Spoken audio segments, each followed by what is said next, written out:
You're the man that thinks your name. You are a faithful Father. Oh, I call you faithful. You're the man that thinks your name. Thank you, Jesus. I call you faithful. You're the man.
Olha, atrás de abraça o pé.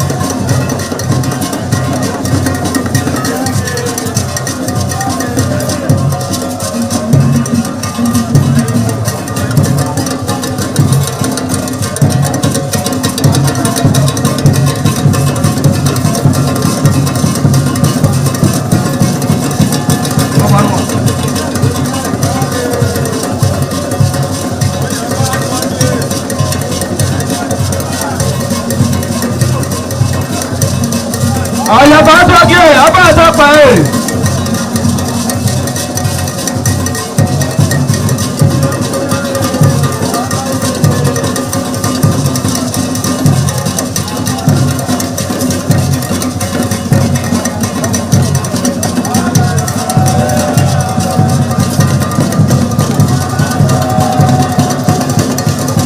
ọ̀dà yẹn àtọ́jú ọba àtọ́pẹ́.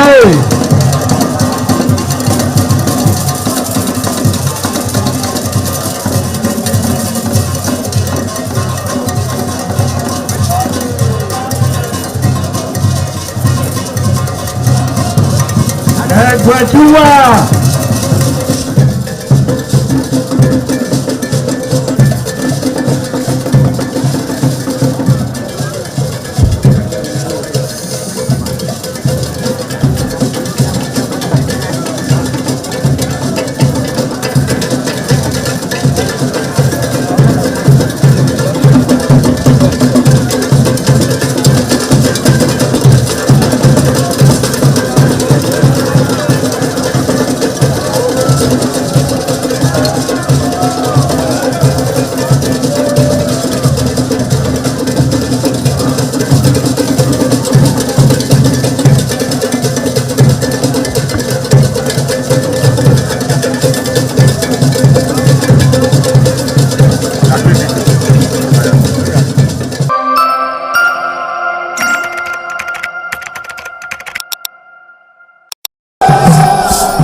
Ẹgbẹ̀túwà.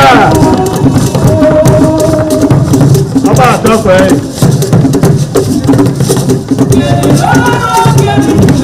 Thank you.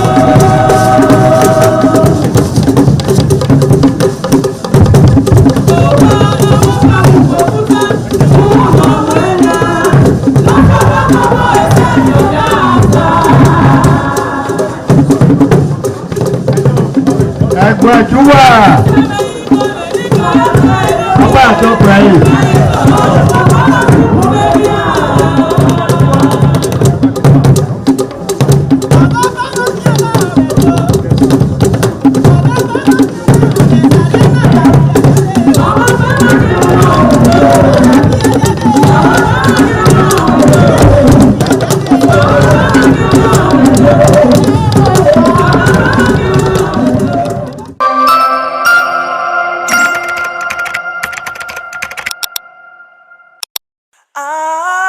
ITV, certainly the best.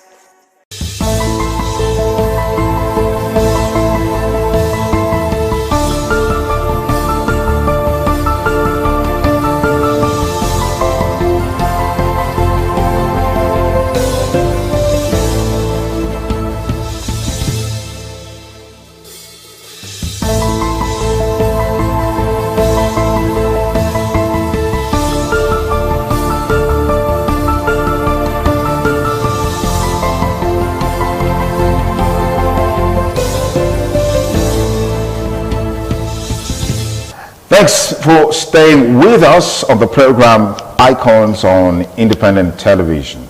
My guest on the program today is an established health practitioner who has been in the US for over 40 years.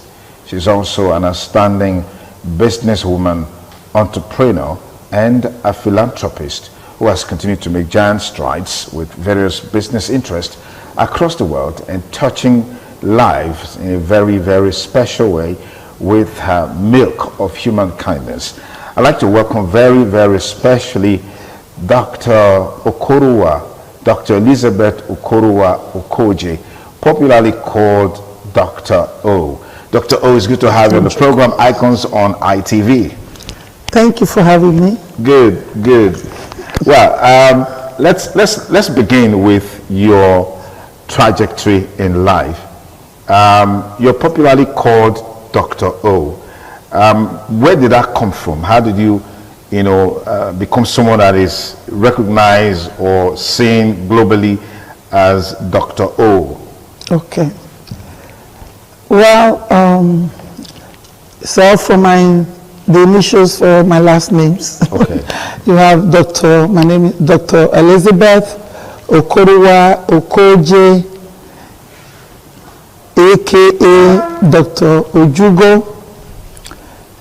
What is in there? O. Then I would just basic names like Dr. Okoruwa Okoje. Okay, Dr. Ojugo. Okay. Now here comes out a vibrant part of me that went from grass to grace. So I just see my fans, like my fans, my Hollywood family, in my entertainment business, started by one person, father, and all my Hollywood family, Dr. O. So that was how it all started. So it's not like a joke, like Dr. O. It's not like a stamp on you now today. Yeah, so when I go to events over there in the United States, I always ask people, my PA will say, whom are you inviting? Are you inviting Dr. Ojugo or are you inviting Dr. O? People say, okay, what is the difference? So if it's Dr. Ojugo, I will just sit there and perform like everybody else. But if they are inviting Dr. O, that is where the Odogun lady in me will come out. Where you see, I will really declare the floor while they Dr. O. Yeah. So that is it. All right. Doing great things. All right. Let me ask you this question, which is one of the curtain raiser questions that we have for this program. Talk to us about your growing up. I know you were not born I don't know, maybe you were born with golden spoon in your mouth or a diamond spoon in your mouth. What was it like growing up? What's your trajectory like? Well, growing up as a little girl in a village, Irua, Osugbenu, Irua, in Edo State. My parents, Prince Peter Okoje and his queen, Obidu Okorowa. I grew up as a child that has always been out there. A child that sees something that is everybody match, they pass it. But a child that will go there and pick it up and say, oh, this thing is valuable. I grew up as a child that want people to see me. People will be going to the farm. I will tell them, no, don't go. You have to watch me dance first. So I will dance for them before I allow them to go to the farm. And I'm the child, anyone that needs help in my village, I will say, okay, you want water? You want, what do you want me to do? You want me to help you clear the bush? Or you want me to help you cook? You want me to help you pound the yam? People say water. I ride my bike. Sometimes we used to walk from Usubenu to Obiano River in Yoruba to go fetch water. Where people are going once, me, I'm already returning twice because I feel there are other older women in the village that cannot really fetch water.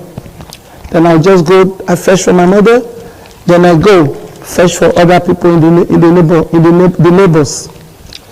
Then I'm that kind of child also that I see some kids growing up, they'll be like, oh, we don't eat rice. But for me, growing up, my dad was one of the founders of Cherubim and Seraphim Church, where food is always there. There's always dedication, there's always food to eat. But I see some of my kids as we are playing, they're like, oh, we don't eat rice every day. We don't even eat rice at all. As a particular cousins, their mother goes to the market 3 times a week. You go to Eboma market, she will go to Gbenu market, she will go to Irua market. And I came up with a plan. I said, you know what, you don't eat rice, I'll make sure you eat rice.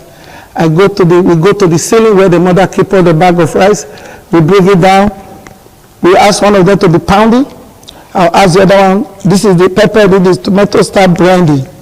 They start to grind. Then I'll go to my poultry because everybody in the village, they feel there's a grace in my hands. So they give me chicken to rear. For them. And the chicken will be overproducing, then we share. So I have my own little poultry for goat, for everything. So I go to the one that are laying eggs, I pick up some eggs, I put it in the pot. My mom is like, what are you doing? I said, Mom, oh, I'm cooking today, I'm cooking. So I'll be cooking the food. From there, the egg is cooked. From there, I lower the heat from my mother. Then I take the eggs. I go to the next house where the rice is being prepared for those my cousins. Then before you know, stew is ready. Back. Within 30 minutes, rice stew is done. I put two eggs for them. One of them today is the greatest doctor in the whole world. He talks about it to everybody. So that's how we grew up. And me, I grew up as a child, me and my sister, my parents gave birth to 3 of us that time. So me and my sister, very close. We grew up because my mom she married for so long, she didn't have no children. Okay. Then she married my dad, she got pregnant. For my sister, you know how it is in our land. Yeah. That child is a special child. Yeah. So that child always comes first, Yeah. but I always come last. So because of that, I had to learn on how to be recognized by myself. Where people come, oh, my sister, oh, beautiful. Me, I came with a special package, as my mother said. I came as a special package whereby when they gave birth to me, my mom carried me for 14 months. She didn't give birth. People will say this is not a child. 14 months would mean like 5 months extra. It's supposed to be 9 months. Yes, supposed to be 9 months. So there's an additional 5 months. Yes. Before you came into this world. Yes, and there was I never knew all this until when I was writing my book, 2014 in America. I decided to write a book, autobiography book. As we were going, the guy asked me, say, you know what, there's a missing puzzle. Let's call your parents. I said, well, my mom is still alive, but my dad no more. So we're asking my mom these questions, so she started to release it. She didn't want to say it to me because she didn't want me to feel inferior among my mates. Okay. But I've always knew that there's something in me that's full of grace. Okay. Then my mom now told me that when she was pregnant for that long, they thought she was sick. My dad sent her home. But the brother came, Pastor Jamie, may so rest in peace. Amen. Then he now came, who was Pastor Poetry, came and said, no, this is not a sickness. This is pregnancy. That time, Dr. Okoje from Irua just came for Zuma Memorial Hospital. He took my mother there, and the doctor said, this is baby. I can hear the baby breathe. So they kept my mother there. At the end of the day, they gave birth to me. I didn't look like no child. I was so long and skinny. My cry was so different. They said I would be crying like a little goat. Then my mom, when it's time for baby show, my mom would wrap me up and enter the bush in the barrier and hide. Or like when she had my sister, everybody fell in love with my sister. Even when the white people came, they gave my sister a very important jewelry. But me, I was being hidden. So then the doctor said, don't worry, the baby is a baby, it's a human being. Okay. Then the one that is so funny is that white people see me the way I am today. My mother, they were laughing at my mother. They said, this is not a baby. So somebody told her that this is a river child. You should take her to the river, to Obieme River. So my mother really went to the Obieme and sat there, said, if this is your child, take her from me. This is your child, take her from me. So then Dr. Kojena said, if you put breast in her mouth and she's able to suck up your breast, she's a human being. She's not a river child. So my mother stayed there for a few days. I was still with her. Then she came back. She was scared to go home because my dad was like, what kind of a baby is this? You know what I mean? So at the end of the day, I started to really grow. I started to strive. I started to fetch for myself. The another thing I had, challenges I had was my legs were too big. My sister and my mom would buy her already made shoes. But me, a shoemaker had to make my shoe. That's why you see today, I wear heels. I make sure shoes is my passion today. Okay. People ask me, why do you always wear heels at this age? I'm like, you know what? At the beginning, I didn't have no shoe. So I would be the only one wearing shoemaker shoes. So as we grow up in the village, as people start to notice, friends start to laugh at me at school. And I say, you know, I came up with an idea. I say, hey, everybody, Christmas was coming. I ran from one village to another. Every night I was telling them, this Christmas, everybody show up in the primary school. Adults, we call it that time, that is the primary school. Show up there, we're going to learn a dance. So everybody gathered. I started to teach them a dance. So we start to dance. I said, this Christmas, we're not wearing no shoes. We're going to dance, we're barefooted. But they didn't know why I was saying that, because I was tired of wearing shoemaker shoe. So because people started to notice. So that was how I broke through that barrier. And that happened again. They came to a point too, when I growing up, I was like first, very smart. My auntie, Mama Ebudo, who is Michael Siemens' mom, was the one my dad followed to the village. Because my dad is actually a priest from Uromi. Okay. That's the story of another day. Then she would tell me, you know what, don't ever let anybody put you down, Mama Ebudo. You say, you are a princess. Anywhere you go, pretend the room is open for you. Pretend there's no other person but you. Raise up your shoulders and put your head above and keep striving. Fantastic. Let me pause it there. I'll come back to you in a moment. It's still Icons on ITV. Interesting story from our guest here, Dr. Princess Elizabeth Okoruwa Okoje, popularly called Dr. O. We'll take a short break. We'll be back with you in just a moment. Please stay with us.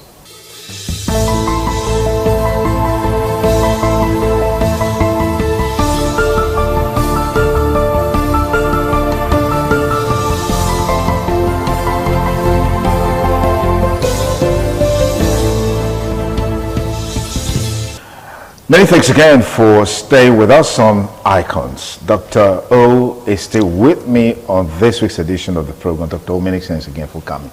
Just talk to me about your primary school, secondary school, higher institution, and then your journey to United States of America. You know, we always believe that when you leave the shores of this country, you go to Europe and America. I mean, on the streets, you just find monies there. You pluck money from the trees, you pick money from the ground. And what was it like for you? Okay, so growing up, as I said earlier, it wasn't easy for me to grow up. So because I grew up in a house where you see a child that was, after so many years before she was born, that child is precious, you know that, right? Yeah. Me, right after 1 year, here I am. Why are you here now? You're too early. You know what I mean? Not that anybody said that to me, I'm just the one capping it. Yeah. So I'm the kind of child, and the other one, my younger one, is the boy. So I was, you know, a girl, me and a boy. You know how boys are in this country. Boys, if you don't have a boy, you know what it is. Yeah. So I was like, okay, I'll be the one to always, my mom will always snap at me. Always, you know, I'm like, okay, where do I go now? I check, I see all these our family members coming from out of town. Like my cousins, Professor Simet, the late Professor Simet, so rest in peace. We come with his daughters. I will be there, you know, I'm just there, the one doing everything. Oh, but I say I'm the one that, mama, help you pioneer. When my auntie got a big well in his compound where people fetch water, I'll be the one to sell water for her, be the one to do things for her. I was just kind of like everybody's child. I was being lazy everywhere. Then my mom, her business was akara, making akara. And I would be the one to sell the most akara for her. I would start selling akara from one village to another, I would run back again, mama, that is done. You pack another one for me. That will be after that. I'll make a lot of money for her then before going to primary school. So when we're in school, I'm that child that sits and listens to the teacher.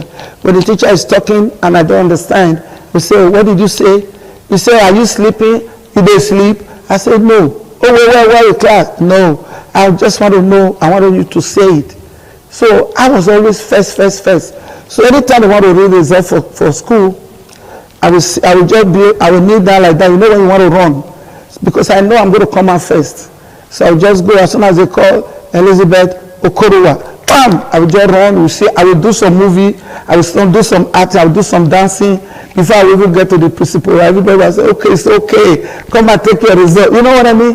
So I've been always like being like a happy child, a child that loved family, a child that loved people around her, a child that loved to build something out of nothing. And I never really raised my shoulders. I put myself to the level of everybody. Okay. That my childhood, that I grew up at home, tried to help my aunties. Sometimes my mom get me angry. I go to my other auntie, the sister, Helen Mele, Barrister Sena's mom. Okay. I go there. I will hide there and say, don't let my mom know I'm here. I'm not, because that one doesn't have a girl. So I'm your daughter today. So I'll get that one panya. I used to have, when my mom will sometimes would deprive me of meat, because we say, oh, even if I give you all this meat now, you will still be skinny. So I said, okay, you have to be careful what you say to a child, because it affects them when they grow up, you know. So my auntie at Ivre, Nemena Ivre, all that one does is sell a bobo, fish and all of that. So I just tell my mom, I say, you know what, I want to go visit Nemena Ivre, because I know the next day is when she will take the fish to the market. So when I'm in her house, I will help her, mama, just in sleep, don't worry, I'll do everything. I'll just start arranging the bobo, everything perfectly. From there too, I'm throwing some in my mouth, so by the time I come back, I'll be looking fresh. You know what I mean? So I'm that kind of child. I was kind of like, you know, help this person, help that person. I see somebody coming from the farm, the load is too much. I say, you know what, give it to me. I put mine down, first of all, drop the answer home before I come and pick mine. So that was how I grew up in the village. Then after that, I started to look for, when I was trying to go to high school. So my dad was so scared that time was when they were calling this abortion beds. Nobody wanted their daughter to go to school, because they believe they would just get pregnant. So I'm not going to touch the life of my sister, but I'm going to only touch my whole life. So when it got to my turn to get married, like my dad always say, you all have to get married. We meet with the people separately, then I will hide under the flower when the people will come looking for me. I will be hiding, listening to what they're saying. So one day they said, okay, when she's selling akara, just take her and take to Bini. So I was selling akara on this day, I got myself ready. So I was selling akara, then they say, bring akara. I went there, then they will say, you are so beautiful. Why will you be selling akara? I said, no, I want to go to school. Yes, we know you want to go to school. If you marry my son, she will take you to school. You will do this, do that. I said, okay.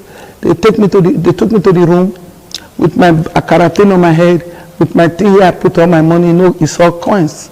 So as they were about to lock the door to start to kidnap me to take to Benin, that the way they smuggled my sister. And I said, oh, okay, no problem, Benin. Of course, I'll go to Benin. Then I now let the thief loose, full of coins. Then I just grab it up as I was going to get up. I use it to slap all of them. I use my karate to destroy all of their faces with my weapon. And I opened the door and I ran away, and I was in the bush for almost six days. I didn't come out. I was hiding. Started eating apple, started eating this in the village. So I wasn't born with a golden spoon in my life. My life has always been challenges. So when these challenges come, God always give me the grace on how to navigate around them. So how did I survive that? Then it time come for me to go to high school, you know. Then my dad said, you're not going. I was convincing my mom, you know, I sell akara, make you good money. I will go to the farm, I will do this. You must let me go to high school. I will never get pregnant. My father said, no, you're always laughing with guys in the village. I said, Daddy, people that don't even laugh with those guys are the ones that get pregnant. Leave me, let me be. I have my own destiny. Don't stop me. Okay. So what happened? We went to my uncle, Pa Eseme, took me to Ihide, took me to the high school in Auchi to do interview. So we're doing the interview from there. I was done. And my cousin was teaching there. Again admission. I'm now admitted. So it was now we have a prospectus letter and admission letter. That admission letter you have to show when you go to school. For them to admit you was a Reverend Sister School, Catholic School, St. Angela's in Auchi, Ujeneni there. So then my dad called me, said, I've been seeing you moving, where are you going? I said, Baba, I want to tell you, I've got admission to high school. So that's when you went to high school? Yes. So he didn't know? No. But you later told him? No, I said, Baba, I get admission to high school. He said, really? So the real letter that I need to show for me to be able to enter the high school, I want to give it to my auntie, Mama Ibudo. I want to give it to my auntie to keep. I said, I have a feeling that my dad will do something to that letter.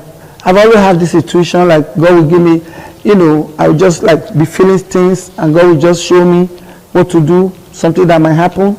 Then I now took that prosperous letter to buy things. I was buying everything already. We put them in my auntie's house.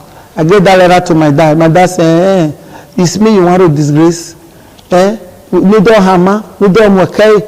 Oh, you know that this many pastors, many apostles. My father took that letter and turned it. Say, you're not going to the school. I said, I'm going to school. That's the real letter. Boom, I ran away. Then the day I was to go, the car picked me from my auntie's house. Then one of my aunties that died, her soul rest in peace, followed me to Auchi to take me to school. Meanwhile, I was so young then, you know, about 13, 14. Then I now went to high school. Then I was there. The students, everybody were now doing too much work. And I'm so smart. I fell in love with the Reverend Sisters. Mm-hmm. And I told them. So it was a Catholic school? Yeah, Catholic girls' school. Catholic girls' school in Auchi. Yes. What's the name of the school? St. Angela's Girls' Grammar School. Oh, fantastic. Yes. Dr. Thank you so much for coming on the program. No problem. You're welcome. That's our package for this week on the program Icons on Independent Television. Hope you had a great time with us. Be sure to join us same time, same station next week. We'll bring you another segment of the program. Till then, stay blessed and bye for now.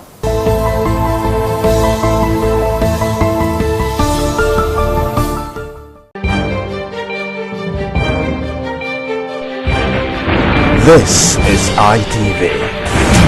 Certainly the best.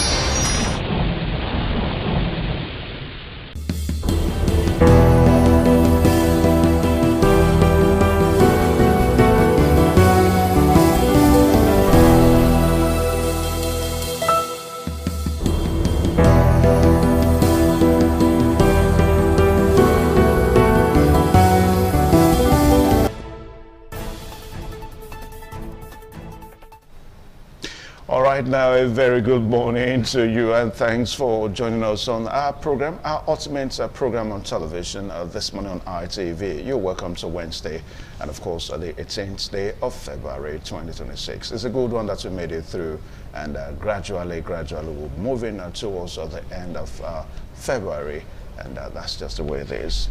Well, I'm not always alone on this program. I have my co-anchors, and of course I have you there, the viewer watching, and ensuring that the program counts today. Winston Marshall is right here with me on set. Winston, a very good morning to you. Yeah, beautiful Wednesday morning, quite cold. Just getting confused between the raining and the dry season. What is really going on? No demarcation anymore. The rains came early this year, and I wonder why that is. Yeah, we're already in the rainy season, for the first time in a long time that we are seeing bouts of rain in February. Yeah. I mean, a few years ago, around this time, you have that weather that you have the heat period, and heat comes and all that. But this year, I think we are lucky enough to have the rain early. Only the fact that I just hope it's not going to negatively impact on the construction of roads going around in Benin City and even parts of farming the states. activities also, but like we need to cut the grasses, we need to allow them to get dry before we incinerate. But right now, I don't think farmers know what they are doing anymore. All right, the resurgence of cult activities in Benin City, it's, assuming another worrisome dimension again. We thought that the governor of the day had really arrested, cultism, cult activities in Benin City. Only recently we saw the few arrests that were made yesterday, and of course some persons that have been demanded by the Edo State government to make themselves available, in government house in Benin City. Yeah, I really don't understand what is going on with it. I mean, this idea of one step forward and 4 steps backward. Well, you just cannot say it's 1 step forward and 4 steps backward, because the government, this particular administration, they got it on the wraps. If you take a look at the Christmas period, New Year period, there was no case of counting scores and all that compared to previous years. You get to hear about shooting, killings and all that, okay? Of course, there will be dissidents. People that don't want to listen, but want to prove that they are above the law. And the government of the day is practically, seriously, going out for them, because it's a clear instruction: do not kill. Must you make your own to be so loud negatively? You're given 1 or 2 things to do. Okay, if you must be a member, okay, fine, if you want to, but must you go killing? Because that is the essence of this. Why would you go snuff at life at their prime? Do you know how dangerous it is for a society to be losing their youth at a particular point in time? Do you know creativity that would have been, put in place by these youth, snuffed out before their time? It's crazy. But I like what the government is doing right now. He said, look, 3 Okaigeles, they've been fingered, they've been told to come clear their names. Arrests were made. I think that is a start. That is definitely a start. So I believe that the government of the day, they are doing their best to make sure that the youths have a free day in Edo State, a free day in Benin City, so that they can attract investors. It's very, very annoying, and it's so sad. It's so sad indeed. The truth of the matter, Wilson, is that we are killing ourselves. It is we that we are killing. We're not killing any other person. We are killing we. So it is a call for urgent attention. For us to understand these things, because the truth of the matter, you are killing your brother. That's just it. So we have to stop, and that's just it. All right, so we've got Abuja and Lagos here with us this morning on the program too. So let's go to Lagos. Lagos is closer to us here. We'll have Messalina, pretty Messalina on set. Messalina, a very good morning to you. Beautiful morning to you. Morning, Wilson. It's a Wednesday morning, a raining Wednesday morning here in Lagos. I was so surprised when I saw the rain this morning. Okay, I would say I like what the government of Edo State is doing at this point, because the killing is too much, practicing cultism, killing and all of that. I I saw a video yesterday of the arrest. Some of the guys were, oh, I'm joining, not into cultism. And the other one says, oh, the other one accepted that I'm into cultism. I mean, killing your brothers, killing people, it's not a good one at all. Now that the government, Edo State government, has put it upon themselves, to start arresting those persons, maybe it will make others to learn and want to do the right thing. Okay, basically from Lagos, we are still going to be talking about what we discussed last week, Wednesday, about the electronic transfer of election results. Yesterday we saw again another protest in Abuja, and those protesters were tear gassed yesterday, and we also saw that the Senate had another plenary section, and we also saw that the House of Representatives also in this patch. It's still trending, and people are still not finding it funny, against the forthcoming 2027 election. I mean, the Senate already said if there's, network glitch, they will switch to manual, and the people do not want it. All they're saying with the video I saw yesterday of the protest, they are saying that the Nigerians are saying that they want a free and fair election, and if manual should be an alternative, they will not get free and fair election. So we're having a legal practitioner and also Dr. Victor Ohai, a UN humanitarian ambassador, that will be helping us talking about analyzing this particular topic today from Lagos. So basically from Lagos, that is what we're going to be talking about today from this table. All right, so let's quickly see Abuja now. Abuja, Mercy said it rained in Lagos this morning, so we guess that the rain was so expansive. I mean, it also rained in Benin here, so we do not know whether it was the same thing in Abuja. So let's have Tolu Lokpe. Tolu, a very good morning. It's a little bit windy right here at the top of the hill in Pape, Abuja, but unfortunately, there is no rain. I guess you guys in Benin enjoying showers of rain. And you really need it at this point in time, especially with the heat coming up. It's important that you have rain, and I hope that it will really make things a little bit cool, calm for you guys right there in Benin and also in Lagos. But for us in Abuja, it's windy a little bit, so we're enjoying the cool atmosphere, and the weather is clement at the top of the hill. But talking about the weather being clement at the top of the hill, but it's not clement in other parts of Abuja, considering the fact that the NCT election will be coming up this Saturday. And looking at history and pedigree of the parties contesting this election, there's never been a time where the ruling party totally dominated the NCT area council elections. But some people are saying probably this year might be different, with so many parties switching to APC, and the fact that there is so much controversy concerning the eligibility of candidates of PDP, owing to the fact that nobody's sure which party. So a lot of candidates are skeptical on their chances on running on the platform of PDP, and that has also seems to be giving a little bit of support to APC. But like it has always been in LCT, the ruling party doesn't dominate. So probably the wish of the people will definitely carry the day, and the candidacy of those running for offices will also determine how much they are loved by their people. But it's going to be an interesting time, for not forgetting the fact that we will also be deploying reporters across the 6 area council, monitoring the election from all the area councils, and also the studio will be open here to also continue to give the citizen feedback concerning the election. So we are looking forward to an interesting election come Saturday, and want to see whether the ruling party will hold sway, or probably the other parties will determine, or like it has always been, it will be shared among the parties right there. So we're looking forward to see that, and that's what we'll be discussing from the Abuja Network Studio. Evans. All right, Tolu, thank you so much for that. Now we're seeing FCT's election, which is synonymous with local government election in other parts of the country. It beats my imagination. Yeah. Where we always find a ruling party, just like what Tolu said. The ruling party oftentimes not been able to win a major votes. But right now, as it stands right now, if you take a look at the Federal Capital Territory election, you get to realize one point: other parties, they are shaky.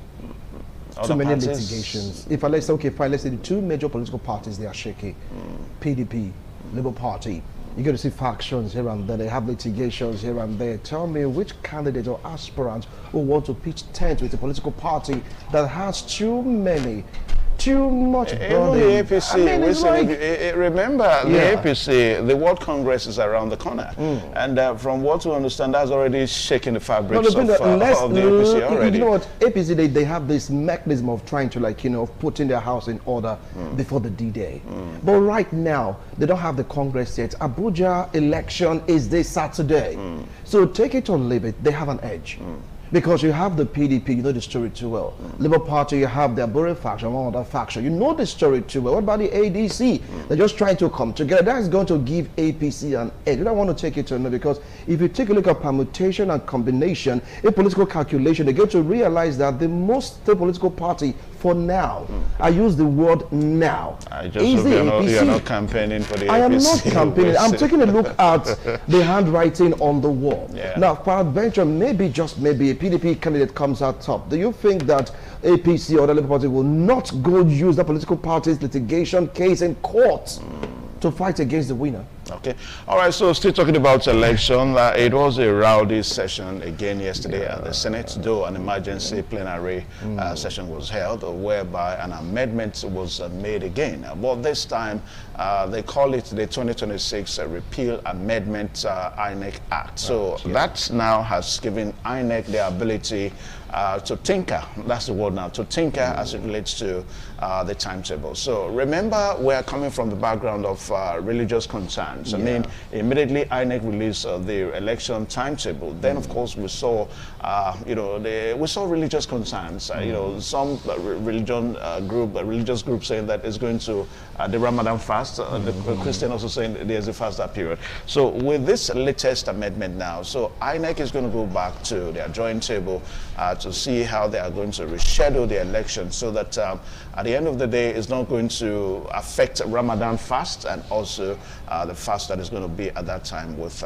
Christians. And of course, that's going to be our major talking points from Benin this morning, where we're going to be looking at the 2027 election one more time and looking at religious concerns as we'll look at the issues. All right, so we'll take a short break now, and we'll join the corporate trainer, where he takes us into his corporate world in Ogata Nusahai. And of course, after which we go over to Lagos. Miss Elena will take us through the major newspapers this morning. Don't forget, the program is this morning on ITV, and we urge you to sit back. A very good morning.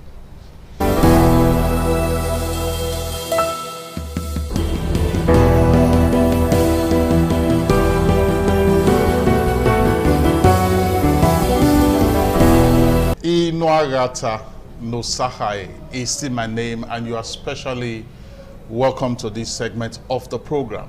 We have been looking at engaging emotional intelligence to drive workplace productivity, and we have been doing that from a case scenario perspective.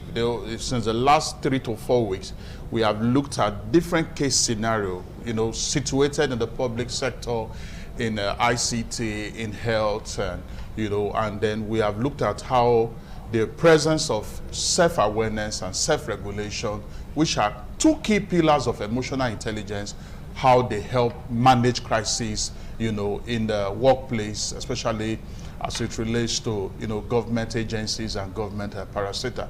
Today, we are also going to look at the effects of the absence of self-awareness and self-regulation in the Nigerian State Ministry of Education. That is the case scenario we are going to be considering this morning.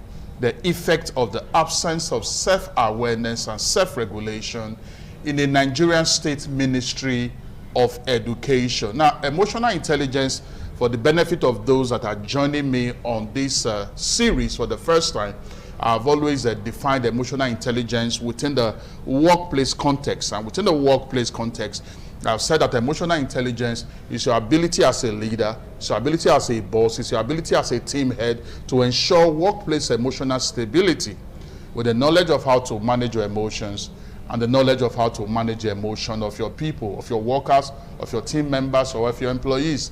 This is very, very important. And self-awareness, which is the foundational pillar of emotional intelligence, is understanding how your emotions, how your drives, how your strengths and weaknesses, how they affect outcome, How does your emotions, how does your, your drive, how does your strengths and weaknesses affect your behavior?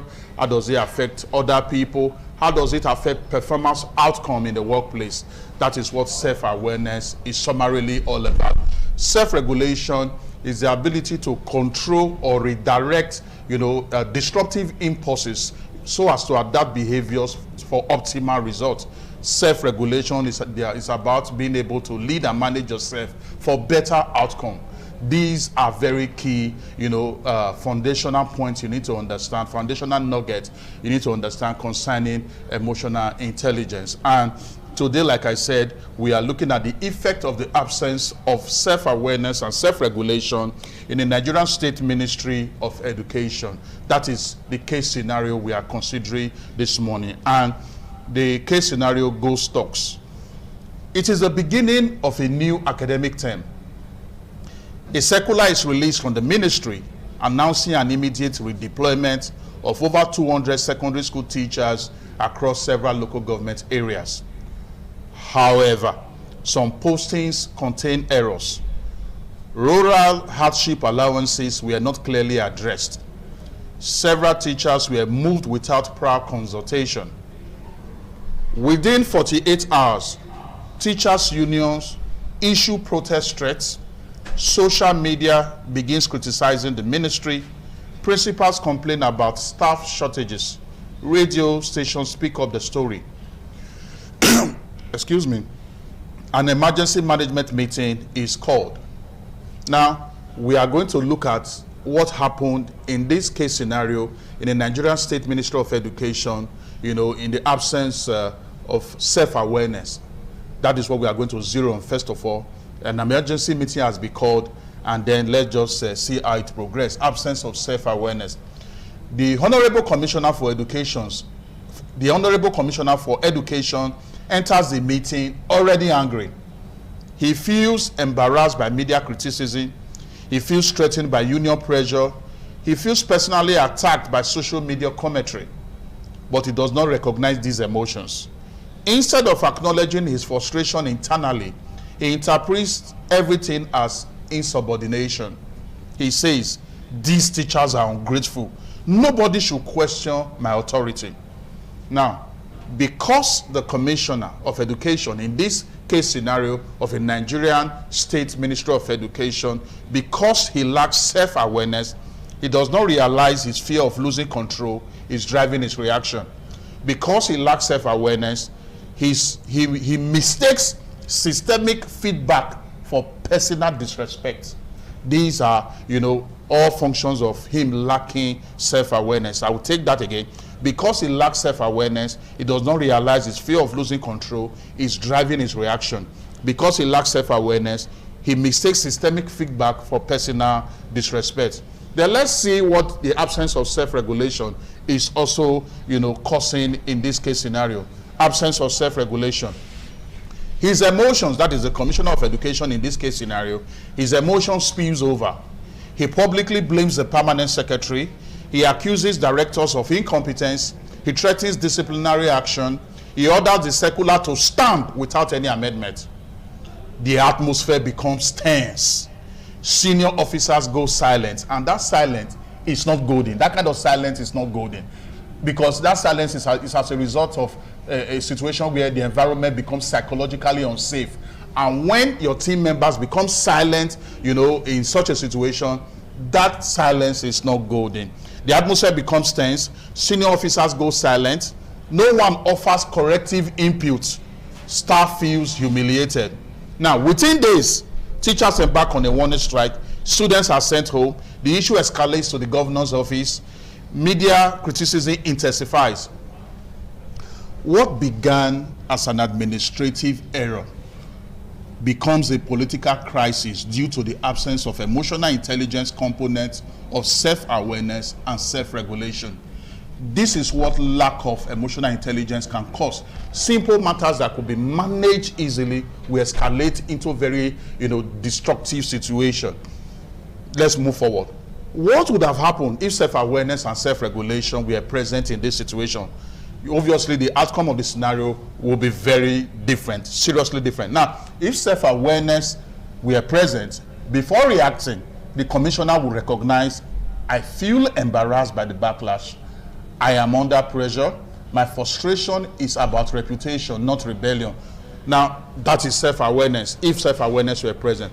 By understanding his emotional triggers, he will separate personal ego from institutional responsibility. That is what self-awareness will help to do in this kind of situation. That self-awareness will prevent defensive leadership.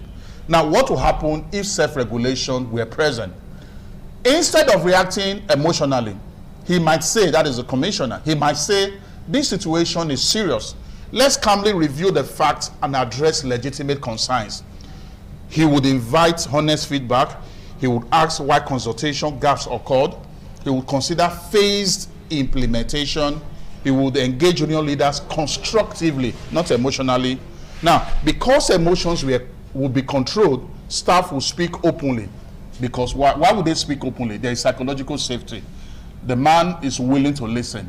He has been able to control his emotion, starting from the foundation of self-awareness. He migrated into self-regulation, and everybody feels safe to contribute. So because emotions will be controlled, staff will speak openly, corrections will be made quickly, teachers' concern will be addressed, industrial action will likely be avoided, the circular will be revised, the circular could be revised within 72 hours, preserving authority without escalating situations. So in conclusion, what are the practical lessons from the case scenario for Nigerian public sector leaders? One, absence of self-awareness turns feedback into personal attack. Absence of self-awareness turns feedback into personal attack. Without self-awareness, leaders interpret criticism as disrespect rather than information. This leads to defensive and ego-driven decisions. Two lessons for Nigerian public sector leaders from this case scenario. The second lesson, absence of self-regulation escalates small errors into big crises. When leaders react emotionally through threats, shouting, or rigid directives, tension multiplies and silence replaces solutions. Then the third lesson, emotional intelligence protects institutional stability. In Nigeria's public sector institutions, where pressure from unions, media, and political stakeholders is constant, emotional intelligence prevents avoidable crisis. I'll take that again. Emotional intelligence protects institutional stability. In Nigeria's public institutions, where pressure from unions, media, and political stakeholders is constant, emotional intelligence prevents avoidable crisis. The final takeaway, when self-awareness is missing, leaders misread situations. When self-regulation is missing, leaders overreact. But when both are present, authority is preserved, teams feel safe to speak, problems are corrected early, crises are prevented. In public service, emotional intelligence is not optional. It is essential for sustainable leadership. I believe that lots of value have been added to you today. I want you as a leader, especially in the public sector space, to take building emotional intelligence capacity very serious, starting with the foundation of self-awareness and self-regulation. It will help you to become a better leader. I'll be seeing you next week, Wednesday. And when I return, I will say, remain amiable. Inuagata no Sahai. Your day is so blessed. Thank you.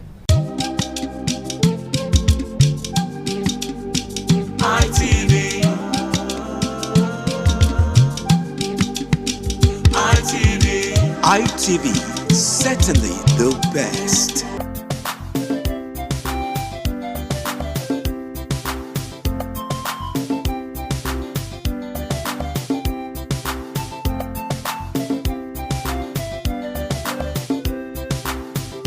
Many thanks for staying with us.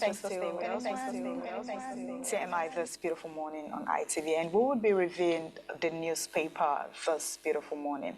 And our guest that would be helping us review the newspaper would be joining us via Zoom, Dr. Victor Ohai, a UN Humanitarian Ambassador. Hello, Doctor. Good morning, if you can hear me.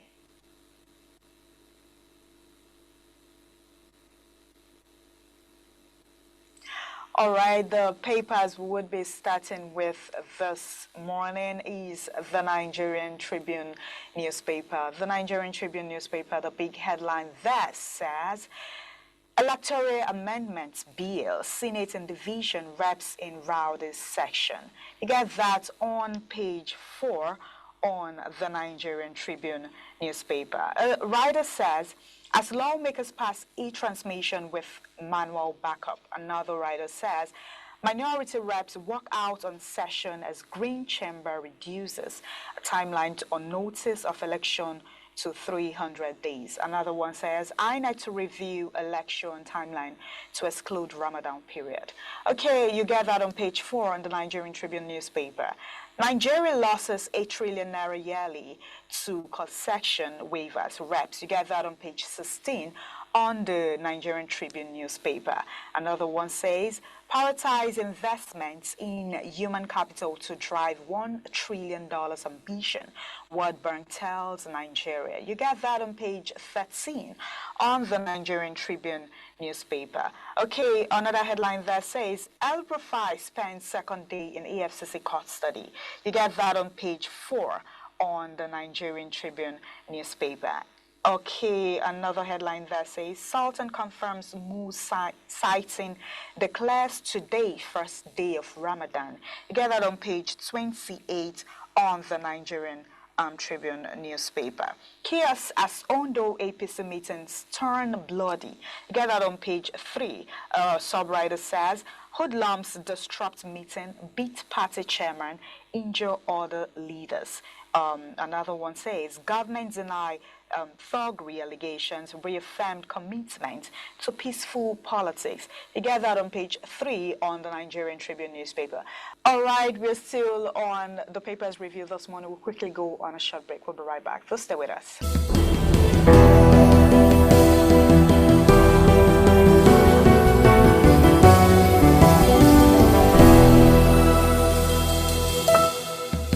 Still me not looking at the paper. Big one that says 27 K backs electoral on page interest in sales Nigerian industrial policy demands speedy implementation. You get that on page 9.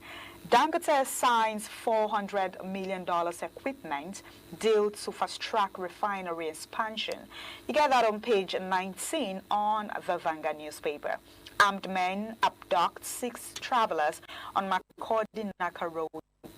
Demands 100 million naira ransom. You get that also on page on the newspaper. Nigeria, no judgments, ECOWAS calls lament. You get that on page 9.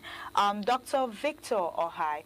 Let's take a look at the big headlines there that says 2027 reps cave in back Senate on Electoral Act Amendment. So we just go straight to the next papers. The Daily Independent newspaper this morning, the big headlines on the Daily Independent says, judge me by factories, jobs, not policy count. Tinubu. You get that on page you get that on the Daily Independent newspaper.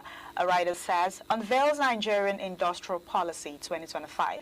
Another one says, charges stakeholders on speedy implementation. Another one says admin recognizes believed in youth potentials. Okay, you get that on the Daily Independent newspaper. Electoral Act amendments, police disperse protesters at NAS. You get that also on the Daily Independent. FCT pulls INEX ashore of real-time e-transmission of results. You also get that on the Daily Independent newspaper. Another headline there says, capital allocation really interior minister into. You get that on page 7 on the Daily Independent newspaper. Bandits kidnap sis in Benwell, demand 100 million naira ransom. You get that on page 7 on the Daily Independent newspaper. Another headline says, NRS announces phase rollout timeline for e-invoicing EFS regime. You get that on page 6 on the Daily Independent newspaper.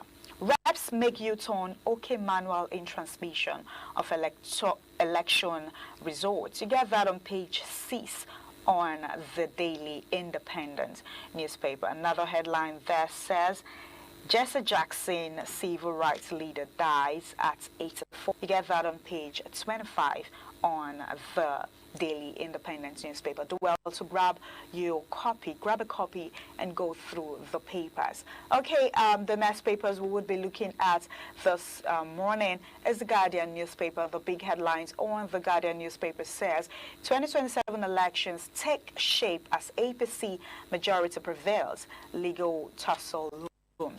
You get that on page 6 on the Guardian newspaper.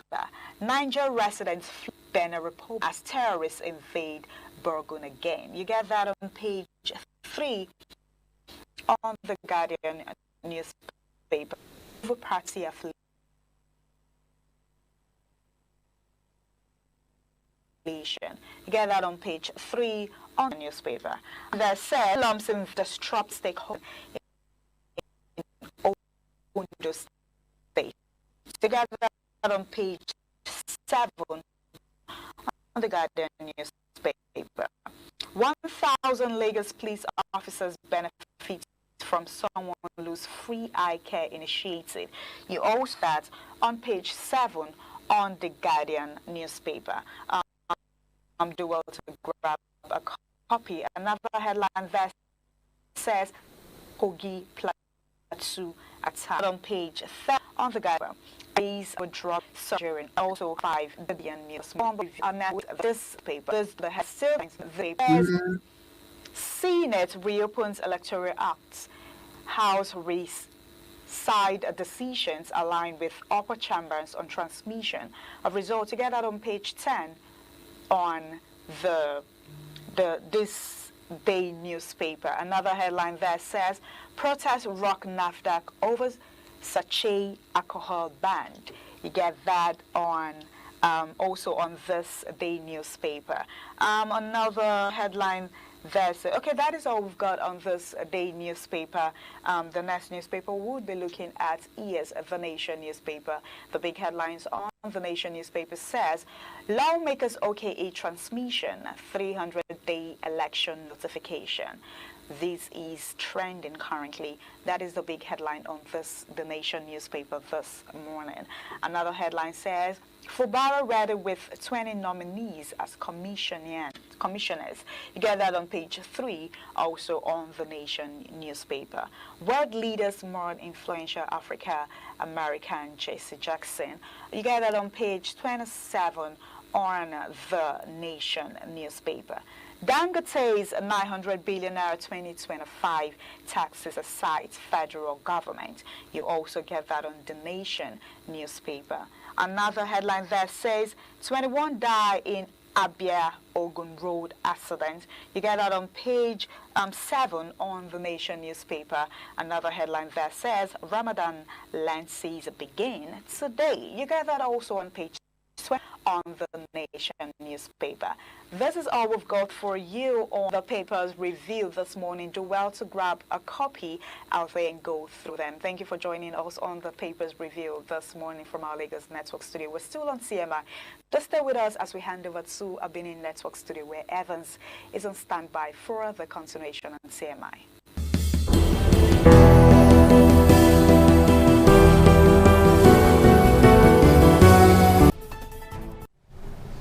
All right, thank you so much. Right on your television, the program this morning on ITV, Wednesday's edition. Yes, we told you that we are going to continue our discussion this morning on the 2027 presidential election. As a matter of fact, the general election that holds next year. Now, we have seen the date that INEC has released, and we've also seen the reactions and counter-reactions trailing the date. And just yesterday, we saw another session, another emergency plenary session at the Senate, whereby the senators had to come together to make amendments, another amendment this time, but not on the election timetable as it were, but an act of INEC, and that will enable INEC to look into the dates one more time that INEC has set. Now remember the date of the presidential election to be held on the 20th of February 2027. And the reactions have been that it's going to overlap on a Ramadan fast. And we also understand that some Christian sects also have reacted that it will overlap on their own festivity or on their own religious activity at that time. But we've seen recently, most especially just this morning, as a matter of fact, this morning, whereby a pastor, that's Dami Magu, Grace of Mercy Prayer Mountain Worldwide, as a matter of fact, Prophet Sam Olu Alao, they have backed up the dates, saying that Nigerians ought to be very happy. Because if we say that the election is going to be true during the Ramadan fast, then it means that we expect a truthful election, because some Muslims are going to be voting and some of them are going to be observers. So what it's trying to say is that there's no way a fasting Muslim, as it were, won't want to be truthful in the election. So you've seen that it's been a case of counter reactions. It's been a case of reactions and counter reactions. To look at all this this morning, we are so privileged to have two gentlemen here. Please join us to welcome Nuruddin Asulugi. He's an Islamic cleric and, of course, an opinion and affairs analyst on our program. So welcome to the program this morning. Good morning, viewers. Thank you for having me. Okay. And also we also have Pastor Benson Ogirake. So you're welcome to the program this morning. Thank you very much. Good morning, sir. All right. So Nuruddin Asulugi, I'll start with you. We've seen the reactions and counter reactions. I mean, the Ramadan fast is going to be at that time that the INEC has set the election. As it stands now, no shifts in the time has been made. We're all waiting, except the fact that the Senate yesterday made some amendment. Now, how do we react to all this? I mean, looking at the Ramadan fast and, of course, the set dates with INEC. Well, you see, it's unfortunate that we are a country where we do not plan, and so we run into avoidable issues. All of these were predictable. And so INEC needed to appreciate the issue of inclusivity in planning. INEC needed to integrate a whole lot of things that INEC did not do. And what INEC has not done represents a condensed metaphor for the totality of the planlessness that had driven this country and taken us where we are. We would not have been where we are. Why does one say this? A peregrination into history tells you that similar whatever had happened in 2003 when INEC fixed an election, governorship election, on a day that was preceding the Easter Sunday. They had to make a shift. That date was known, was capable of being known. That INEC maintained an attitude of insouciance showed the capacity of those persons who were in the planning department. You are dealing with human beings. And in dealing with human beings, you needed to integrate the totality of what makes them what they are. And so when you become indifferent, maintain an attitude of insouciance or superciliousness towards the feelings and sensibilities of these persons, then you have the kind of issues that we have. It was INEC who was interested in this controversy. Otherwise, it was an avoidable one. All right, he said it's an avoidable one. Well, this question will come to you. You heard of his own stand, drawing analogy from what happened in 2003. But Nigeria, the state, is a circular state. Should Nigeria, well, I say INEC, base an election on religious sentiment, in quote? Pastor. Thank you very much. Actually, like what he was saying just now, I am 100% in support of that. Why did I say so? There is no way anybody can actually execute an act or taking a decision that is not on your personal interest alone, but is in the interest of others, which are part of the event that is to take place. So what you are supposed to do is to come to a place of planning. Then after planning, it's not just to come out and make the announcement, but you should be able to get to other quarters and say, okay, we are giving tentatively so and so date. Then if the quarters that are involved are now said yes, it will be convenient for us, then you know that you now say, okay, you make your conclusion, then you come out to make a pronouncement or announcement and say this is what you want to do. But in a case where you just as a section in as far as this country is concerned, because is the INEC, then you just make your meeting within that circle and you come out to make the announcement. So you are, when you look at it, it is not good and it's not something that should be welcomed. So it should be that they're supposed to take up a step and try to make sure that as far as every other persons that are involved, because when you look at the issue of election, it's not to a particular aspect. It's something that have to do with the totality of the entire Nigerians. So you should be able to consider others. You know, the ability for a leader to be able to carry everybody along is what make and demonstrate your strength. So what is there is that they should supposed to plan ahead and make sure that whatever it is that they have done, that is something that is inclusive of everybody before coming out to make the announcement. Then what I want to add to it is that, you know, as far as it has happened like that, so there is nothing that we should kill ourselves for. So we should come to a round table. Let's see how everybody will be carried along. So it's our country, and it's something that can be done in peace. All right, now, Nuruddin, I'm going to be asking the next question, two questions in one, because I mean, good enough. Just yesterday, we saw the Senate, you know, going through the repeal and enactment bill 2026. That is, it now gives that part of the Constitution has been amended, so it gives room for INEC to reschedule the election. But again, it appears that some of us are not, you know, understanding with INEC that INEC is working within the Constitution. I mean, this whole idea of the election ab initio, there is a time frame for it. You know, it must not exceed that time frame. So rather than trying to cast aspersion on INEC, why don't we understand this whole totality first, Nuruddin? Well, first and foremost, let me clarify what he said. We are not a secular state. Oh, really? That's not true. Your secularism is that you have pigeonholed God. He knows the national pledge. Part of it is, O God of creation. Where do you bring that? There is a constitutional provision that talks so much about God.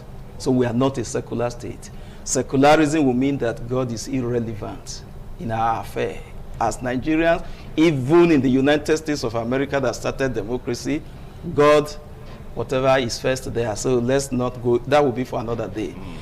INEC is not constrained by any constitutional provision. What does it say? You must organize an election within a time not earlier than 150 days to the expiration of the time of the one who is the present occupant, and not less than 30 days. What does that give to you? Window for maneuverability.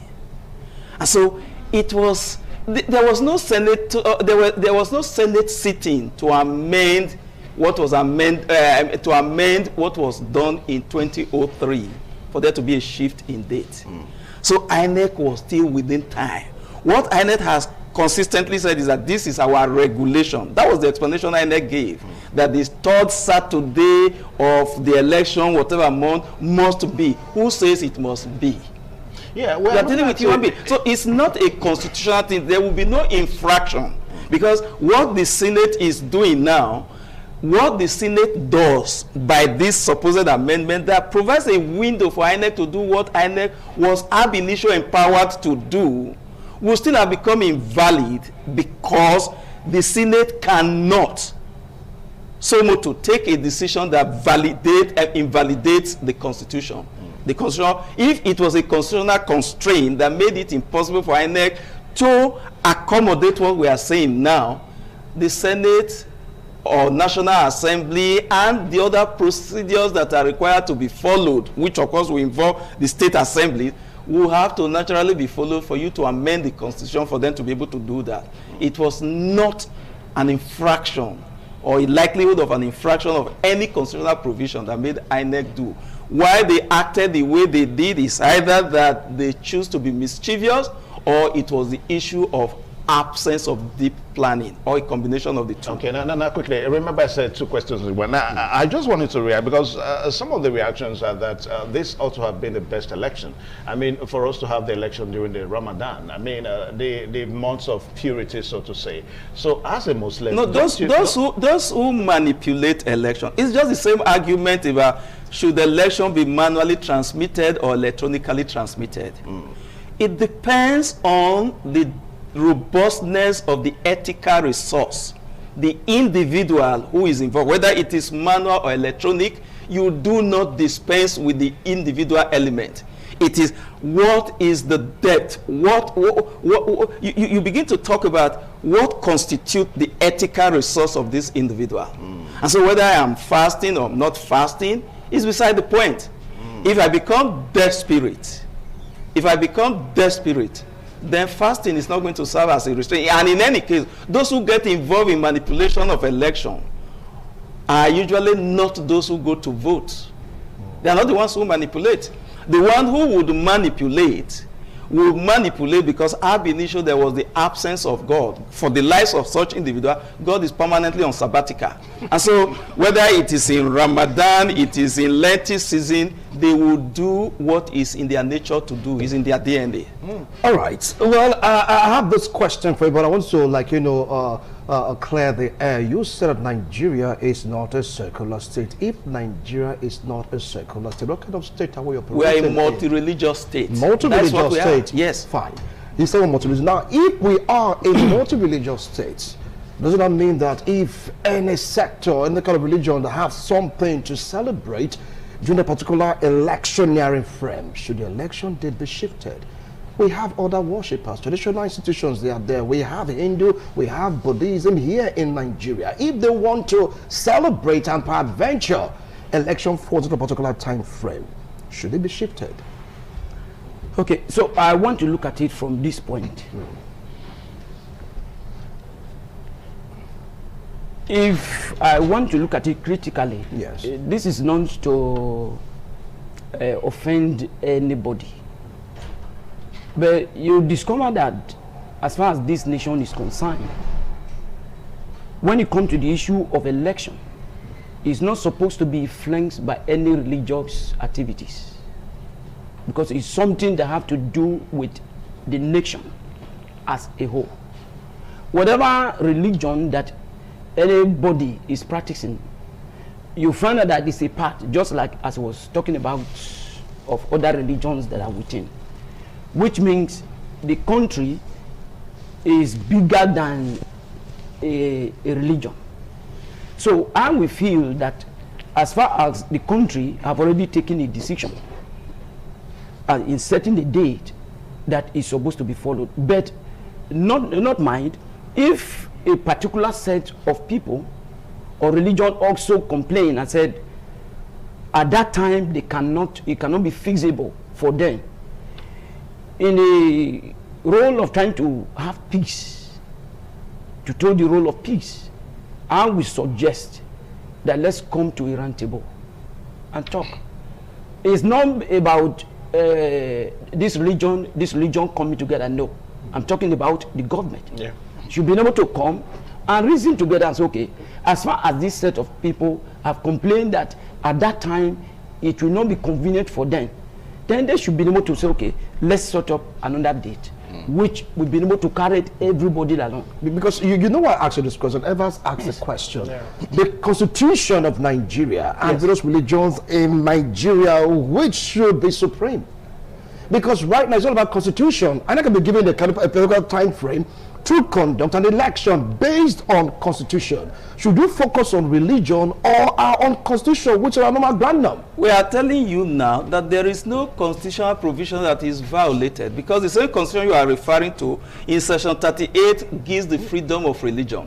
In answering the question you have asked, some persons have gone to court, and this is a Supreme Court decision, to say we are disenfranchised. Muslims will naturally go to mosques on Friday, the Christians will go to church on Sunday. So elections are never conducted on these 2 days. There is a group that goes to worship, that says our day is Sabbath. And so they went to court, challenging an election, a particular election result. So say we didn't participate. The court heard that whereas it was true that they had been disenfranchised, the only reason why that result was, the outcome of that election was allowed to stand was because when they took statistics of what the number was, assuming if they were 1 million, the one who won had won by 1 million one vote. And so if the totality of your number had chosen to vote for the loser, he still would have become a loser by one vote. And so the Constitution does not deal with the issue of what is the number of those practicing this faith in answering your question squarely. Now, if the religious right is being infringed upon, the Constitution guarantees it for that individual. So INEC is not going to be operating outside the provision of the Constitution. I just told you what INEC is saying. This is our guidelines. The constitutional window says you can do this elsewhere. A window of opportunity was given. It's like you coming to ITV.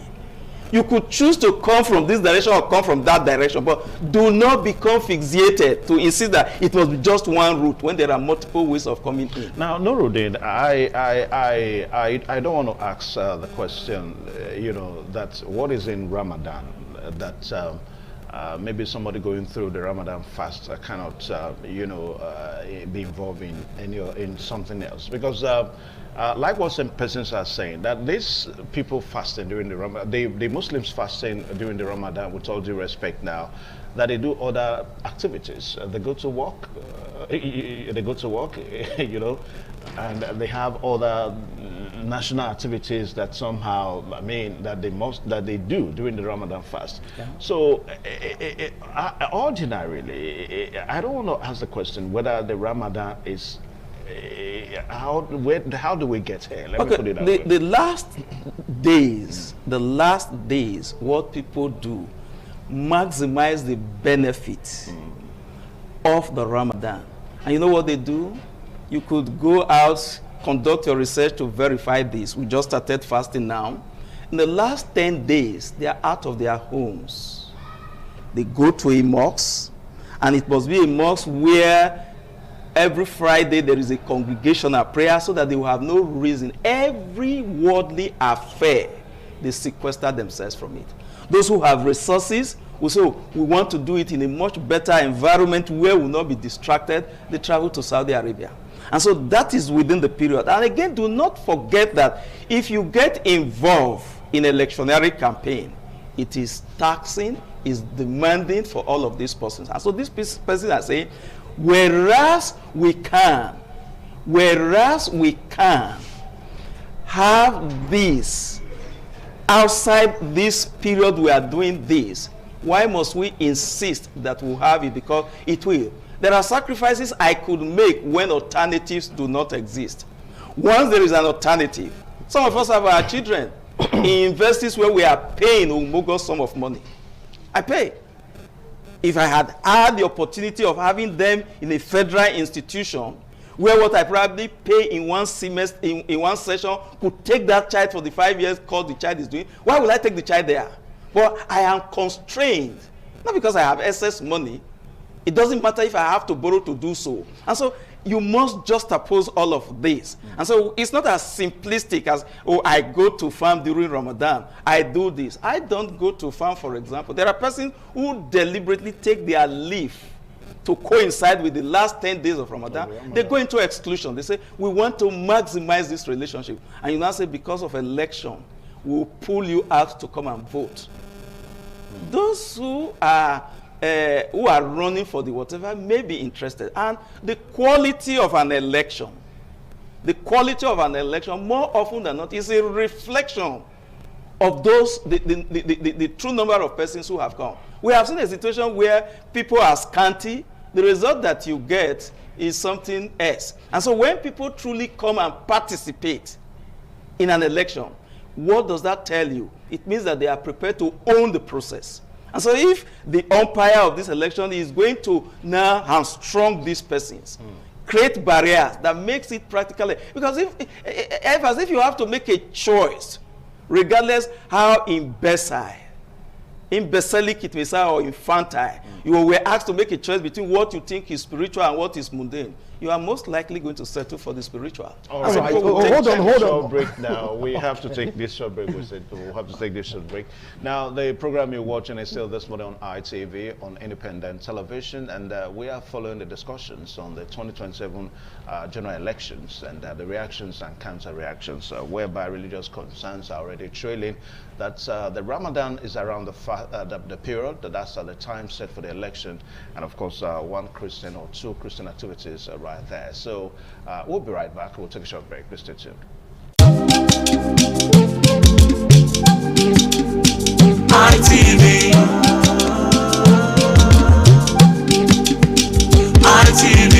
ITV, certainly the best. All right, thank you one more time. The program is still on your television this morning on ITV, and Nuruddin Asulugi is our guest this morning, and also Pastor Benson Ogira here. We are looking at the religious concerns trailing the INEC election for next year, the presidential election 2027. Now, Pastor Benson Ogira here, a lot of persons, just like I was sharing with you backstage, yes, a lot of Christians, they want to know which particular Christian activity they will have in February. Because I know that the first major Christian activity in the year happens to be the Easter that starts in Lent. Yes. And by my calculation, it's some 40 days before the 40 days, it culminates into the Easter. Yes. So I'm trying to still calculate it now, because I don't know when the Lent is going to start this period, you know, and that is also another thing. For Christianity, I don't know how we got to leaving it to a particular, I'm at the risk of saying it though, leaving it to a particular denomination, the Catholic faith, you know, to do all these calculations that, okay, the Lent start this period, it ends, that you are a pastor. Yes. Most pastors, they probably don't bother themselves over that. Actually, you know, there is this doctrinal practice that you discover that a particular denomination have their own doctrine that they follow. So others will tell you they don't follow it that way. But like a program that have to do with Easter is for the body of Christ in the whole world. But when it comes to the aspect of the Lent, where they have to do with fasting before the Easter, is for some denominations like Catholic and all those ones. So it's not as if it's not acceptable, but you know, in the body of Christ, there is the body that have to do with that they say this is Pentecostals, this is this, but the real thing that is governing the entire body, that is our faith, is Jesus, which is our focus. And so most times those doctrinal issues is almost in quote, I use in quote, silent to an extent when it comes to denominational practice. All right, so yes, for the purpose of this now, how yes, does this whole 40 days Lent period, how does it culminate into the election that we're looking at? Because that seems to be the major concern from the Christians. Yes, well, you discover that, like as he was also talking about, from their own perspective, yeah, from their own point. Fast, yeah. Yes, so the Christians are also speaking based on that. But me as a pastor, and also knowing about the importance of election as far as this country is concerned, is that all of us should make sure that we shift ground to make sure that we have a particular time where everybody will be a part of it.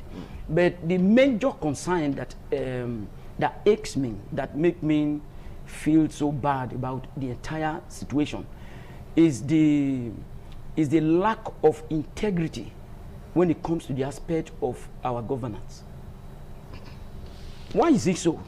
You know, you will say something just now which was very, very true, that if they want to manipulate exams results, election results. Yeah. So it's not those that are actually voting. It's the leaders there.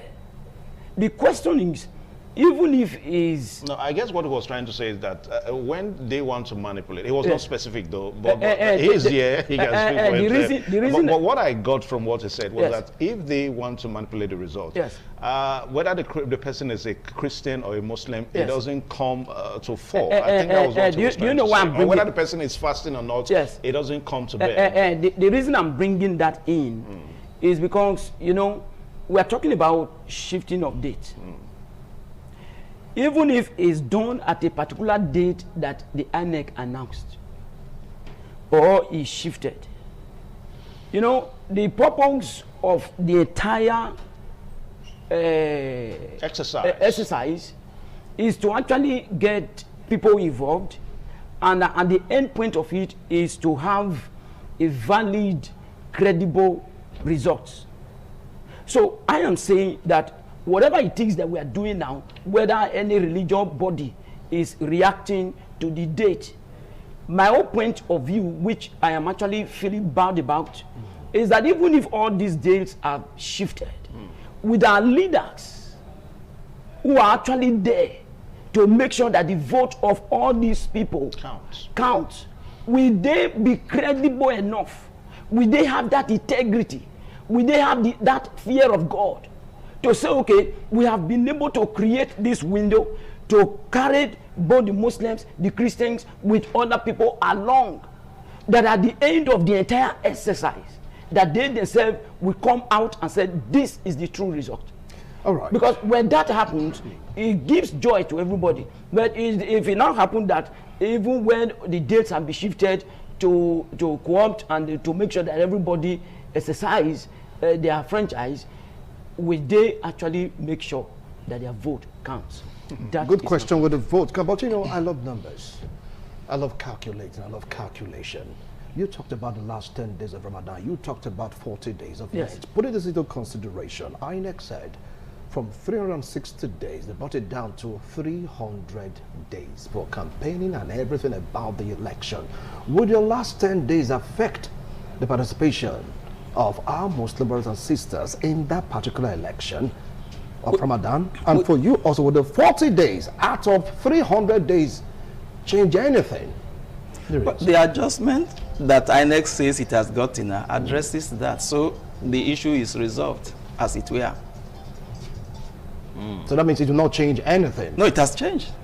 Yeah, but we are yet to hold on. Now, because INEC has not given us a new date. You see, INEC would naturally, except INEC would conduct an election, do the voting itself, and come up with whatever result. Yeah, we need but to. If INEC requires human beings, I'm coming. You see, the whole exercise, INEC is regulated by law. Yeah. INEC is regulated by law. That's what the Senate just did yesterday. If INEC, going back the question, if INEC, for example, says, no, we'll do what we feel like doing, INEC will be reminded that the law does not give you that latitude. INEC will be challenged. But hold on, Madam Nuruddin, you've not answered the question. What is the question? You said the last 10 days for seclusion. Yes. Putting the last 10 days into consideration, and the number of days given by INEC for Nigerians to participate, is really going to affect our Muslim brothers and sisters, because about Ramadan, almost 30 days. Remove 30 days from 300, we have 270 days left. You see, my dear, the whole essence of making law is to address an anticipated trouble, or to address a trouble that is already existing. What the Senate had done, which they are hoping that the other bodies that will need to collaborate to make it come into being, is to address that problem. So that makes your question superfluous. If it was not going to address that, Senate would not have engaged itself in such superfluity. What Senate has done addresses the fear that had been expressed by the Muslims that we will be disenfranchised. It's not for INEC to go back and adjust accordingly. Just one more question. Now, you talked about it being superfluous in the sense that this is a country regulated by law. The law is meant for the people. The question now is, who are the people regulating the law? Because the law is meant for Nigerians. Constitution remains. Yeah. Because everything put into consideration, you are doing your fast, no problem. You have ample time, opportunity to take part in the election. Some are saying that some religion, quote, Christian, Muslim, want to show superiority over other religion in Nigeria. No. You see, let me tell you, it's not so. If you have a right, equity would not aid the indolent. If you have a right and you choose to sleep over your right, that becomes your business. If I am insisting that this is my right, give it to me, you don't have problem with that. Why should you? It is only when I'm saying what is due you don't give, that is when I run into problem. Okay. So if there is anybody who feels that I am genuinely denied, I gave you an example. The Seventh-day Adventists had gone to court to challenge why must election hold on a Saturday. They got whatever. Whoever has not approached, so if there is another faith that you know that is not bothered, there are some who say we don't even care about the election. Do not forget that election is a civic obligation. Every responsible citizen must be involved. And so if citizens are now articulating around the area that we want to be responsible, but barriers are put on the way, why should we have issues? Now, and these barriers are removable. Remove them and we move on. Pastor Benson Ogira here. We're going to continue these discussions because I've been told that we have some time. Yes. Now, you know, Nigeria, most times, I want to laugh, but I won't do that. Now, we're in the Fourth Republic, right? Yes. We've had a series of elections and all that. Now, the 1999 Constitution that we've been amending, we keep on amending it. This is perhaps since 1999 that this now came to the fore, the aspect of the electoral reenactment bill that the Senate amended yesterday. You want to, is it that Nigerians, they've not seen this? I mean, this is also not the first time that we're having the Ramadan fast. This is not the first time that we're having presidential election in February. In 2023, it was in February. In 2027, it was in February. And of course, in 2027 now, it was in February. Then in 2027, it's going to be in February. So what are we saying? Is it that we've not noticed it, then all of a sudden we are now noticing it now? I want to say this, that it was boiled down to the agenda and the integrity of the leaders. You know, when a system is put in place that has been on ground, that have been well followed, and you discover that it has been yielding results, if it don't happen that it's being challenged, the outcome of it, whether the challenge will be accepted or not, will now depend on two things. The first one is the integrity of the leaders who are actually there to make sure that the law is followed. And the second one has to be the interest for the nation and the agenda. Okay. Yes. All right, so we want to say a very big thank you to a foremost Islamic cleric, Nuruddin Asoloye, Islamic scholar, and also Pastor Benson Ogira. Thank you so much. This is all time will permit us to take now. As it stands now, the February 20th, 2027 still holds, and the March 6th for governorship election still holds. So until INEC comes up again to do the needful, because with what happened yesterday at the Senate, you know, amending the reenactment bill 2026, it gives opportunity for INEC to tinker, that's the word now, to tinker, you know, they set the dates for the election. We know that INEC is going to do the needful so that all these concerns that we've been discussing will be a thing of the past. I want to say thank you so much, gentlemen, one more time. All right, so we'll take a short pause now where we'll join to Lokbe Oguntimehe in Abuja for his segment.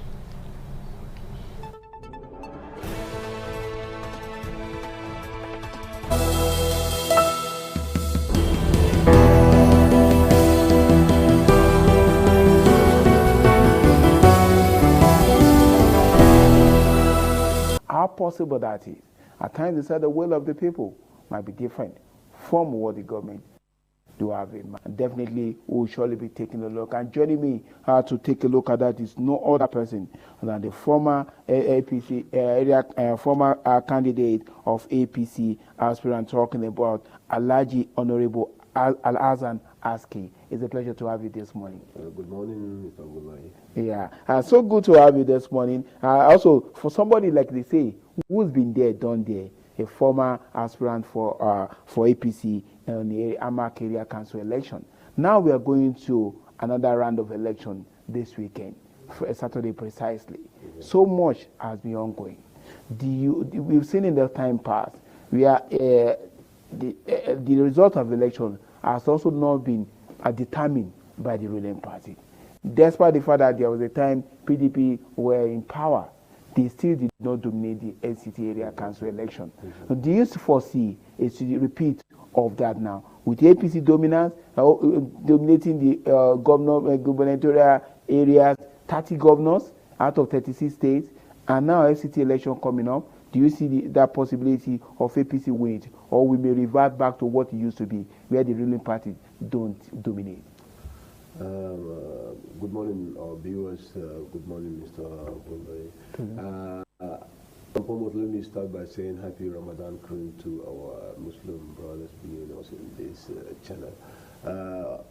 Regard to your questions, I think let us start by thanking INEC for what they have been doing in FCT, because it is a clear indication that yes, INEC is doing election fairness in the FCT regarding the area council election.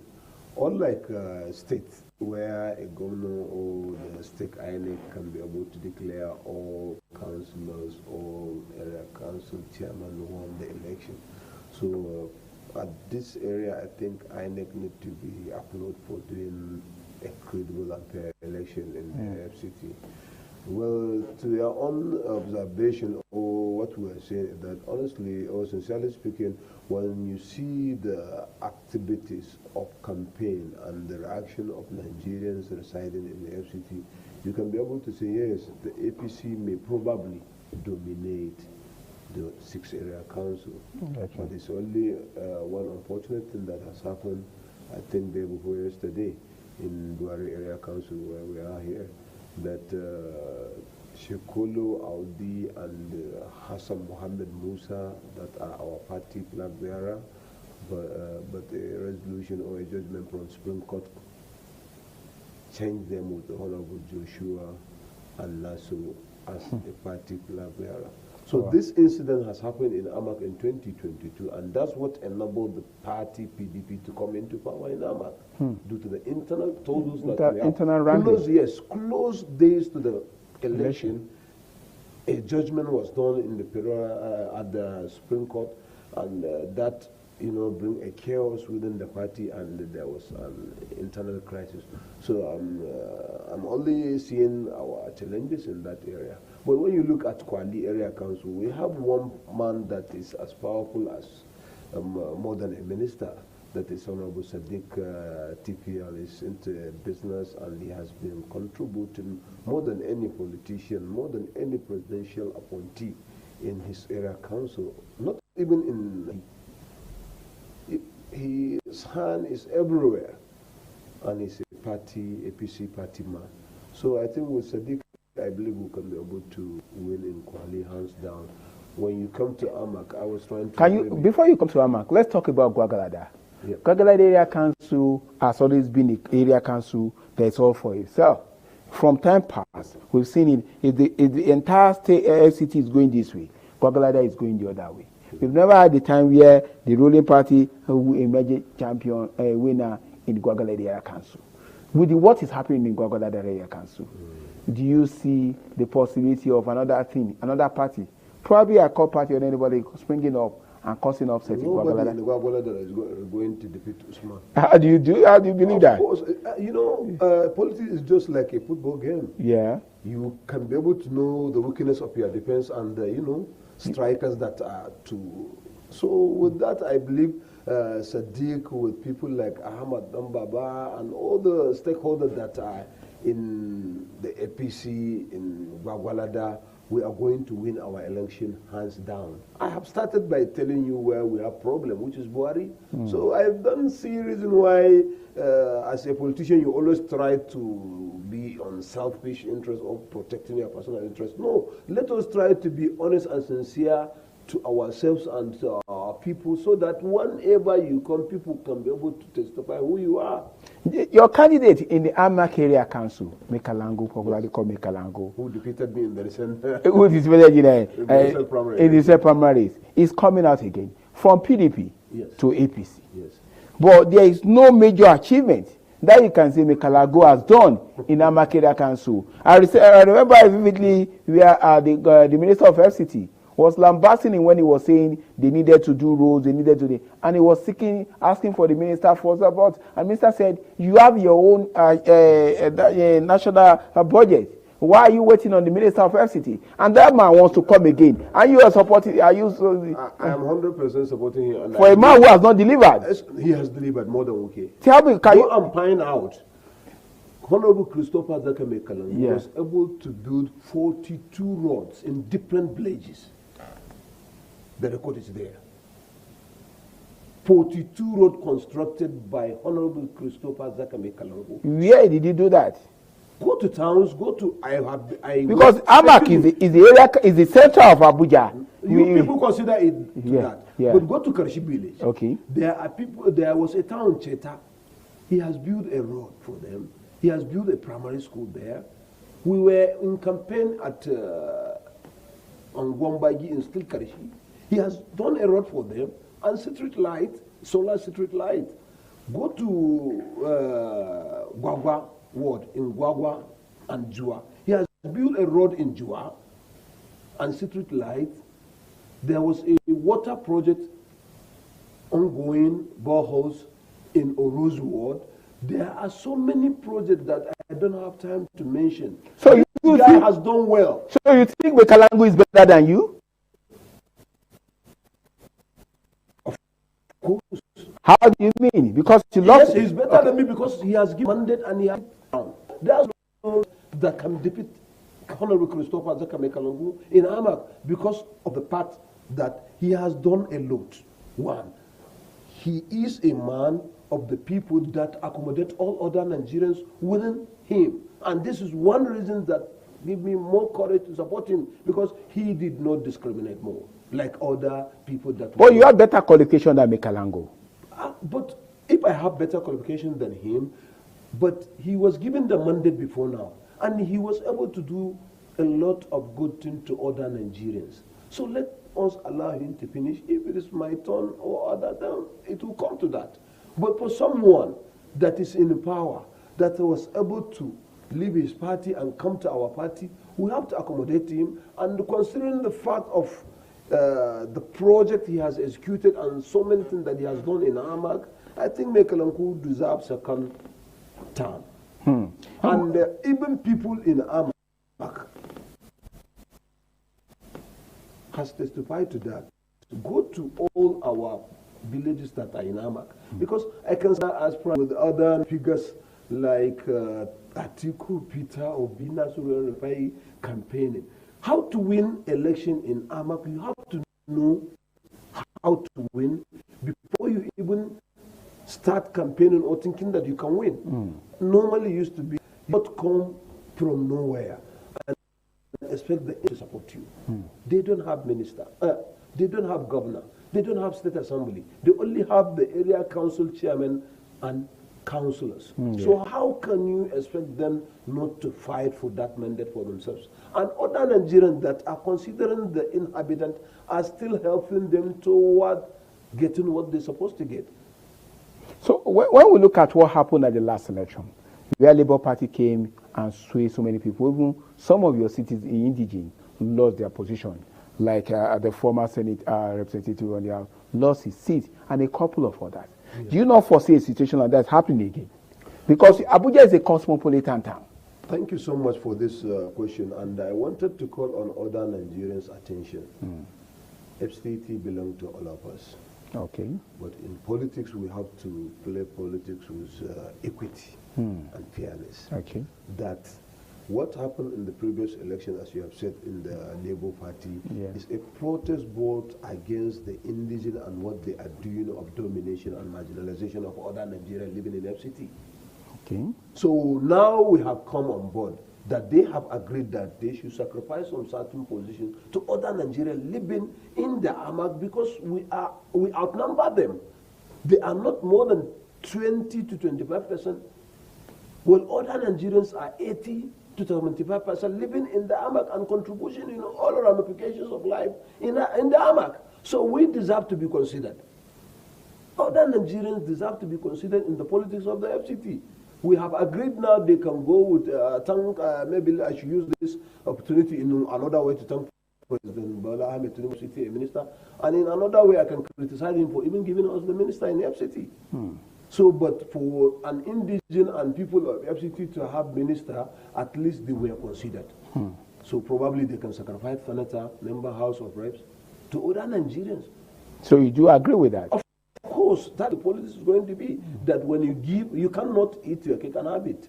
Give and take. That's how politics is supposed to be. But once the indigenous are trying, and we have been hearing what they are saying, if they ever try to see that they want to sweep everything away, other Nigerians are ready to harmonize, galvanize themselves and kick them out of all the positions. But we have seen a situation where the FCT minister has bamboozled some other area council chairmen who are not of it to either join their party or be left in the lodge. You know, do you see? What do you make? What do you think of? What do you think of? Because we see what Mekalango has done. Dump PDP, join to APC because he wants to remain and he wants to return back to his post. Do you think this is politics? Well, it is right in another way. How do you make that? Make him in APC, in PDP. Yeah. We see many of even their aspirants. The Amak chairman in PDP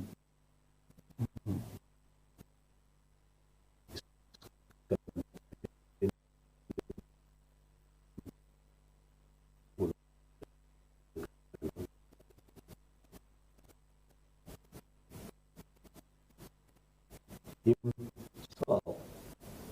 Well, other stakeholders DP has come in about his house. That Amak Amwari, Honorable Obika, yes, has now decamped in order to help Mekalango to win a second term. Likewise, the same Aduda is romancing us, or has decamped a former senator in order to help Christopher Azaka Mekalango. Me being an aspirant who contested with him and other aspirants who were about 7 of us has already marched in order to help him. More especially, I have said it in many different places, that Zaka Mekalango was considered because of his personal character. That he's a man that accommodates all. He has a listening ears to Nigerians. So with that, I believe, and when you look at the ticket, as I've earlier said, if you wanted to win a ticket in Amak, try to carry all along. Don't discriminate a religion or tribe or else, because these are ingredients that you cannot separate them with the Nigerian politics. But some people will think the reason why you are supporting Mekalango is because you have been taken care of. Well, how do you react to that? No. Nobody has promised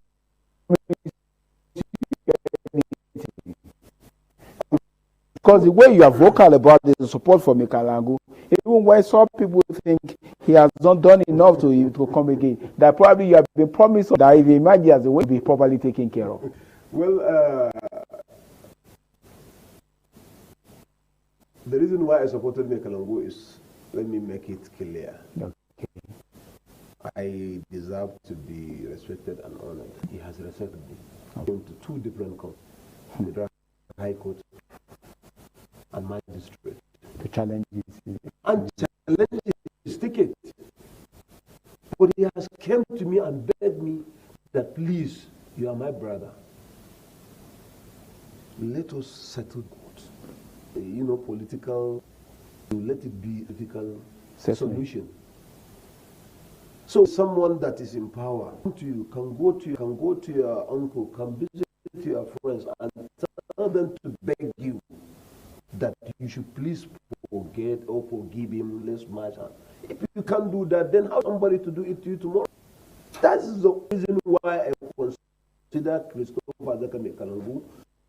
And I have looked into his ticket. I can see balance of winning. Because as how election in Amak, especially, you must have either an indigenous and non-indigenous. And that ticket has that. All other Nigerians, by having Honorable Yusuf Nadabo as his role as Nigerian, Christopher Zakame Kalangu and Christian consider that yes, this is our ticket because our brother in the religion or origin is in the ticket. So the ticket has balance. You cannot bring two aspirants in that AMAC and say you discriminate, you bring only Muslim, or you bring only Christian, or you bring only non-indigenous. No, it doesn't balance. So other people or other parties that has done those, that has were able to produce their candidate to that aspect, they have already, I can say, shoot themselves in their legs. They miscalculate. So that's what enabled Chris Zakame Kalangu, I can say, is just like this election is just like we are going to say it's a walkover. Away from Amak Area Council, let's take a look at Kuje Area Council. What do you think will happen in Kuje Area Council? Do you see the incumbents coming back? Of course. No, he's trying. He's trying. No, he's trying. He's doing well. And we have no more challenges there. Okay. Right from his primary, the house is all intact. And nobody's challenging. Yes, it's only Abaji we have crisis. Let me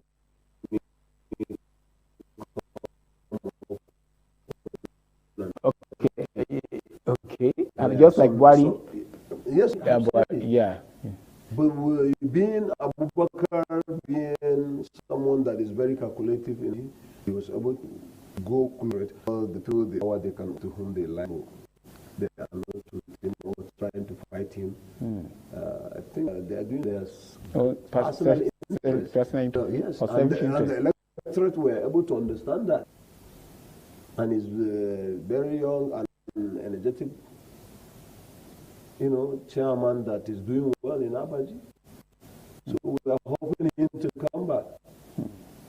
Well, you're not so sure.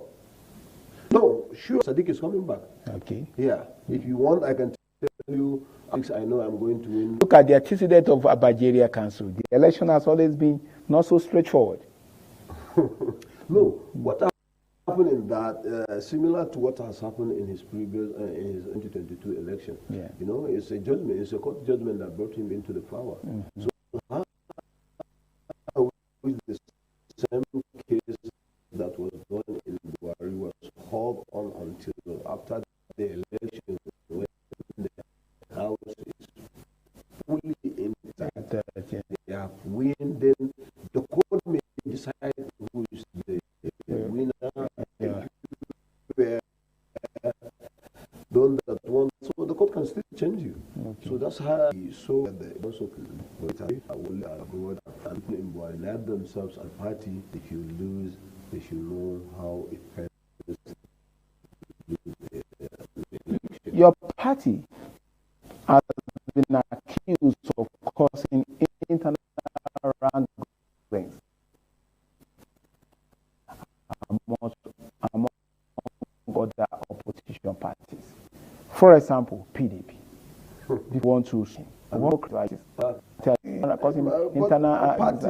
should understand one thing. Party and stakeholder that has influence and government are different. So, and it is a policy or way of doing politics. I see no reason why in politics, if I can win with 5.5, why should I deserve almost carry 9.5 or that done? It will be a burden for me. Okay. And I believe opposition are winning because of the room for you can be able to see the challenges ahead of you and how you can be able to correct your mistakes.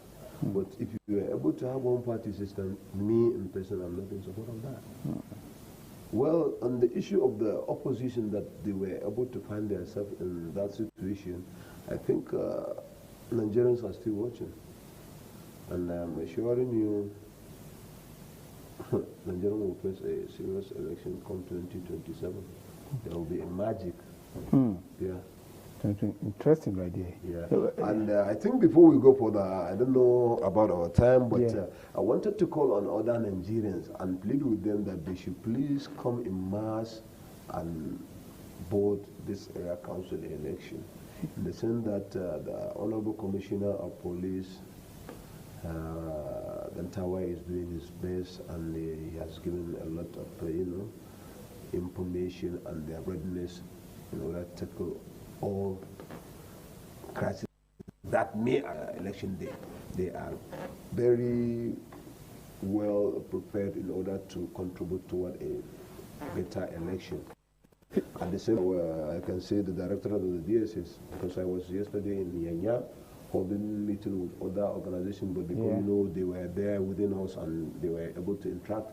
So I'm appealing that Nigerians should come in mass and demonstrate how the 2027 will be through this election. So do you think with APC, if APC happens to sweep council election in LCT, that could give us an inkling of what will happen in 2027? No, not necessarily. So with APC winning all the local area council election, that means that they also do them? Yes, exactly. Okay. Exactly. But do you think APC has what it takes to dominate the LCT election?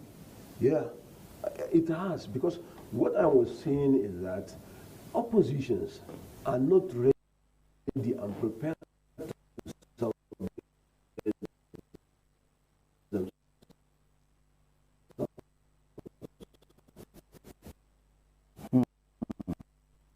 They don't mean the business.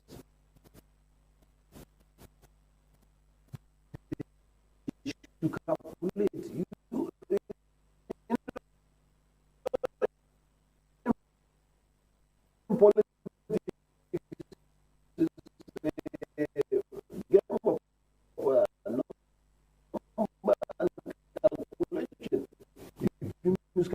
You lose it at all. Exactly. So they are letting on the front and the corner of the country is the vice. Likewise, an Igbo is an aspirant in ZLFP. An Igbo is an aspirant in SDP. You can say scats. When you look now, go the way of course. This will panel right there and with local Azan, between election, federal election. Okay, that will be good. Panel right there. Okay, there has not been much campaign by the candidates. That they waited too late before they start campaign. Do you notice that too? Like what it used to be, where you are see months before the election, there will be campaign all over the place. This time around, before we started seeing any major campaign, was like a week before the election. Do you notice that? Yes, I have noticed that because it is yesterday that Nicolongo was able to round up the 2 awards we have. So I think it is fair for him. He has finished just yesterday, and I think he was able to lead to that yesterday, and then due to some certain factors that he lost someone, so he has to mourn.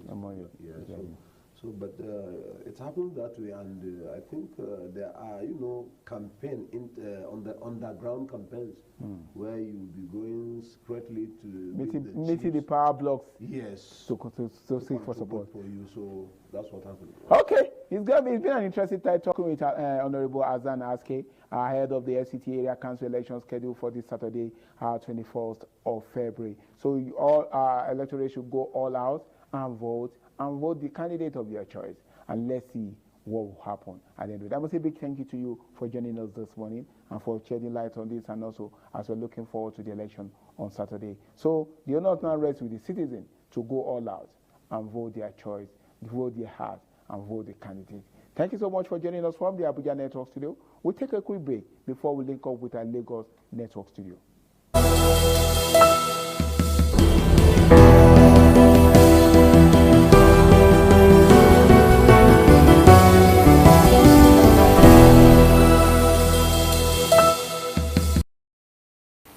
thanks for joining us this beautiful morning on ITV TMI, the continuation on news and current affairs program. I am Marcelina Unkwa. All right, from our Lagos network this morning, we're having two guests. We'll be having Barrister Atta Adamsi. He's a legal practitioner and also a multi-skilled professor. Good morning. Yes, thank you for having me this beautiful morning. Thank you so much for coming. Thank you. And also joining via Zoom, we'll be having Dr. Victor Ohai. He is a humanitarian ambassador. Dr. Victor, good morning. Thank you for having me. Thank you so much for joining. Okay, this morning we would be talking about electronic transfer of results. It has triggered protests against 2027 election. We would be focusing on 2027. I mean, last week we saw that protesters came out to protest that they do not want manual. You know, the Senate president said that, okay, we would now trending and moving towards what is it called, digital age, and then you are now narrowing down yourself to analog. Who does that? I'm not party to that. Okay, Barrister Atta, I'll come back to you. Let's go to Dr. Victor Ohai, if you can hear me. We would like to get your take on this. I mean, we saw yesterday the protests, and those protesters were even tear-gassed. They came out last week to protest, and yesterday again, they were out to protest that all we want is a free and fair election. We do not want manual. We want just electronic transmission of results. We do not want manual. Stop telling us that once it fails, we would, fall back to manual. Manual would be our alternative. What is your take on this, Dr. Victor Ohai, if you can hear me? Yes, I can, and I hope you can hear me. Please. Yeah, sure. Okay, so I think that our representative have forgotten that what we're practicing is representative democracy, where the people go and, represent you at the National Assembly, not their own personal interests. It is important that they are sensitive to the wish of Nigerians. But what you are finding is a situation where if you get to the National Assembly, they do whatever they think is in their best interest. That's not very good. They should be listening and they should take it. I know the argument may now be that, okay, the opposition is making one pushing them and all that. But whatever happens for everybody, whether it is manual transmission or electronic transmission, it affects everybody. So what's wrong with it? The argument has been made.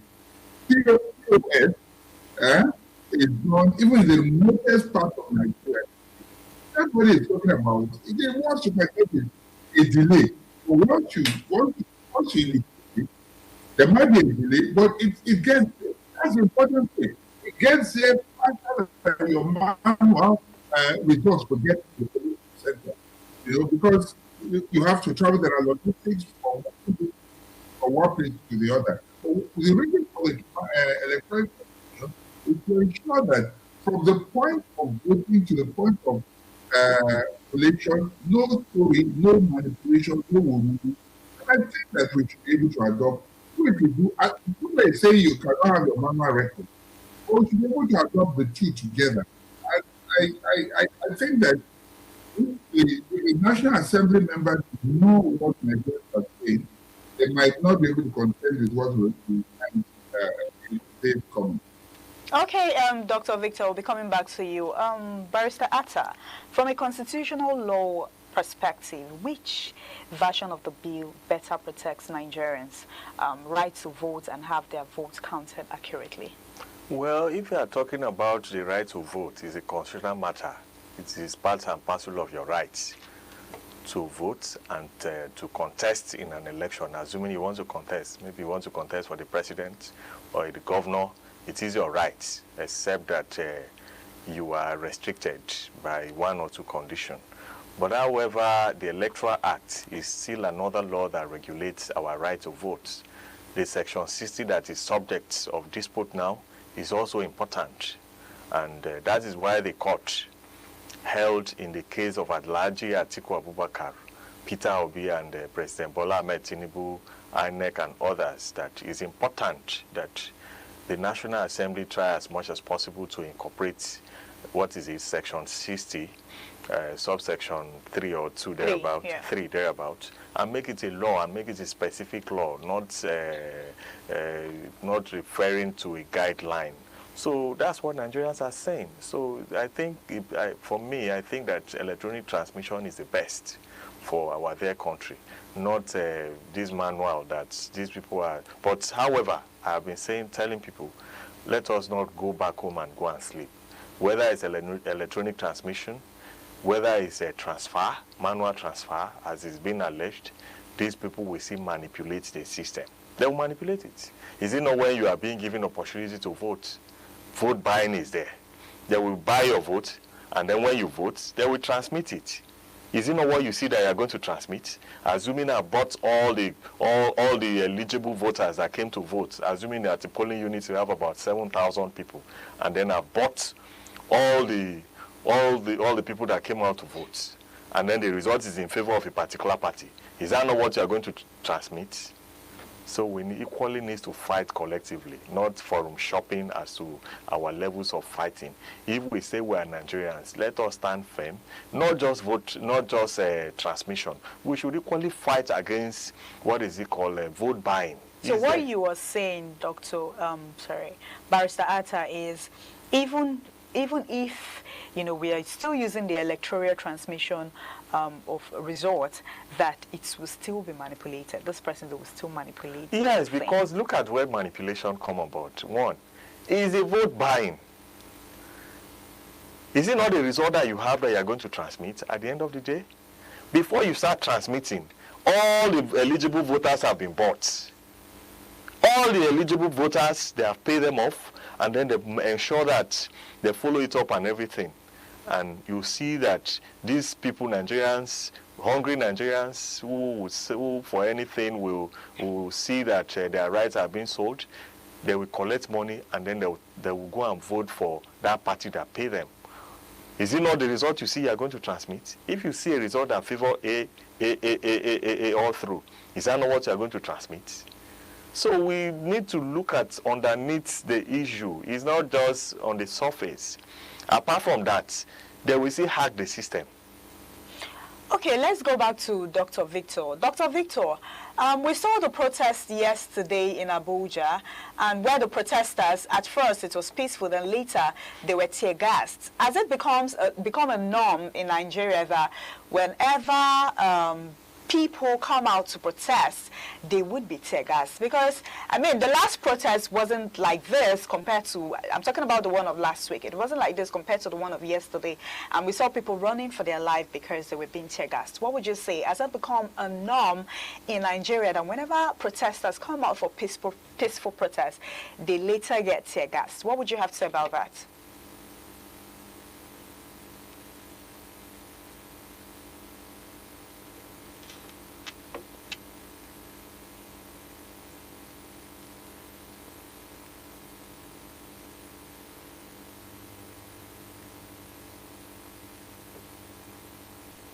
Can you hear me now? Yeah, we can hear you now. We can hear you now. So we have seen, in this country, we have seen reasonable commissioners of police who have engaged protesters and even provided, covering for them and contain them when they're protesting. When you use violence, it can only escalate.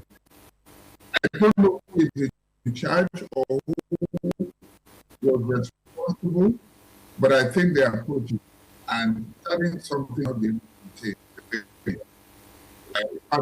not a precedent. It's always happened. Violence every time as a response. I don't know if that's the high standard they want to call it, but it's very, very wrong. These are fellow Nigerians. Your brothers, your sisters, they're not asking for anything. They're just asking that votes count. And the way they know that votes will count, that will give them confidence, is through electronic transmission of votes. Is it 100% foolproof? Not necessarily. I mean, as a former presidential candidate myself, I recall that a time back, 2019, when I contested, a guy came and approached me at the time. He said, "That's the technology, of course, it could be forward or whatever, but you can't discount the on this one." You know, like he had a technology where he could hack into a system and then change the results and all that. Of course, I looked at it. Wow. You know, but you see, the mere fact that you could suggest such a thing means that it is not important, right? That's why I don't very that. Apart from the issue of vote buying, these guys always go, the politicians always have to step ahead. But the reason we are insisting that electronic transmission is important is if you like deal of vote buying, whatever it is, you buy in one place, buy in another, it may not happen everywhere. Let what happens at the polling booth, whether they vote the vote or not, let that be what be reflected. Not getting closer to a democratic world, what happens between the point of voting and the collation center. You begin to see all sorts of manipulations, all sorts of things. You know, and at the end of the day, it takes away the credibility of the election and it's proper. You get people that you did not vote for. If you voted for the devil, then you prepare to let the devil be in power. But not that you vote for the devil and somebody else comes and wins them. If you are voting for your candidate, that's who you want. And you are ready to live with the consequences. That's all Nigerians are asking for. Nothing more, nothing less. Yeah, that's what Nigerians are asking for. That's what the protesters, they're asking for. We want a free and fair election. We want our vote to count. Barrister Atta, you saw the protest yesterday, the protesters rather yesterday, where they were being tear-gassed. And it's got me asking and got a lot of Nigerians asking, is it a normal thing now in Nigeria that whenever protesters come out for a peaceful protest, they are being tear-gassed, you know, to distract everyone at that moment from what is going on. Like they just, at that point, everybody wants to run for their lives because, I mean, tear gas is not a good thing in the system and they want to run for their life. Is it now in norms? Nigerians, they're coming out for peaceful protests.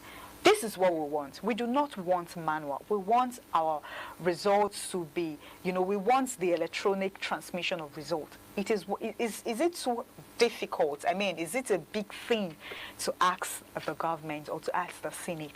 This is what we want. And these persons came out to protest and they will be tear-gassed. What would you have to say about that?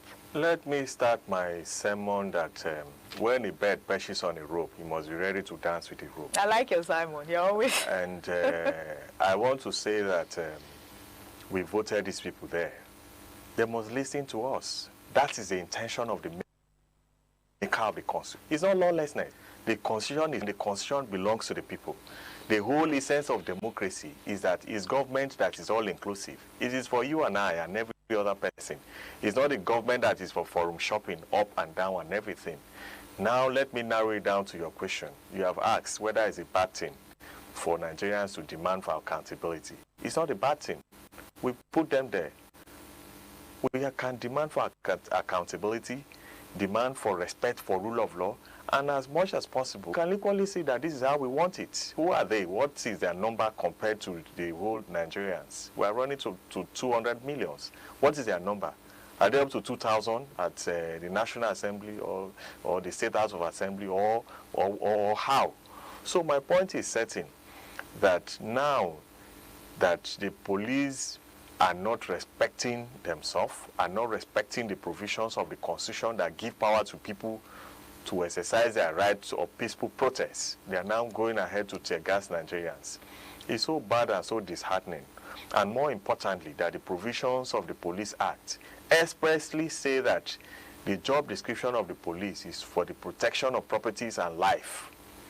How can you now be killing the people you are said to protect? If they are dead, who are you going to protect? Who are you going to govern? So, like I said, I want to call on Mr. President quickly.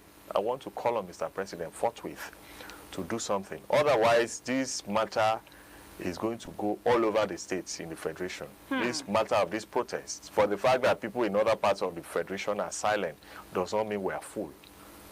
Does not mean we are not concerned about what our brothers and sisters and colleagues are doing in FCT. I share whoever that is being affected, I share in their loss, because apparently some of them may not be health-wise, may not be okay for that tear gas, and then you abruptly go out and start tear gassing people. It's wrong. And do you know that I saw a video where Showere said that this tear gas was actually present, that it's not the normal tear gas that How can it determine? Let us tell ourselves, is he a professional? How can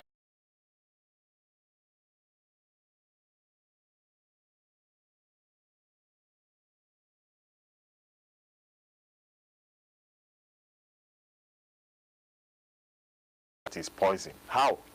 Yes. All right, Dr. Victor Ohai, do you see political interests shaping this debate? I mean, for example, the ruling party versus the opposition party, or lawmakers representing different constituency. Do you see political interests shaping this debate?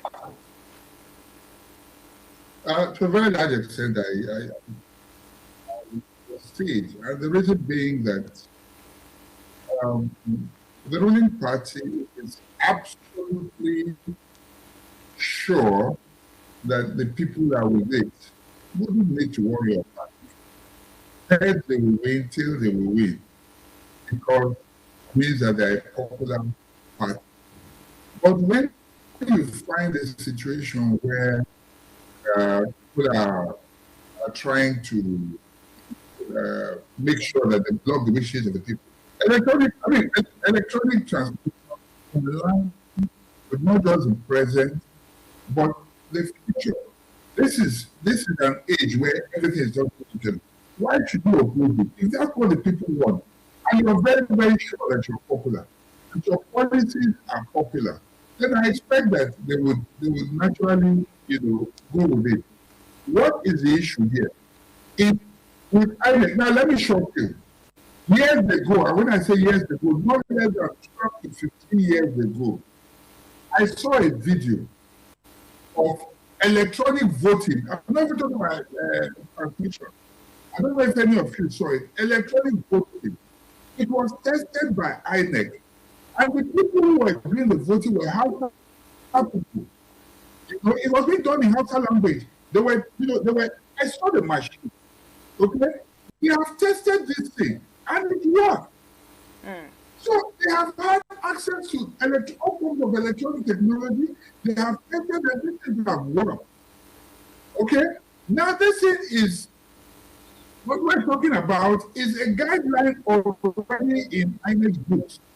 We know that INEC already, even the, what do you call it now, the current INEC chairman has said that the elections in Abuja, the county elections there, will be electronically transmitted. INEC is ready. My question is, if the umpires are ready, then what how do I put it now? Can the National Assembly know better than the umpires who have tried and tested all these methods, who know what works, and are sure, and they are telling Nigerians that they are ready that this thing work? Obviously, the only other interest will just be politics, nothing else. And when you say politics, it simply means they are interested in manipulating votes. Wow. They want to continue their rigging. They're not interested in our votes counting. Interesting. All right, Dr. Victor said they're not interested in our votes count. They're interested in manipulating this whole result stuff. Okay, let's get your final take, Barrister Atta. Yes, my final take is that freedom is not given voluntarily. People are beginning to fight. They're using the social media crusade. They're exercising their right pursuant to the provisions of the Constitution.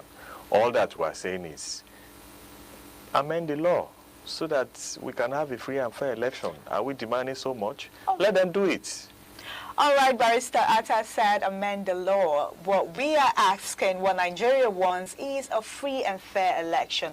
Let our votes count. I mean, that is also what Nigerians, the people out there that are protesting, that is what they want. Thank you so much, Barrister Atta Adams, for thank you for having me, helping us analyze today's topic. And thank you so much, Dr. Victor Ohai, for joining us on this morning program. All right, thank you all our viewers. Thank you Nigerians for joining our Lagos Network studio this beautiful morning on CMI. We would be handing over to Benin for the continuation on CMI. I am Marcelina Onkwo. Do stay with us. The election, it will come and it will go, and Nigeria remains. We must ensure that we know that, we keep on thinking about that, and so that we don't tear the nation apart. Like what we said, that the last is yet to be heard, and we understand that INEC is looking at new dates because of the reactions and the counter reactions that we discussed on our Benin Network Center this morning. Well, on behalf of my co-anchor from Benin, Wilson Omasha, I want to say thank you so much for watching the program today. Until the same time tomorrow on the same program. My name is Evan Sunohugi. Good morning.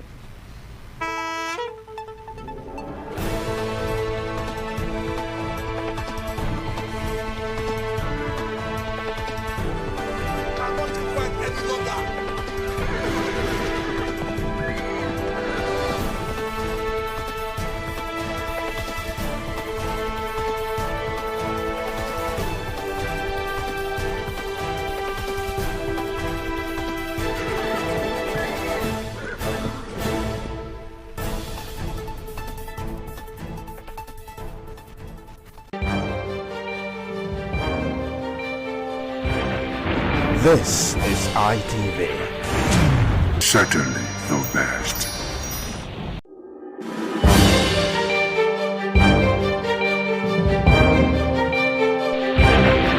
This is ITV. Certainly the best.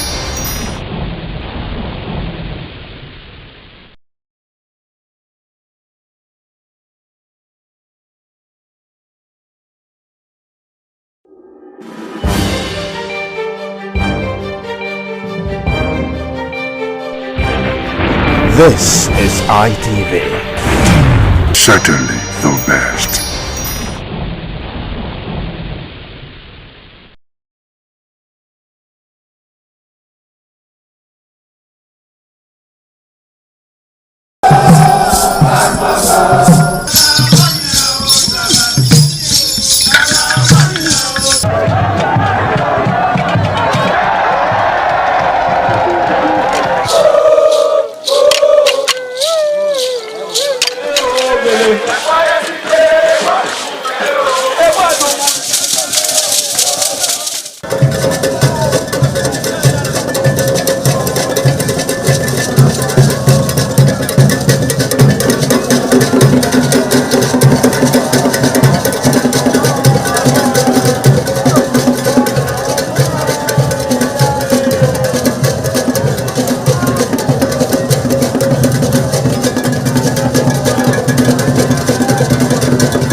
Oṣòdì aṣáájú ẹ̀ abẹ́rẹ́ tó pẹ́ ẹ̀.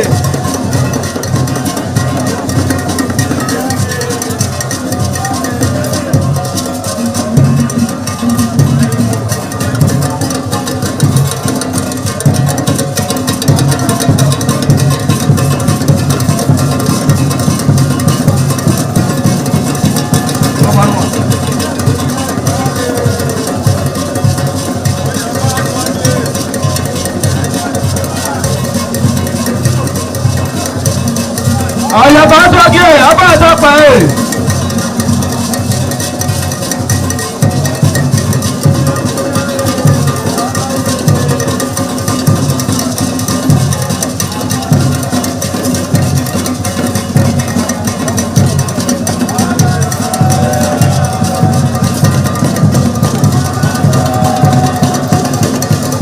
Àdàyè àtọ́jú ẹ̀ abẹ́rẹ́ tó pẹ́ ẹ̀.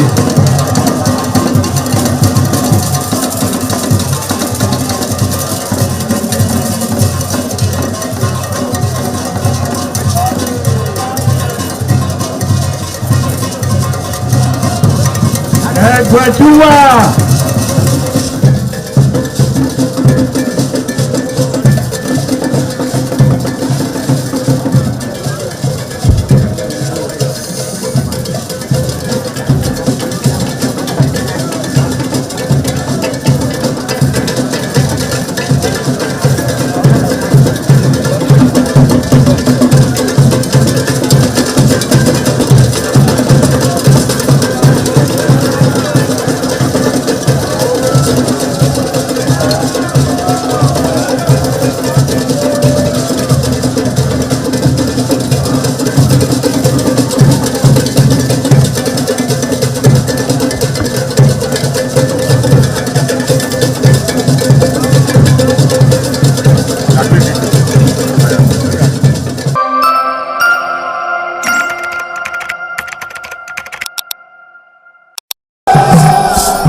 ITV, certainly the best.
This is ITV. Certainly the best.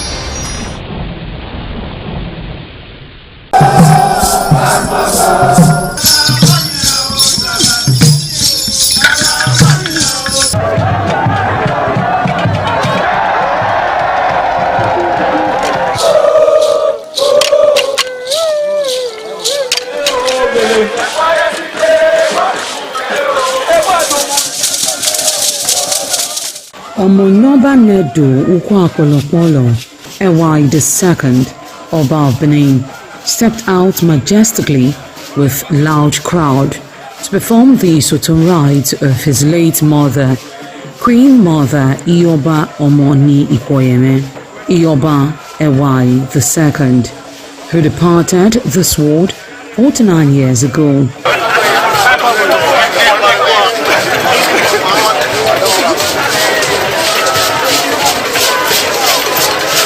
Isoton is a traditional rite of the procession in memory of the departed person's spirit in Benin Kingdom. It is usually heralded by public display of the departed person's influence during their sojourn on earth. The display of a human effigy symbolizing the departed royal matriarch was preceded by the Oba of Benin, who led the procession from his palace to the Immortan Shrine at King Square in Benin City, where he offered prayers for the repose of the soul of the Queen Mother, Ioba Ewai II.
Thereafter, a priest assigned to the Immortal Shrine offered Oba Ewai II items for Isoton on behalf of his family.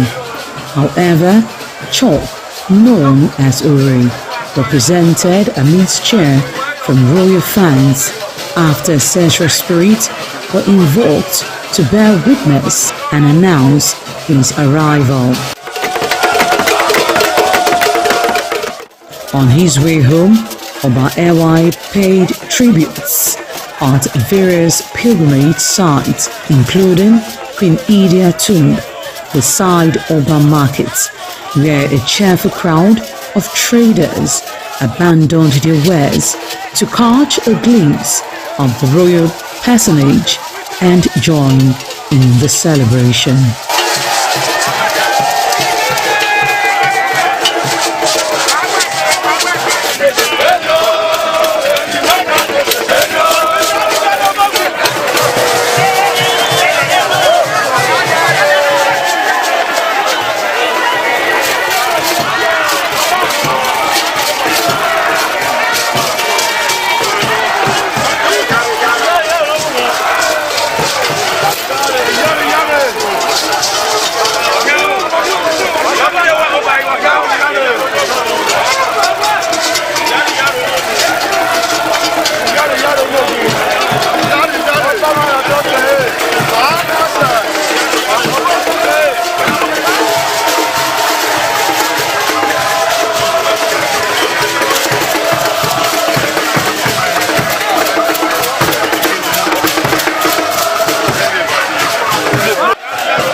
ITV, certainly the best.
Ugieni Madonna, Imagedion, Overo, Ovesniagbe, Emanazo, or Ugieni Madonna. You will have to serve the community for 30 years before you come to this stage.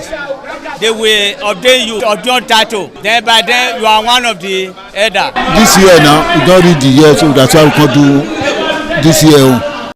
Historically, joining the Elders Council, an individual must have reached a certain age and must have made significant contributions to the community through leadership, service, or other meaningful ways. There was jubilation in the community as sons and daughters of Okada, both at home and in the diaspora, trooped out to be part of the ceremony, with various homes of the initiates agog with festivities. Friends and well-wishers of those initiated into the Elders Council jubilated at the Ogwedion after performing all traditional rites. The elders, known as Edion, in company with their loved ones, danced to their various homes where guests and family members were entertained.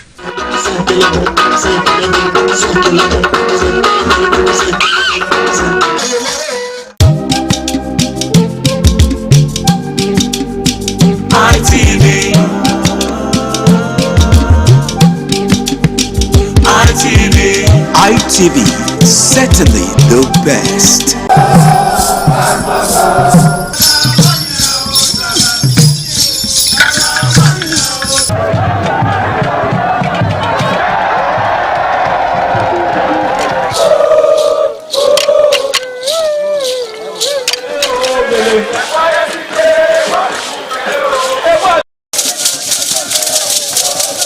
In the evening of the initiation day, all the newly initiated Edion danced to the residents of the Odion Way and also visited some homes of the various senior elders, where Chief Elder Ogbedio Onse was very conspicuous, especially at the country home of Sir Chief Dr. Gabriel Osawo Igbenedion with his family on the night of the initiation.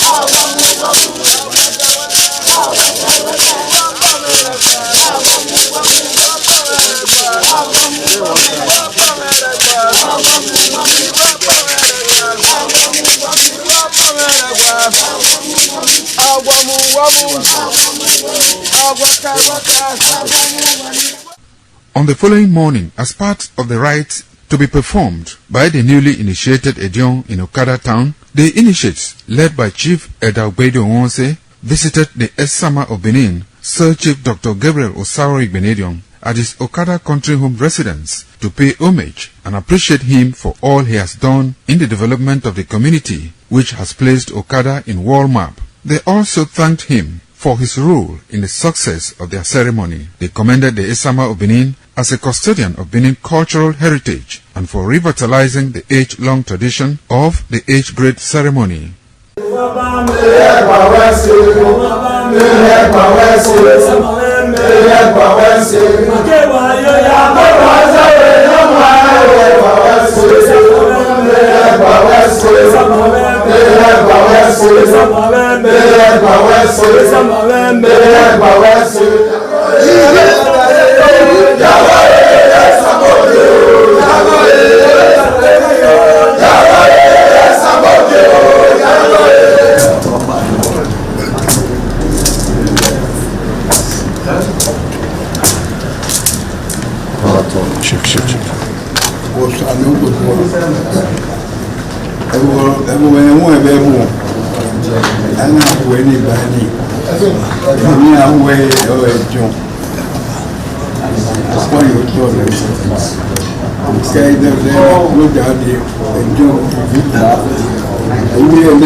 Go sign us. I'm sorry. Yes, sir. Yes, sir.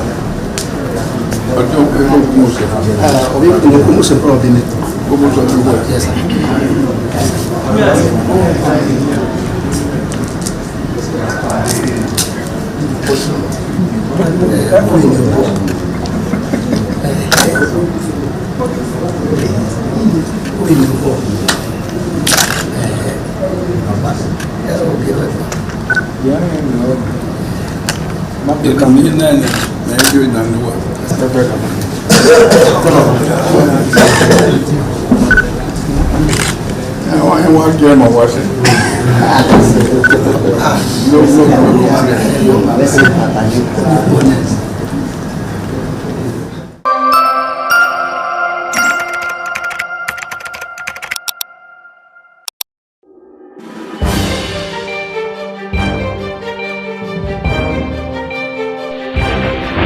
This is ITV. Certainly the best.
Oh, my son, my dear. You say, oh, my dear. Oh, we're not here. Is that the idea? You not over. Yes. You not do so much. Yes, my dear. Where's it up, Anisha? Where's it up, Anisha? Oh, now here, where's it? What's my dear? He said,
The Esama of Benin Kingdom thanked the new Edion for visiting him and advised them to always abide by the rules and regulations of their new positions. The Esama urged them to indulge in what will continue to bring development and progress to the community. When I say it's your Edion, I wait to us and I know what I've ever said. Papa. Caliban was in a coupon of the wisdom. Who paid you? Who paid you? Papa. Eko mwana sewa. Ewa ya lo de te de mu ya se wa ma bo ma. Awe wo we ni ne. E jo mu ki. E jo na we. E jo na polo pe. E jo na lu ya ko ai wa ki wa. Ba we ko ba. Ojo we. Ka je ni ne na ya je ko yi.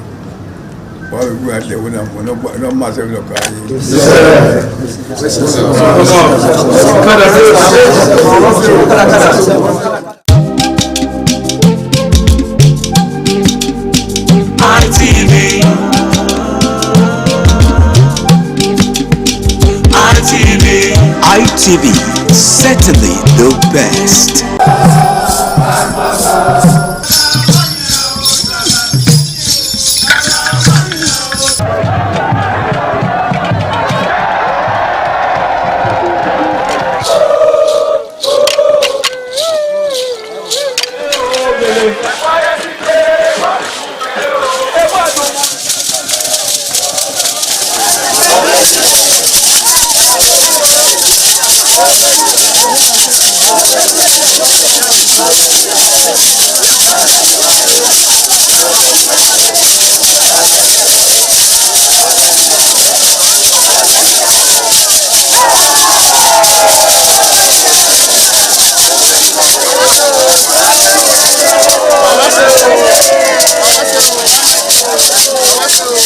Top on the list of the initiates was the eldest son of the Esama of Benin and former governor of Edo State, Chief Lucky Nosakare Igbenedion. 11 of his siblings, namely Bright Ayamekwe Igbenedion, Honorable Charles Osemwige Igbenedion, Peter Osawari Igbenedion, Dr. Fred Osanwi Igbenedion, Barrister Mike Osarene Igbenedion, Efosa Douglas Igbenedion, Ukbonwa Ernest Igbenedion, Osawe Igbenedion, Edosa Igbenedion, Dr. Daniel Omorige Igbenedion, Agbon Steve Igbenedion, as well as the Executive Director Operations, ITV and Radio, Chief Elder Ugbeide Nwonse.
It was a vital aspect of Okada community's cultural heritage, which emphasized the significance of age, responsibility, and community service. Over 50 notable sons of Okada were also initiated. According to tradition and customs, those initiated, dressed in white traditional attire, were made to undergo some rituals, while the Odionwe pronounces blessings on them and assisted them to take a seat with the elders.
This is ITV. Certainly the best.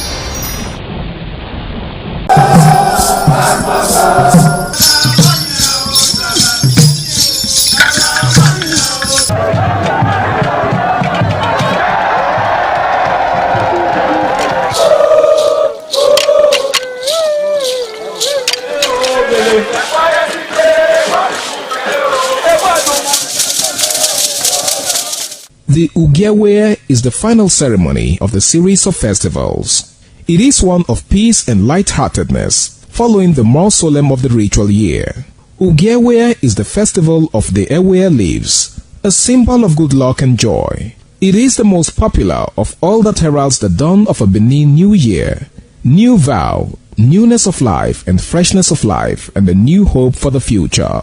In the evening, the Ewe leaves are presented to the Oba of Benin in grand style in a colorful ceremony. The Ihogbe society, amidst singing and dancing, bring the sacred leaves that symbolize good luck, blessings, peace and prosperity. Each of the senior members of the Ihogbe proceeds to give the sacred leaves directly to the Oba of Benin, and others put theirs at his feet.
Sige, watu munge, gele.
This is ITV.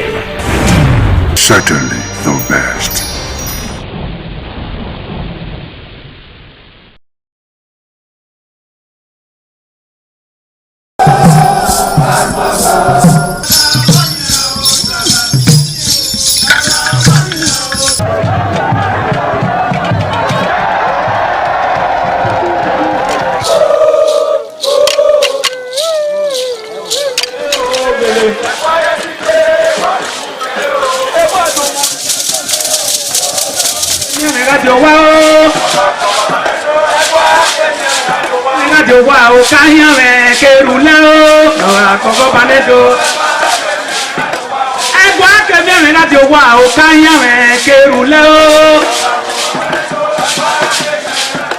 Omonomba Nedo Ukwakwalopolo Ewai II, Oba of Benin, performing during the 2025 Ododua Festival.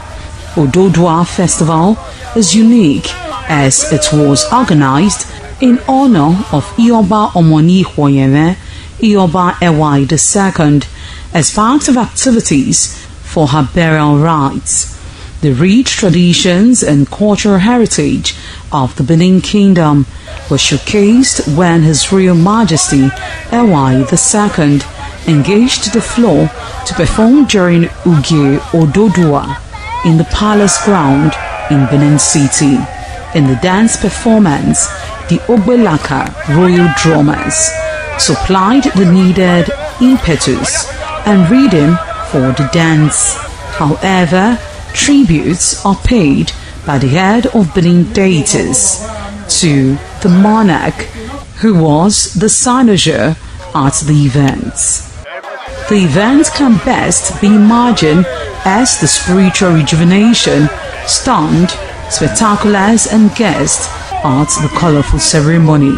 7 masquerades representing 7 spirits and deities conveyed different meaning in company with the head of the deities of Benin, with the Oba of Benin, who exhibited a grand cultural dexterity in his dance steps.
This is ITV. Certainly the best.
This is ITV.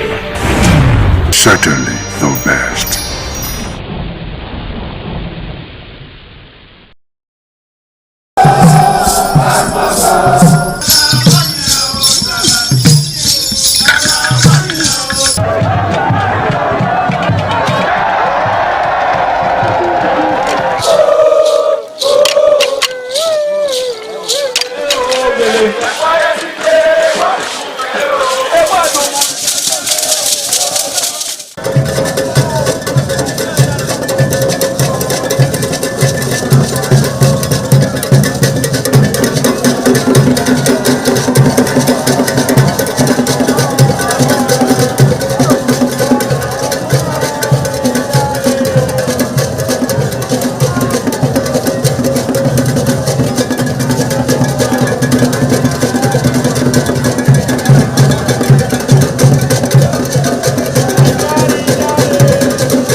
Ojúde aṣáájú ẹ̀ abẹ́rẹ́ tó pẹ́.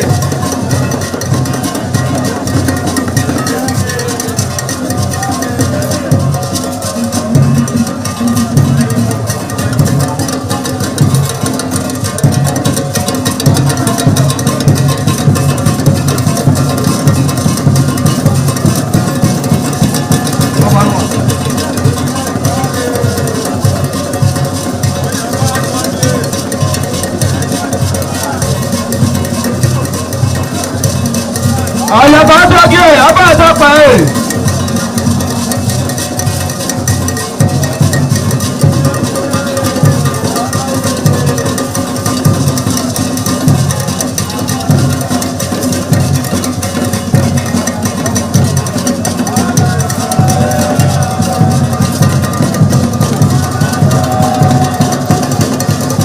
Àdàyè àtọ́jú ẹ̀ abẹ́rẹ́ tó pẹ́.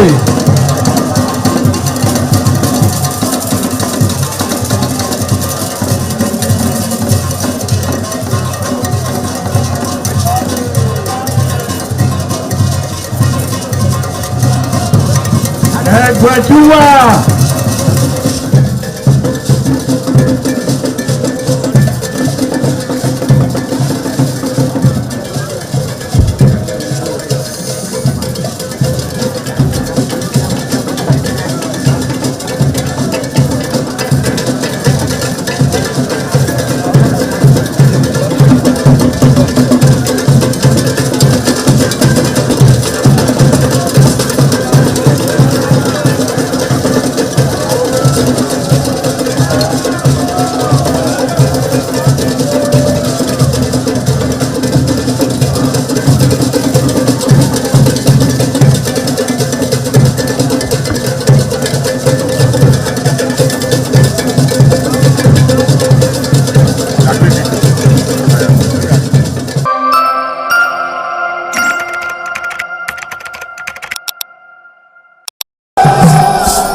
Omonoba Nedu Ukwakolopolo, Ewai II, Oba of Benin, stepped out majestically with loud crowd to perform the Sultan rites of his late mother, Queen Mother Ioba Omoni Ikoyeme, Ioba Ewai II, who departed this world 49 years ago.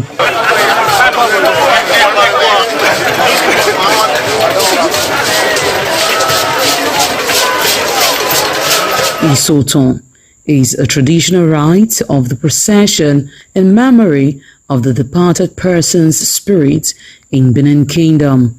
It is usually heralded by public display of the departed person's influence during their sojourn on earth.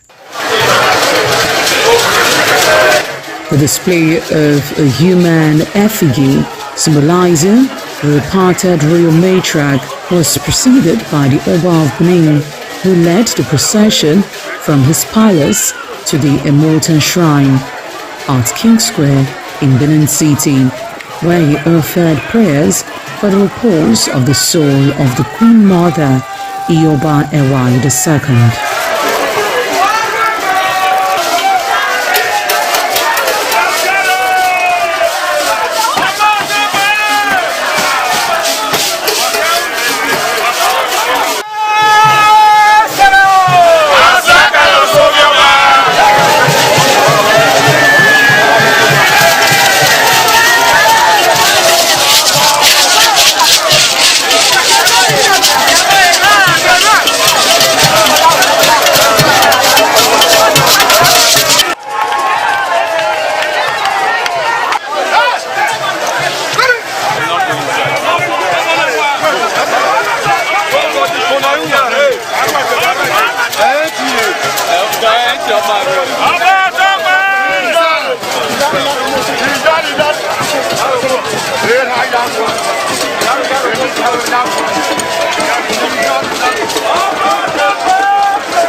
Thereafter, the priest assigned to the Immortal Shrine offered Oba Ewai II items for Isoton on behalf of his family. However, chalk, known as Uri, represented a mixture from royal fans after ancestral spirits were invoked to bear witness and announce his arrival. On his way home, Oba Ewai paid tributes at various pilgrimage sites, including Queen Idia Tomb, beside Oba Market, where a cheerful crowd of traders abandoned their wares to catch a glimpse of the royal personage and join in the celebration.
ITV, certainly the best.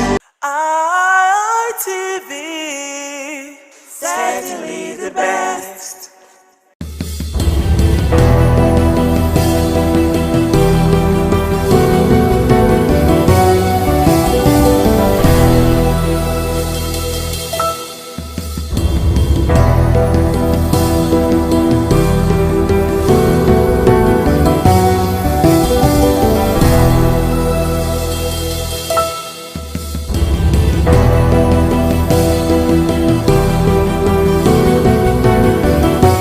Hello viewers, welcome to Viewpoint on ITV. I am Caroline Okonji, and it is that program that gives you and I opportunity to talk about some of the trending issues in the country and how it affects us as citizens. So today we're going to be talking about the withdrawal of police personnel from very important personalities in the country and how it's going to be affecting us as individuals, or better still, how it's going to impact us as citizens. And then again, the debates on legalizing gun ownership. So let's go talk to some persons and hear what they have to say in regards to this topic. It is Viewpoint on ITV. I am Caroline Okonji. The Nigeria security architecture, I think it is a very, very wrong approach at this time. The way you talk about developed countries and thinking of how police operate, the environments are not the same. First, we do not have good roads. That when you call for police in an emergency response, if it's like in the developed countries, you see police appearing within minutes. You hear of cases of assassinations in places like America. It's only a matter of days they will find the killers of those people. Those are not the situations in Nigeria. People kidnap people in their houses, people kill people on the way, they don't even know who the killers are. The only thing too that also makes some of these people not to be on the road is the simple reason that when they know that there are escorts following some VIPs and some people on the way, they know that it's possible that at some point they will see unexpected police presence.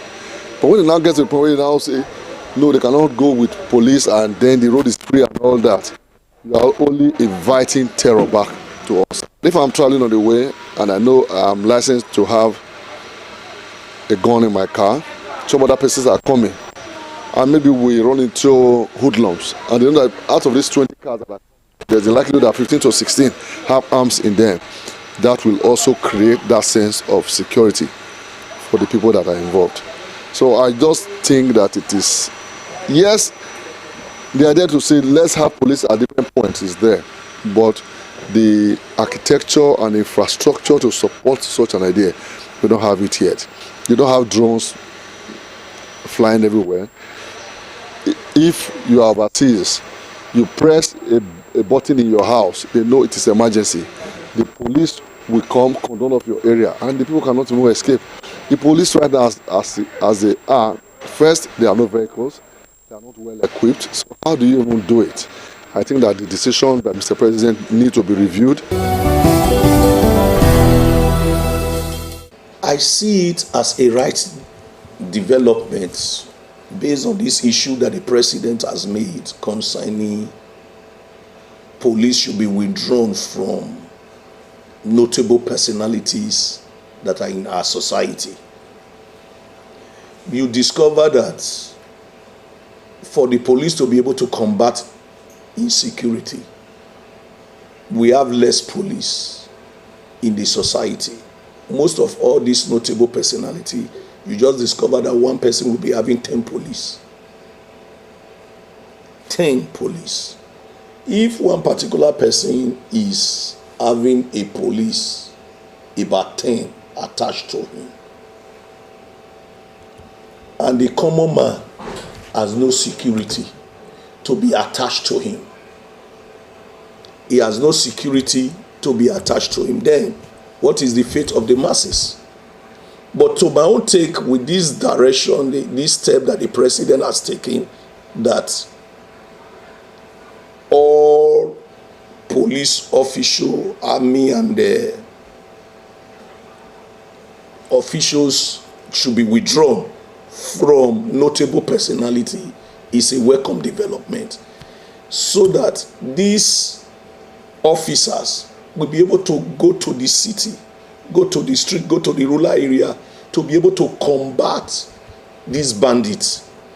Because if all this caliber of men, notable personality, are be giving policemen policemen are attached to them, it will not be a wake-up development. But if they withdraw them, everyone, all hands will not be on deck to fight insurgency, to fight bandits. But when these men are secured, they will feel less concerned about the masses. I believe that with this step that the president has taken is a very good step, so that security for lives and property concerning the common man will be appreciated. On these aspects, it has advantage and it also have disadvantage. It is good for people to have self-defense against this insecurity. But the other way around, when every man is given that license to get a gun or harm himself against attack, sometimes most people will not use it for self-protection, but rather they will begin to use it for destructive activities, like going into using it to embark on armed robbery and different. If somebody offends somebody, he can just bring out his gun and do killing. That is why it will not be encouraged. But the only advantage for the government is that let them employ more hands. Let them get more securities, people, recruit them, train them, tell them what to do, the rules and the dons that will govern their security apparatus. All these things should be put in place. Then with more and being employed and well paid, I believe that with all this they can be able to contain this insurgency and bandits in our country. We all know that the constitutional role of the police is the protection of lives and property. And like the president has rightly stated, the protection of lives of Nigerians are very paramount. And like the VIPs are still part of the citizens that the police is constitutionally empowered to protect. But you also realize from where the president is coming from, these VIPs form more or less like less than 10% of the larger population of Nigerians. And in that light, he feels that more attention should be given to the masses, to the larger population of Nigeria who are now faced with the challenges of insecurity, while also trying to address the manpower need of the Nigerian police. So in that regard, I totally support that directives that all available manpower now should be channeled towards the protection of the majority of Nigerians outside the VIPs that took a chunk of that number.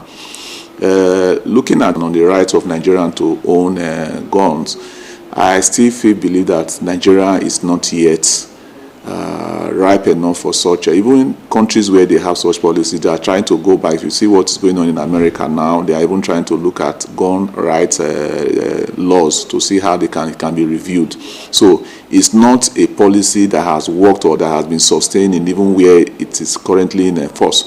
So for Nigeria, it is not just our only gun that will solve the problem of insecurity. I can tell you, with the kind of anger, with the kind of issues we have now, if Nigerians own guns, they will be using it to settle personal scores, not even the insecurities now. So that might not really solve the problem. I think solving the problem, we need to go into community policing, volunteer security, seeing how well we can domesticate security, make security the duty of everybody, not necessarily a centralized arm of government like you have the centralized police now. So with that, I believe we can substantially bring down, if not to a barest minimum, the current challenges we have now. So it's not really whether we carry guns or not that would solve it, no. It is a very good thing that the president is actually looking at how he can, curb security by having a lot of, security personnel on ground. But, if you have to fight insecurity by creating another level of insecurity, that's a very big problem, all right?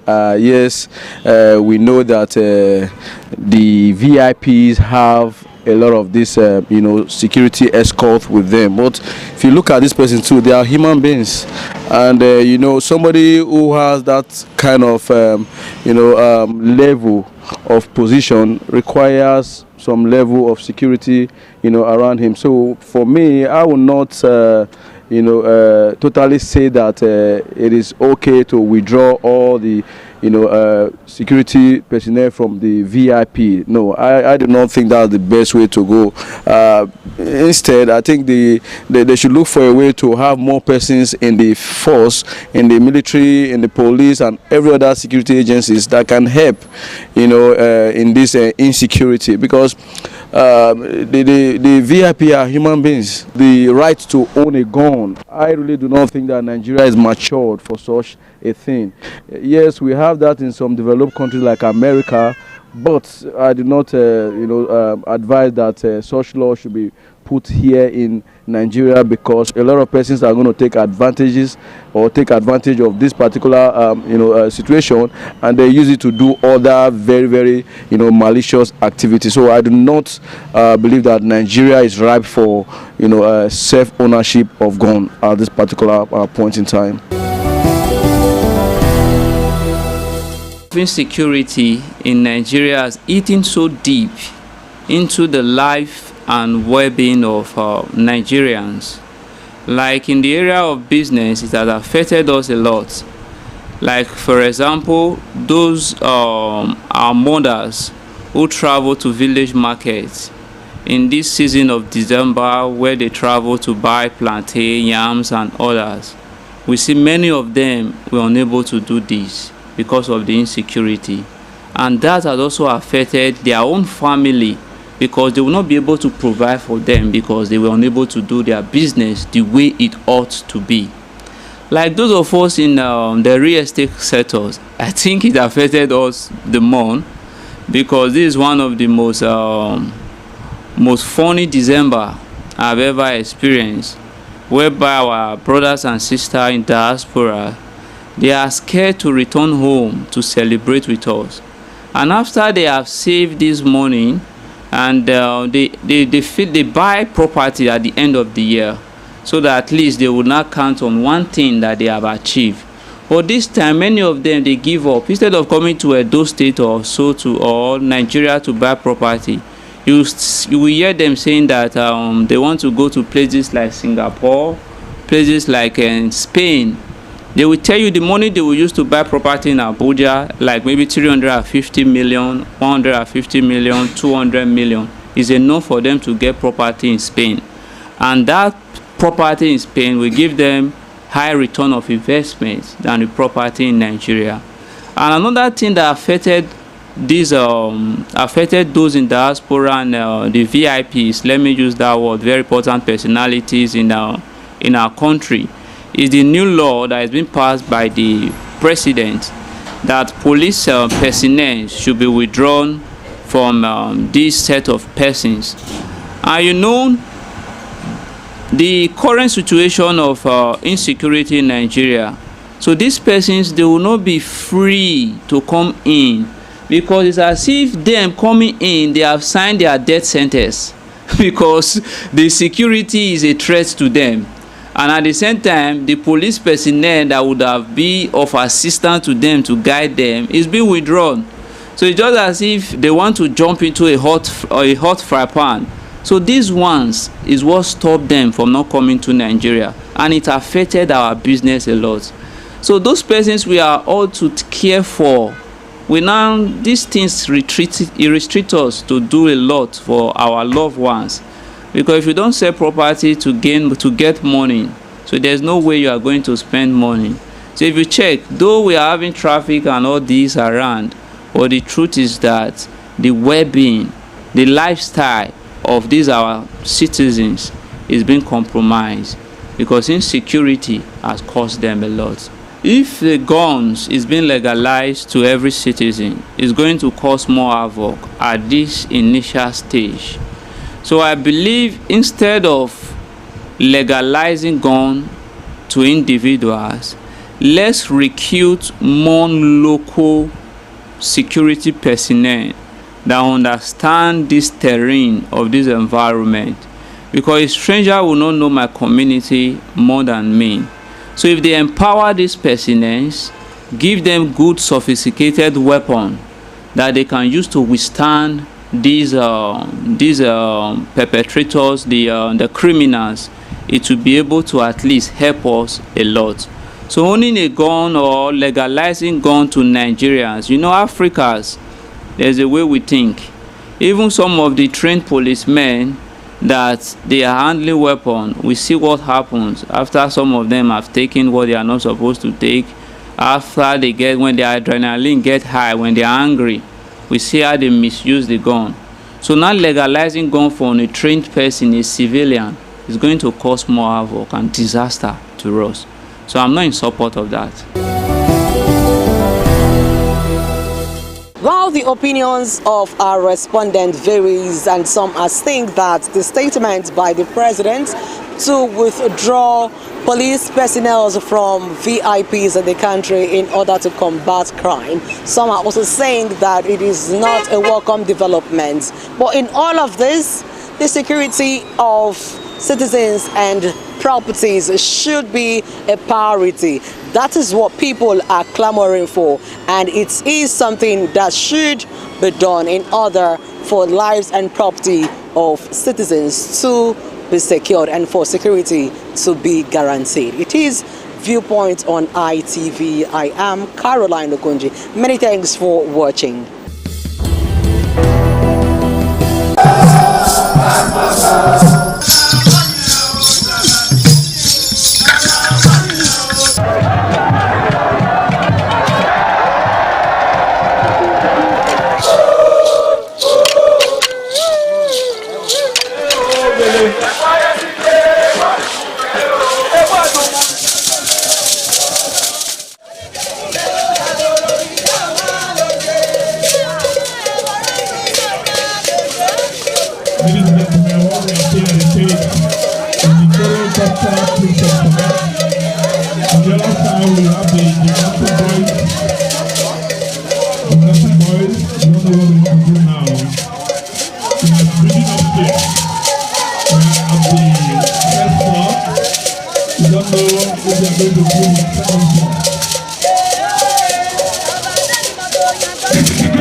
ITV, certainly the best.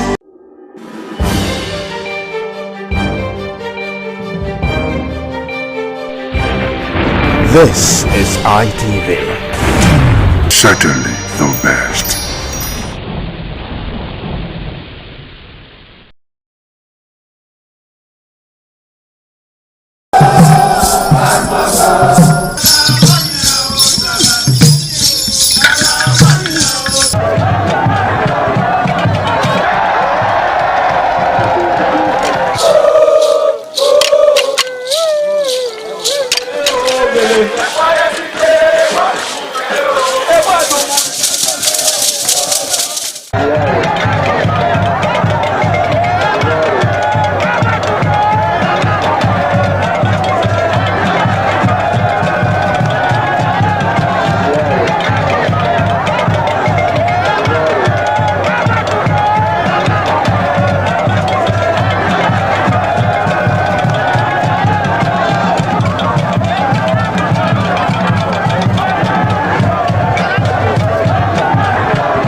Omonoba Nedu Ukwakolopolo, Ewai II, Oba of Benin, stepped out majestically with loud crowd to perform the Soton rites of his late mother, Queen Mother Ioba Omoni Ikoyeme, Ioba Ewai II, who departed this world 49 years ago.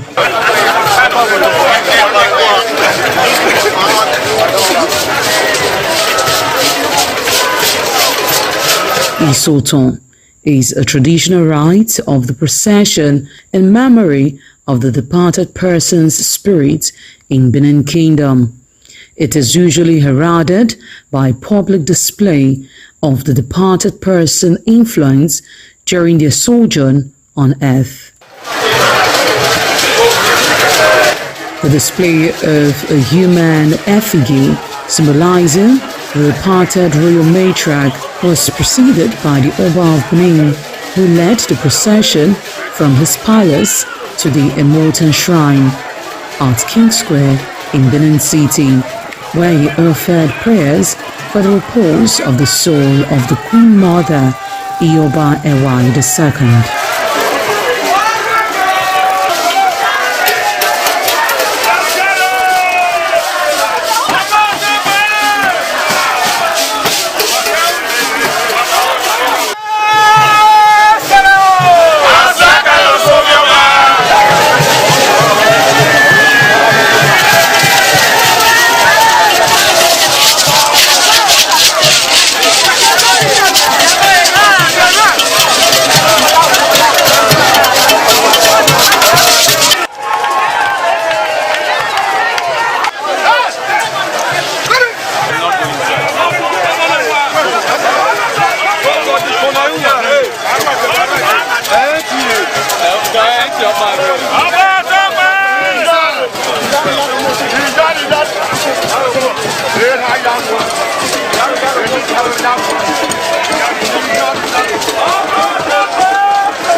Thereafter, the priest assigned to the immortal shrine offered Oba Ewai II items for Isoton on behalf of his family.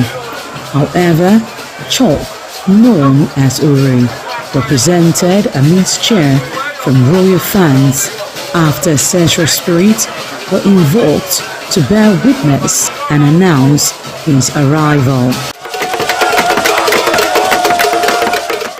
On his way home, Oba Ewai paid tributes at various pilgrimage sites, including Queen Idia Tomb, the side Oba Market, where a cheerful crowd of traders abandoned their wares to catch a glimpse of the royal personage and join in the celebration.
ITV, certainly the best.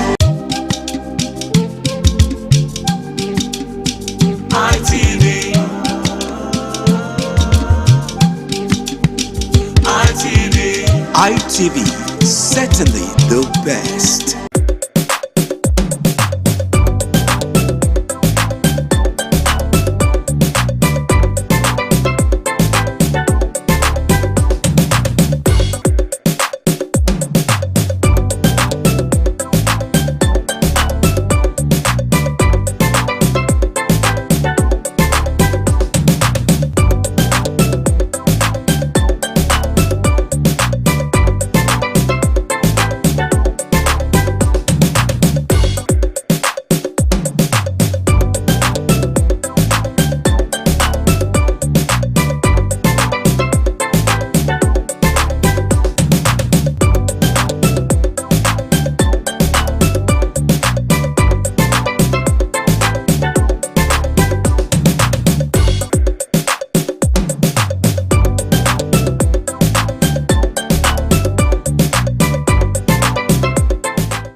This is ITV. Certainly the best.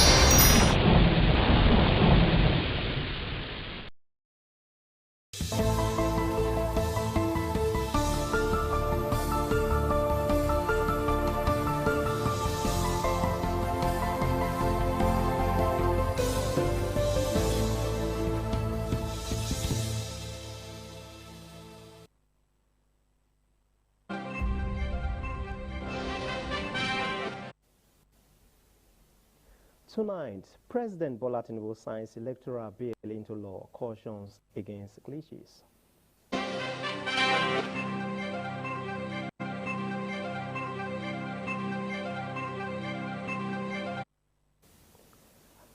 IGP says negative social media posts affecting officers' morale.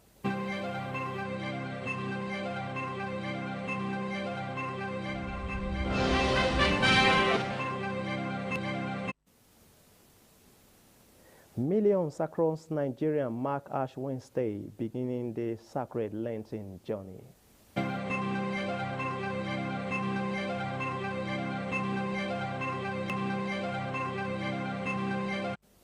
Governor Pebulu inspects Ekiwa Ute road construction.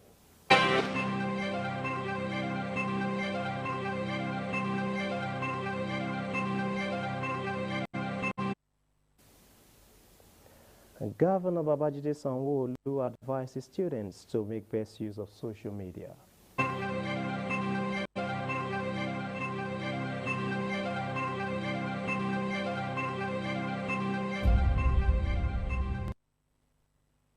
And many thanks for joining us on ITV Network News from the Abuja Network Studio. My name is Godwin Dele, and tonight from Benin I have Anulu Apo Stevens joining us, and also from Lagos I have Patricia Gibbons joining us. Good evening to you, ladies. Good evening, Dele. Good to see you. Yeah, good to see you too. Good evening to you, Patricia. It's good to see you. All right. We move straight to the news. President Bola Tinubu Wednesday signed the Electoral Act 2026 into law just days after the Independent National Electoral Commission released the timetable for the 2027 general elections. The signing took place at the Presidential Villa, Abuja, around 5 p.m. on Wednesday, with principal officers of the National Assembly in attendance.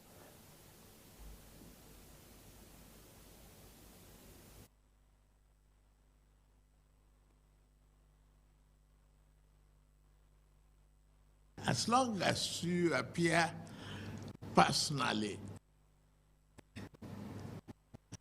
as the manual voter in any polling booth,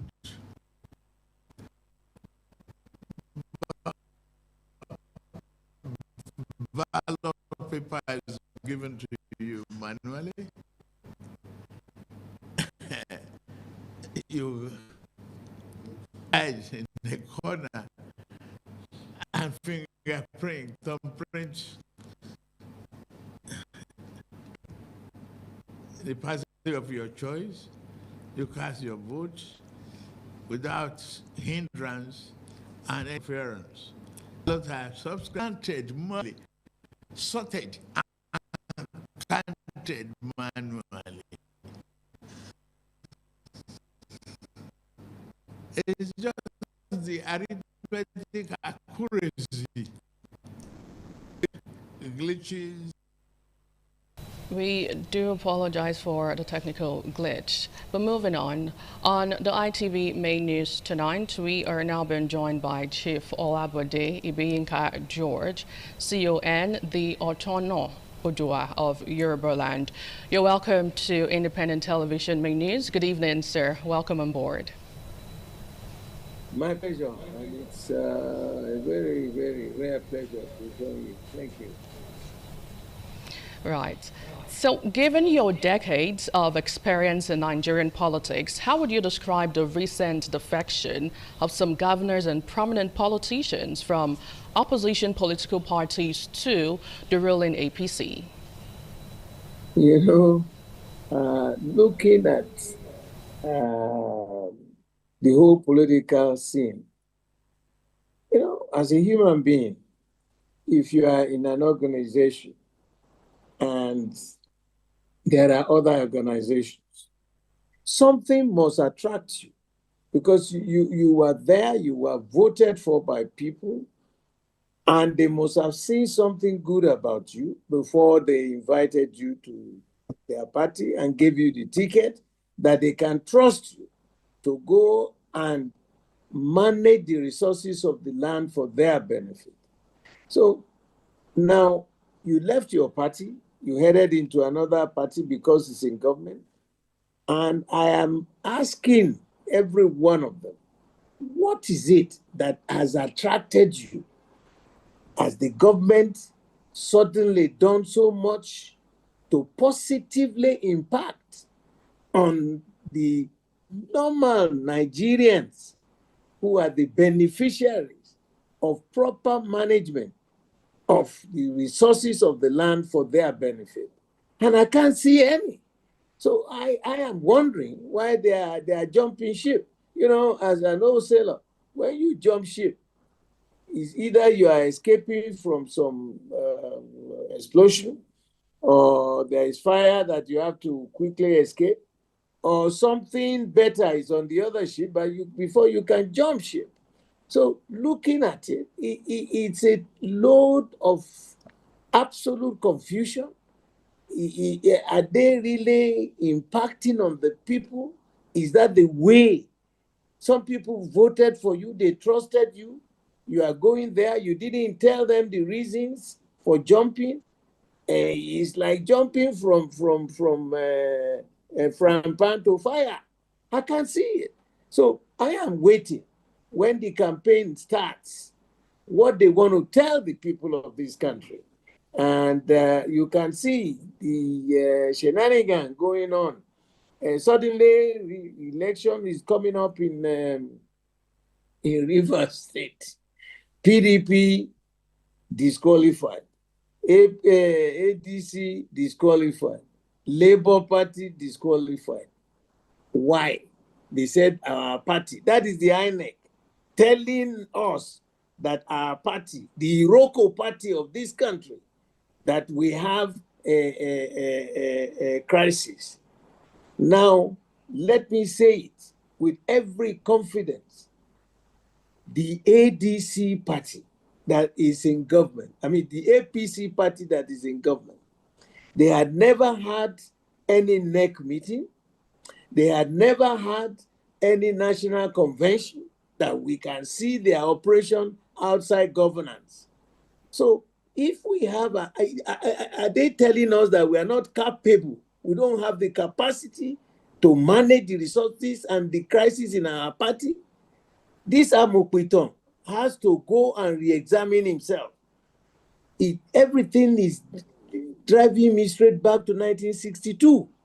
The way it started in Western region, when they suddenly declared an emergency.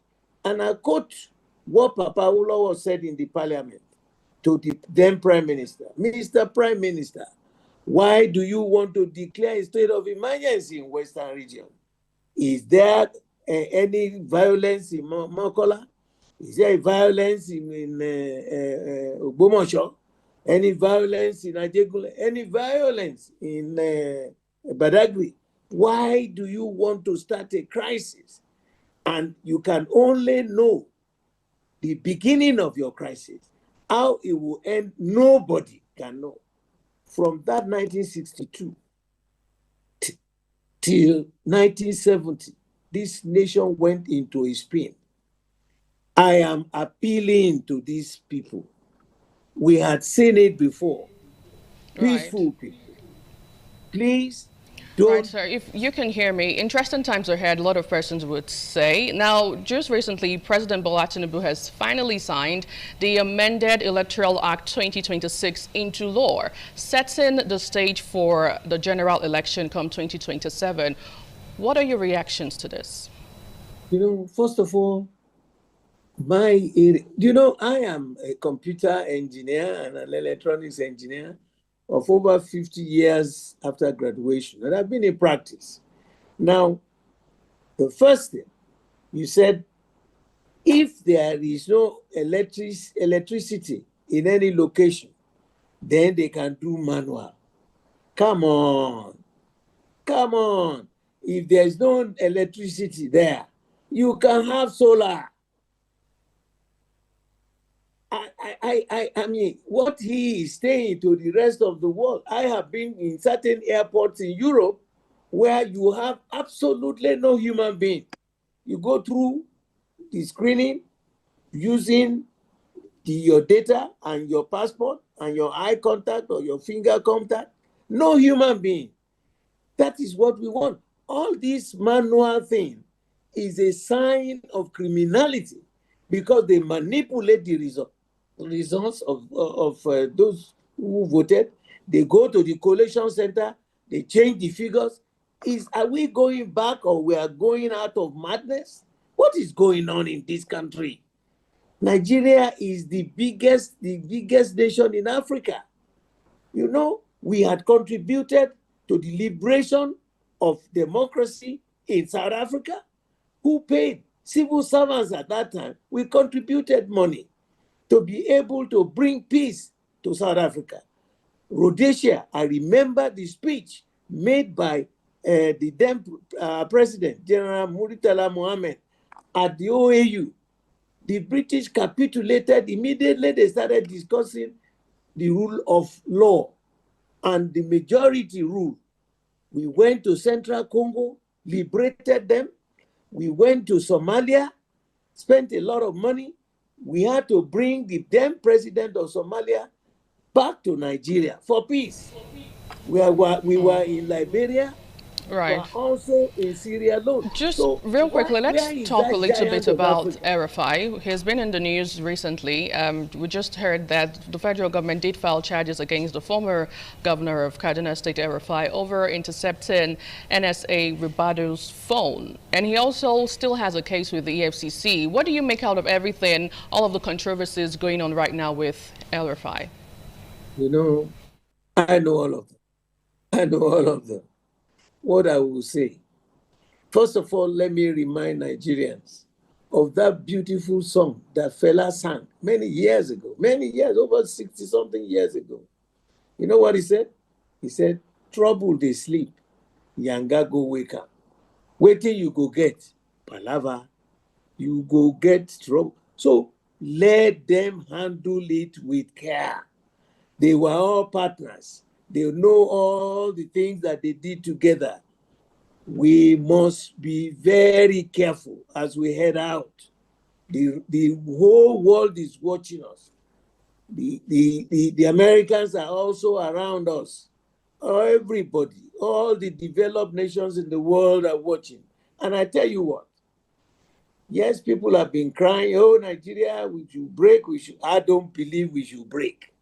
What we need is to make sure that we allow the rule of law to be settled and the voice of the people to be respected.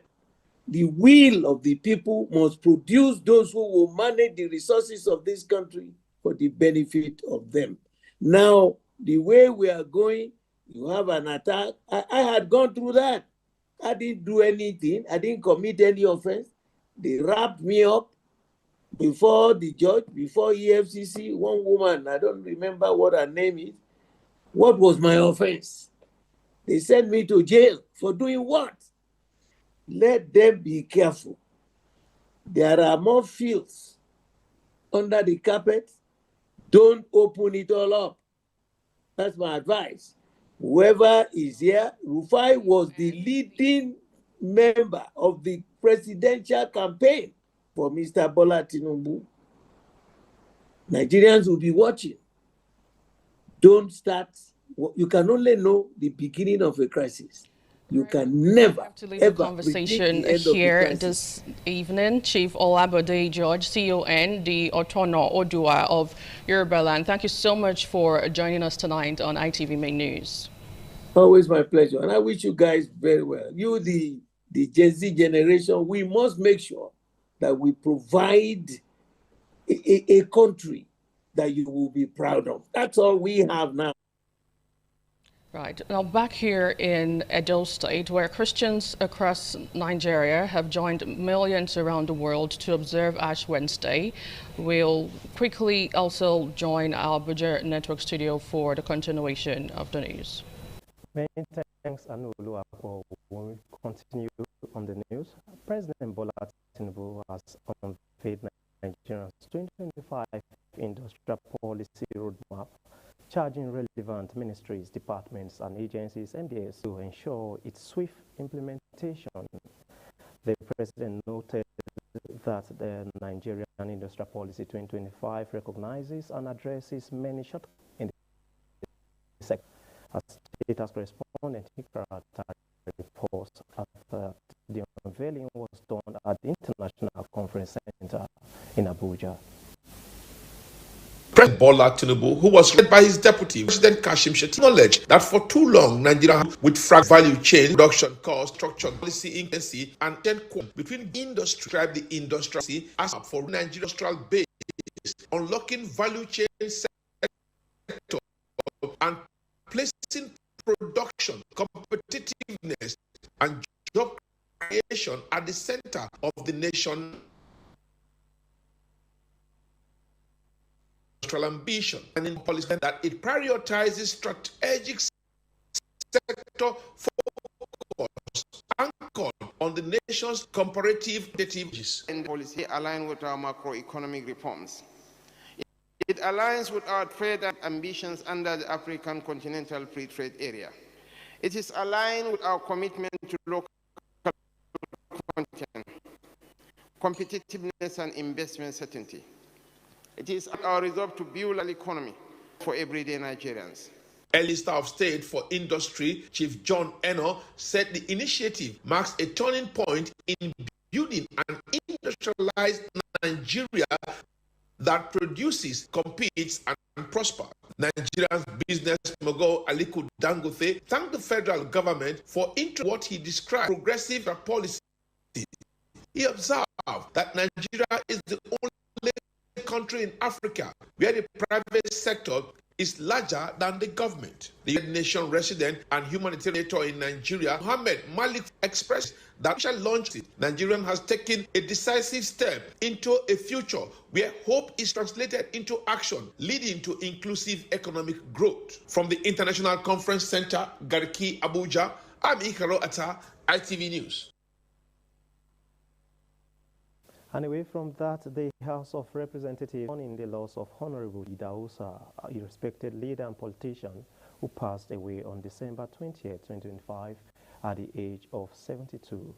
The news of his passing was conveyed in a letter addressed to the Speaker and read during Tuesday's plenary by the member representing Oriawo, the Federal Constituency of Edo State, Billy Famous Osawaru, who described the late Charles E. Idahosa as a philanthropist and detribalized.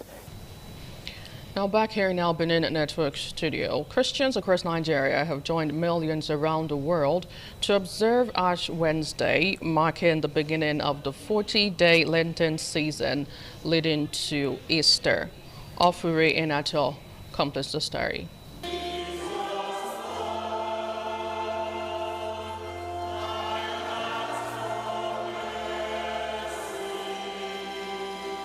Ash Wednesday is observed by Catholics and Anglicans nationwide. It signals the start of Lent, a sacred period dedicated to repentance, reconciliation, and a renewed commitment to God. In Abuja, worshippers gathered in large numbers at various Catholic churches for the solemn service. The Catholic Archbishop of Abuja, Most Reverend Ignatius Ayahu Kagama, urged the faithful to reflect the virtues of Jesus Christ in their daily lives.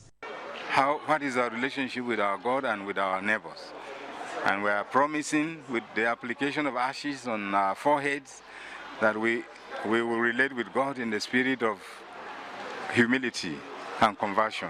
In Lagos, it was a similar scene as parishioners converged on Catholic churches across the state to observe the spiritual exercise. For us to reflect heavily about life, even the world is very complex and ever-changing. We are called to understand that this body that we have right now shall return to dust, whether we like it or not. In Benin City, the Edo State capital, churches were equally filled with worshippers. During Mass at St. Gabriel the Archangel Catholic Church, Assistant Parish Priest Reverend Father Philip Oaihena called on Christians to embrace the Lenten season with sincerity and total commitment. He urged the faithful to shun sin, forgive one another, and strengthen their spiritual lives through prayer, fasting, and almsgiving.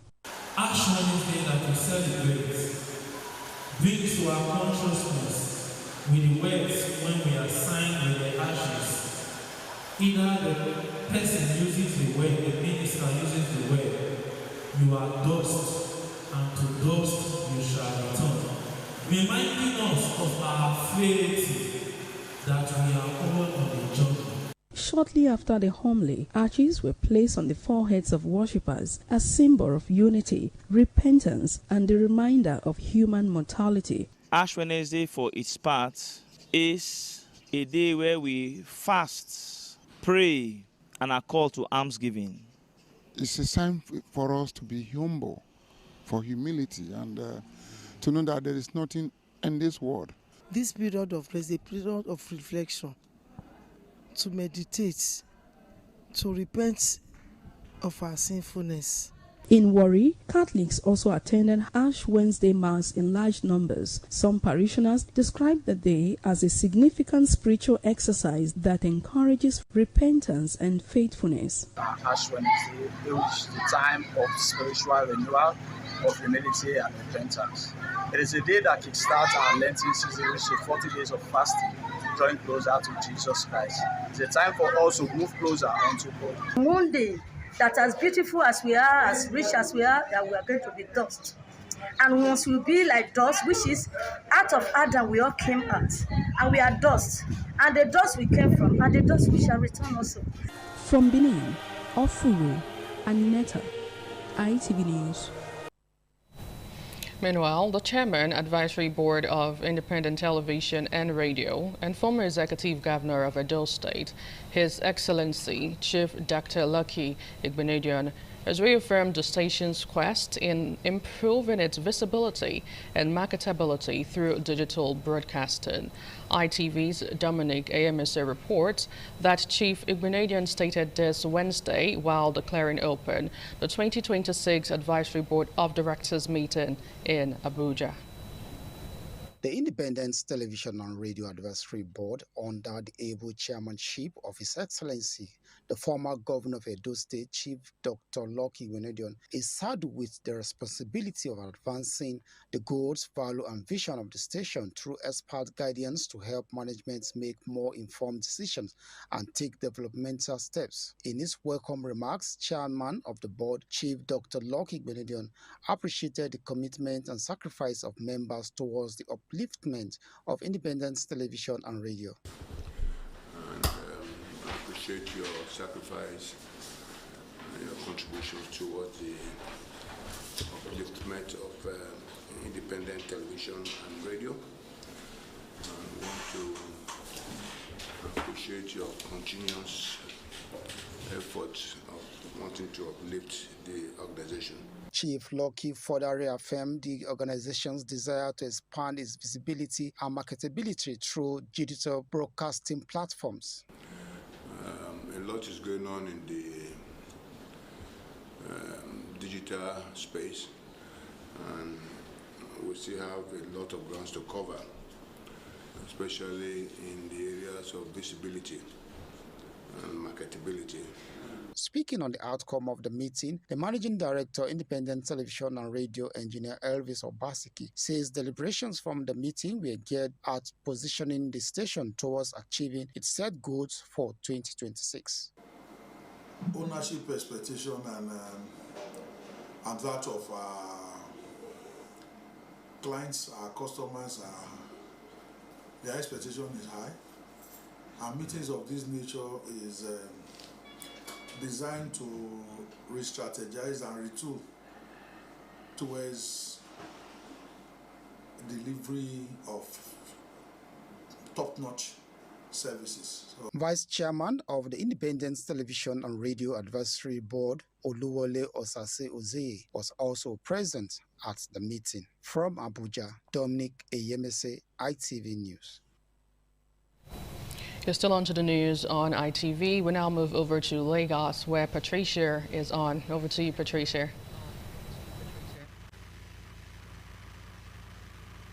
Network Center. The Commissioner of Police, Oluhodare Jimo, has decorated 80 newly promoted officers, 7 within the command, with their new ranks. While congratulating the officers on their well-deserved promotion, CP Jimo described their elevation as a reward, dedication, hard work, professionalism in the discharge of their duties. He emphasized the importance of discipline, respect for rights, and community-oriented policing. The police commissioner discharged the newly promoted officers to the new advancements as a call to greater responsibility and renewed commitment to service. He's stressing that the reward for hard work is more work. The officers were promoted from the rank of inspector to assistant superintendent of police.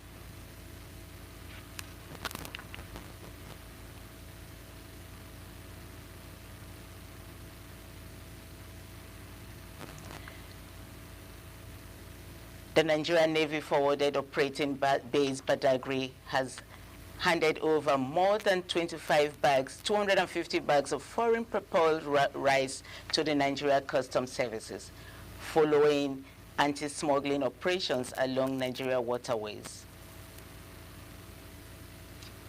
The commanding officer of the base, Navy Captain B.O. Omotayo, said the seizure was part of ongoing efforts to support civil authorities in combating smuggling and other cross-border economic crimes. He explained that the operation aligns with the vision of the Chief of the Naval Staff, Vice Admiral Emmanuel Ikechukwu Ogala, to build a modern and professional Navy force committed to safeguarding Nigerians' maritime interests and strengthening national security through collaboration with other security agencies.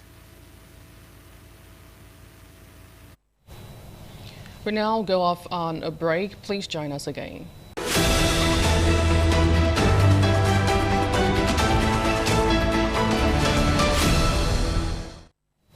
Welcome back. Edo State Governor Senator Mondo Gwebolo has inspected progress of work at Ikiwa Ute-Temboga Road, linking Upper Mission to University of Benin and environs, describing the visible infrastructure landmark as one of the signature projects of his administration to appreciate President Bola Tinubu, a promised 2.5 million vote from Edo State Government House correspondent Kinsley Uchebu tells us more. Less than 1 year after conceptualizing and flagging off construction of Temboga, Ikiwa Ute Road, which connects Upper Mission Extension to the University of Benin and other communities in Ubowo, a local government area, Governor Bolo and his entourage were taken around the project site by the site engineer of Heartland Construction Company, Ugochukwu Obu, who briefed him on the progress of work. The area, once ravaged by gully erosion, beyond wearing a new look, is witnessing an influx of residents who earlier abandoned their homes owing to the devastating gully erosion. Some residents who include the Aguma Basa, His Royal Highness Bako Ebredelu Dogwo, Elizabeth Okundaye, and Mustafa Mohammed described Governor Bolo's intervention as one of a promise made and fulfilled within the shortest time. Everywhere have taken shape. People are packing back again now. People saw their houses here. Okpebolo have come to wipe away the tears of the people. Ghana, God go bless Okpebolo for us. Now another party are there. The full community say now Okpebolo na get our vote. You know, see all those women, everybody happy. for this road as they do am. Many people don't sell am, many people they plan to come up before. I dey pray say God go do am one day. Really, God can't really do am. I can't use our good governor Kpeolo can't take this road. Governor Okpebholo is confident that the gains of the road, which is in line with President Bola Tinubu's renewed hope agenda, will enhance the livelihood of residents and restore hope to the residents who were previously sacked by devastating gully erosion. The renewed hope of Mr. President, truly speaking, is manifesting here, and that is it. Seeing it the way it is giving me joy, and above all, the people are happy. You can see the joy in the faces of people. It's what we are saying, and anytime, anywhere, our 2.5 million vote is guaranteed. In a related development, Governor Monday Okpebholo says plans has been concluded for formal presentation of 54 units of construction equipment to the 18 local government councils in Edo State. From Benin, Kingsley Uchebu, ITV News. Meanwhile, Edo State government says it's committed to giving support to children with special needs.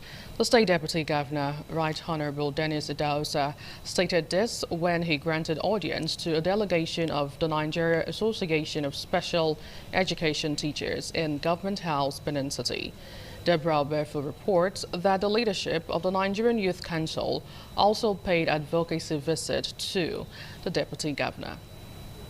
The delegation of the Nigerian Association of Special Education Teachers, led by the state chairman Isaac Azuka, was in Government House to seek the intervention of the state government over some pressing issues concerning children with special needs in Edo State. Private bosses will also aid them to access this school. The secondly is hostel accommodation. In his response, Right Honorable Dennis Idahosa said Governor Monday Okpebholo's administration is committed to the education of all Edo children, including children with disabilities. Taking some of the notes for my principal, the executive governor. So some of these requests will be handed over to him and we will discuss it. And some of these requests, by the grace of God, will be granted by the executive governor. Another group under the aegis of the Nigerian Youth Council, saddled with the responsibility of coordinating the affairs, mobilization and empowerment of the Nigerian youths, led by the state chairman, Comrade Wisdom Osaro, during a visit, eulogized the Deputy Governor, Right Honorable Dennis Idahosa, as youth-friendly Deputy Governor, and solicited for government's collaboration in the upcoming NYSC sensitization and advocacy for the eradication of drug abuse and courtism. Really interested in mobilizing youths to support government policies, empowering youths also to ensure that these youths are not just relevant to themselves, but to their immediate family, to their community, and to the nation at large. Responding, the Deputy Governor commended them for their selfless service to youths and assured the group of support. The sensitization you are about to embark on, I think is very strategic. You are starting it from Ovia Federal Constituency. It consists of Ovia North and Ovia Southwest. Knowing that that is my home, I think I'm going to, not just to support, I'll be part of it. In Government House, Benin, Deborah Oberfun, ITV News. Adequate and proper funding remains one of the basic prerequisites for tertiary educational advancement. The chairman of the Governing Council of the University of Benin, Professor Shaibu Umaru, made this remark during the historic inauguration of the Board of Trustees of the institution.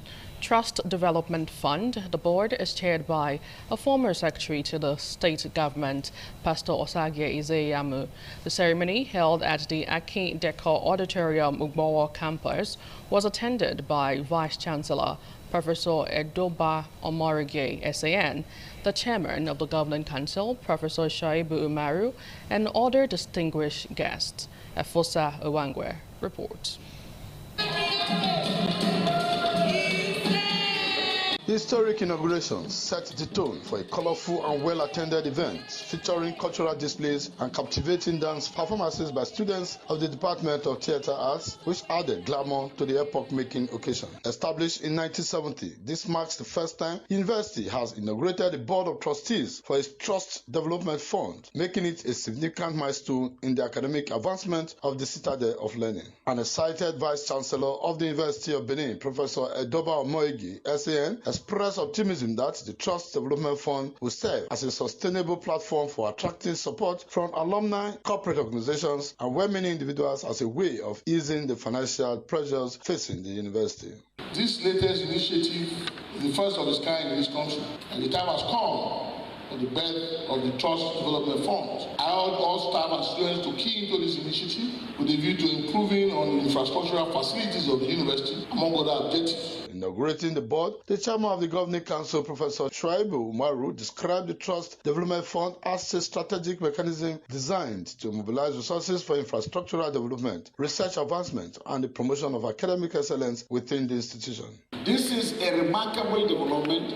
Therefore, I'm calling on all alumni nationwide to come and support this. The chairman of the Board of Trustees of the University's Trust Development Fund, Pastor Osagie Ezeyamu, said the initiative will positively impact both current and future students of the university. He assured that he and his members of the board will work diligently to make the institution proud. We are a strategic asset for the growth and prestige of Edo. Be assured, therefore, that this board will seek your partnership to translate this shared momentum into lasting, measurable progress. This is a fantastic initiative. To also thank His Excellency Senator Mondo Gbewolo. Dignitaries from various walks of life graced the historic event. From Benin, Efosa Uwanwe, ITV News.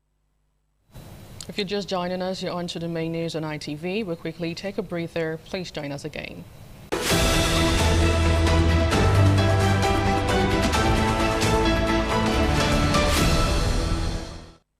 Thank you so much for staying with us on the news. The General Overseer of Omega Fire Ministries International, Apostle Johnson Suleiman, has said that he is not aware that Pastor Azeme Azena, who was in charge of Benin Region 2 of the ministry, has started his own church. Apostle Suleiman made this clarification through his media aide, Reverend Olu Martins, while addressing journalists in Benin City. Jonah Omorua composed the story.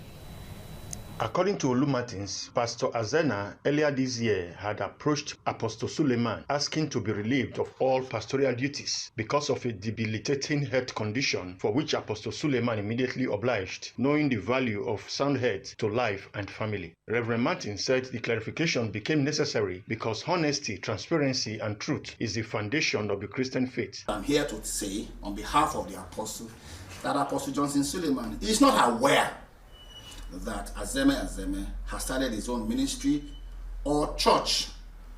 Because that's not the premise ab initio upon which he approached Apostle Johnson Suleiman to be relieved of pastoral duties. You can't put something on nothing and expect it to stand.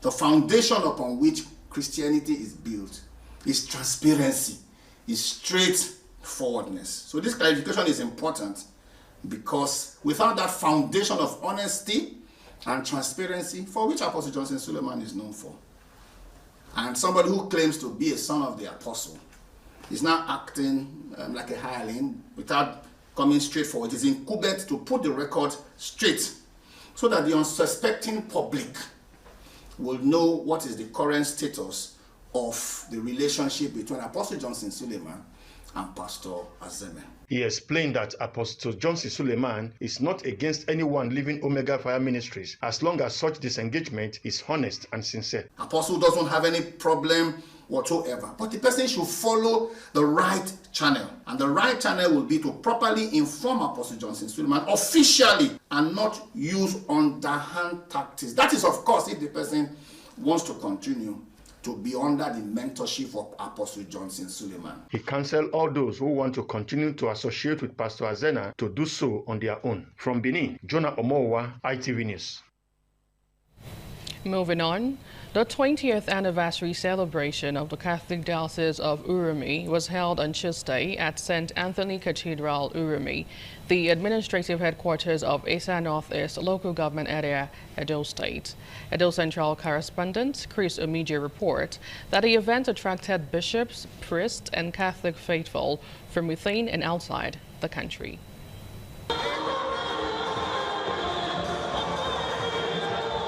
It was a gathering of bishops, priests, traditional rulers, and Catholic faithful who joined his lordship, Most Reverend Dr. Donatus Ogun, to celebrate the 20th anniversary of the existence of the Catholic Diocese of Uromi in a special thanksgiving to God. In a homily, the Bishop of Warri Diocese, Most Reverend Anthony Ewerido, who went down memory lane on the establishment and birth of the Catholic Diocese of Uromi, admonished the parishioners to continually keep faith with God and the Bishop to move the diocese forward. The diocese flourishes when all baptized recognize their baptismal mission to evangelize until we have reached all the places that the Lord Jesus intended and still intends to visit. The Bishop, Catholic Diocese of Uromi, Most Reverend Dr. Donatus Ogun, in his speech, thanked the Reverend Fathers and parishioners in the diocese for their cooperation that have helped them thus far. They know I don't hide it. My priests, religious, have been exceptional. If the church succeeds, if a bishop succeeds, it is because of the collaborators that he has. They have all invested very well their various talents. Goodwill messages were delivered by an array of bishops, led by the pioneer bishop of the diocese, His Grace, Most Reverend Dr. Augustine Akubeze. So they are doing well. Let them continue doing what they are doing. Being grateful to God, working together, then everything will be unfolding. We invite everybody to join this Thanksgiving and work harder for greater things to come. So we are happy with the church and the wonderful work they are doing in helping us ensure peace in our kingdom. Catholic Diocese of Uromi was created on the 14th of December 2005 from the Catholic Archdiocese of Benin City by Pope Benedict XVI, with 2 bishops serving so far. In Uromi, Chris Omije, ITV News. We'll quickly take a short break. Please stay with us.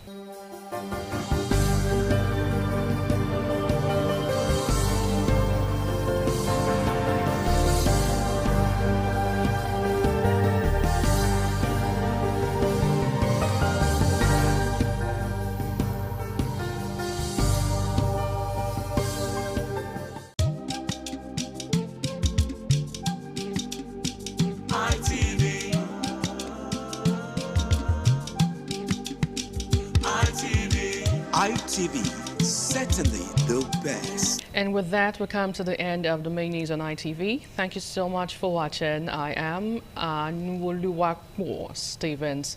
Good night. ITV, certainly the best.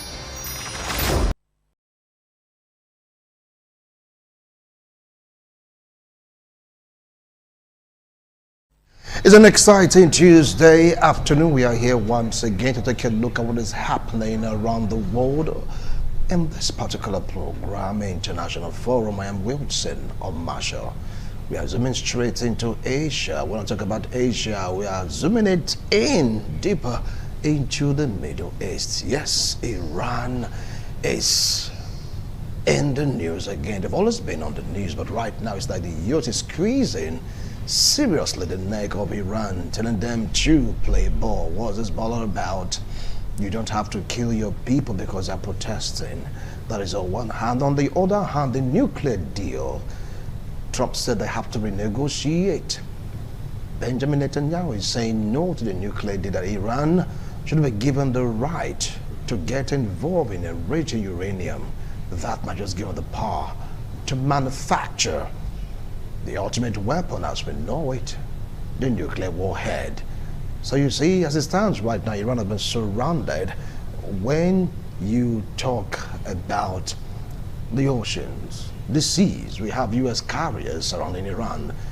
It's just an order from Donald Trump, and hell, in quotes, right now be let loose on the Iranian Authority led by the Supreme Leader, Ali Khamenei. Do you think there'll be a showdown, or Iran will just kowtow and say, US, whatever you want, let's go it that way? Because Trump said it prefers negotiation. It prefers them to sit down and talk and agree to a certain term. But if they don't take the deal that he has to offer, it is going to be bombs upon bombs here and there.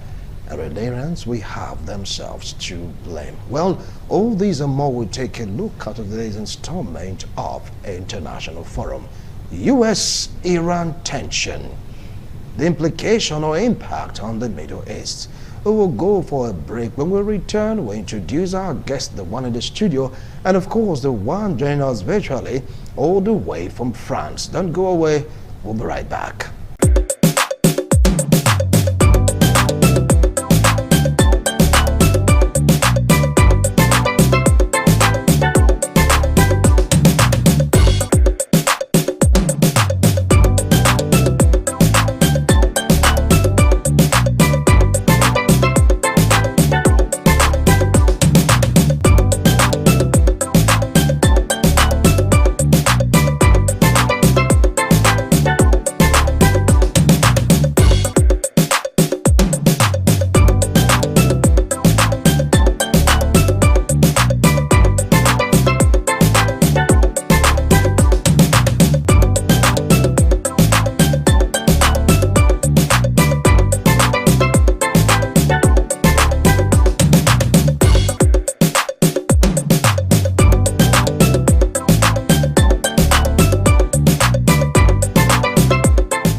Thank you so much for staying tuned. If you just joined us, this is International Forum, reaching you live from Benin City, Edo State, Nigeria, all about U.S.-Iran tension.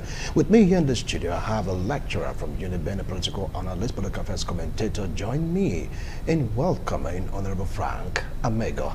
Thank you so much for making our time to be in the studio. Thanks for having me. Happy New Year. Yeah, it's been a while. Oh, January, February. Yeah, yes, the first time seeing you this year. Wow, can you imagine? He's still owing me chicken and goat and ram. You'll get it on soft copies. Soft copies. I want hard copies, please. It's a pleasure having you join me here in the studio. And of course, all the way from France, joining us virtually, I'd like to introduce a political analyst, political affairs commentator, Shem Orishafemi Etete. Shem, thank you so much for making our time to join us on the International Forum. Good afternoon, Wilson, and it's good to be with you today. All right. Thank you so much. All right, now let's get straight down to the issue that is before us. U.S. President Donald Trump is talking tough, saying Iran, they have to agree to a deal. It talked about, the nuclear deal, and of course talked about also Iranian government should stop killing protesters because they are protesting and all that. And right now it said the U.S. is squeezing so hard, yes, on the neck of Iran. What can you make out of all this, Honorable Frank? Yeah, of course, obviously there is a challenge in Iran. The peaceful protests would have continued until they opened fire, live ammunition, and killed about 6,400 peaceful protesters. And in the midst of that, about 11,000 deaths yet unaccounted for, still there. Why was the protest in Iran? It was majorly because of economic downturn that they protested about. Things were not going right well, and the Iranians came out to say such things should not be.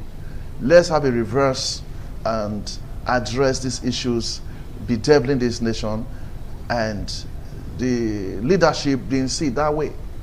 So the attack on the peaceful protesters was uncalled for, and of course the economy of Iran is nothing to write home about. In the simplest sense of it, that was when America came in. You can't be killing people. They are not armed. They are not terrorists. And they didn't show any form of violence. So why would you open fire on them? Helpless people. And that one even gave rise to these weapons, nuclear weapons, that Iran has been trying to bring up without regulation. And that problem actually started in 1957, when the Iranian government decided to have that tendency to have a nuclear weapon. And in the 80s, when Iran and Iraq had issues. There's a war between Iran and Iraq in the 80s. The Iranian government further developed that nuclear weapon factory, so to speak, and it became a threat in that territory. And the US, as we know, it wants to regulate such acts. And if it's not regulated, it becomes a major threat to the East and by extension other parts of the world. What even got American government more interested, especially Donald Trump, was their alliance with Russia and China. And these are countries that are openly against US. If US says the color is white, they will say no, it's not really white, it's off-white. So these are obvious open antagonism coming from Russia and China. And for Iran to now start associating with them, that's where the American government, in particular Donald Trump, sensed it that these things, if not unchecked, especially the nuclear weapons, if it's not checked, they will create a major challenge to the full globe, especially the exploration of uranium, that they should limit it, or better still, let it be regulated. Let's see what you are doing. But their refusal, the Iranian government, the refusal to allow such a check and balance is a major challenge that is having with the US government. All right, thank you so much, Honorable Frank Kamega. Let's move straight down to France, where Shem is standing by. Shem, can you make sense out of all of this? So I was saying that US is overreacting. After all, Iran government, they do have the right over their citizens, and they have the right also to make sure that there is peace and order, no matter the kind of style or system they choose to enforce it. After all, they are all Iranian citizens. Take it up from there. Yeah, thank you very much. Yes, I don't know, when you talk about rights, I don't think there's anywhere in any constitution where, so I'm saying there's nowhere, I haven't seen anywhere in the world where you have the right to kill thousands of your own citizens. I think this is where they crossed the line. You know, and that has, you know, created some kind of sympathy for the people of Iran, and like all across Europe and several parts of the world, even in America, I saw the protests. There have been protests now in a couple of days. You know, people are not so happy about the mass killing. So I think this is where they have really crossed the line, and I think this is why the US and other nations are trying to come in to see how they can help the people, because the people at this time seems to be helpless, because the government is not coming to their aid and nobody is coming to their aid. And I think that is why the United States is standing up and trying to, bring some kind of succor to the Iranian people. Thank you so much, Shem. I'll definitely come back to you. Well, right now, we want to go for a break. When we return, we're going to continue with this discussion, talking about right. Where does an Iranian right start, and where does the government right to maintain law and order start? Now, that seems to be a huge disparity. They are saying that to forestall law and order, the protesters should go back to their houses, forget about the protests, that are going to use any means necessary to ensure that the territorial integrity of Iran doesn't fracture. Well, from their own point of view, are they correct? What about the US saying you have to do what your citizens ask of you? Is the US biting more than they can chew? Because right now, as it stands, Iranian waters have been covered up by US fleets. We'll be right back after this break.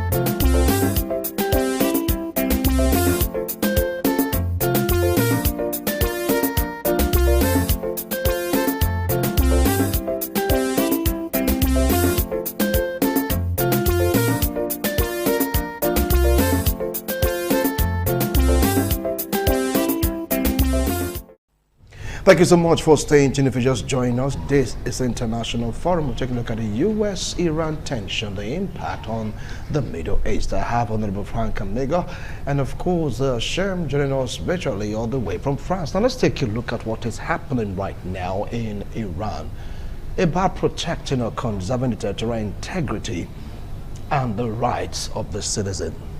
As a government led by the Supreme Leader, Ali Khamenei, don't you think they have the right to preserve peace? They have the right to preserve the territorial integrity of Iran as a nation, no matter the kind of tactics or system they deploy in trying to ensure and enforce law and order. Yeah, truly, you agree with me, Wilson, that you don't cut off the head because there's headache. If you are the supreme leader, wisdom per time will be needed to bring about law and order.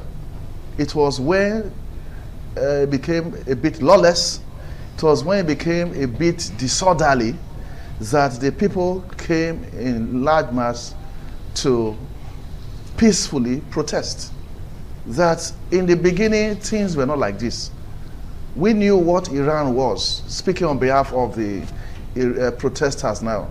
So they saw a disorder, they saw a lawless situation creeping in. So they decided to say these things ought not to be so. If they were armed and they were uncontrollable, the use of firearms or live ammunitions, we say maybe you could deploy that. But not talk about people carrying placards expressing their displeasure over their country that they are subject to. Otherwise, there's no way some citizens of a country will protest if they don't like their country. It's an attempt to have a better country that made them to come en masse to say these things ought to be done differently in a better dimension. So for the supreme leader, I don't know where that nomenclature came from, for the supreme leader to give an order, to give a signal, to instruct that they should be shot at and killed, that's not to protect your own territorial integrity. Even anywhere in the world, you don't have the right to even kill yourself. Not talk about trying to control the protest, which ab initio was very peaceful, a peaceful march. So you can't be a supreme leader to the point that anything you say is correct. In your correctness, the currency is nosediving. In your correctness, the total economic blueprint is not working out. So you should have used your supremacy to bring about a better Iran. And you refuse. And the people that the receiving end are the ones complaining that your policies are not working according to what you promised us. So wisdom would demand from the supreme leader that these theories, these hypotheses should be retested. The way you're testing it is not playing out as you claimed. So to now say they should now pay the ultimate price of dying, that shouldn't be a way at all. Not talking about a better way. That should not be an option towards trying to scare them away from protesting. And protest is a right. They didn't go violent. If you could have the clip now, they didn't go violent. They were not attacking officials. Then you said they should open fire on them. You don't care who would have killed. The first batch they killed was about 4,600. And another 11,000 still under investigation. So altogether, going close to 20,000 of your citizens that you are killing. So if we ask ourselves a simple question, what if that attack came from Iraq against Iran? Would the supreme leader would have been happy receiving a death toll at that point?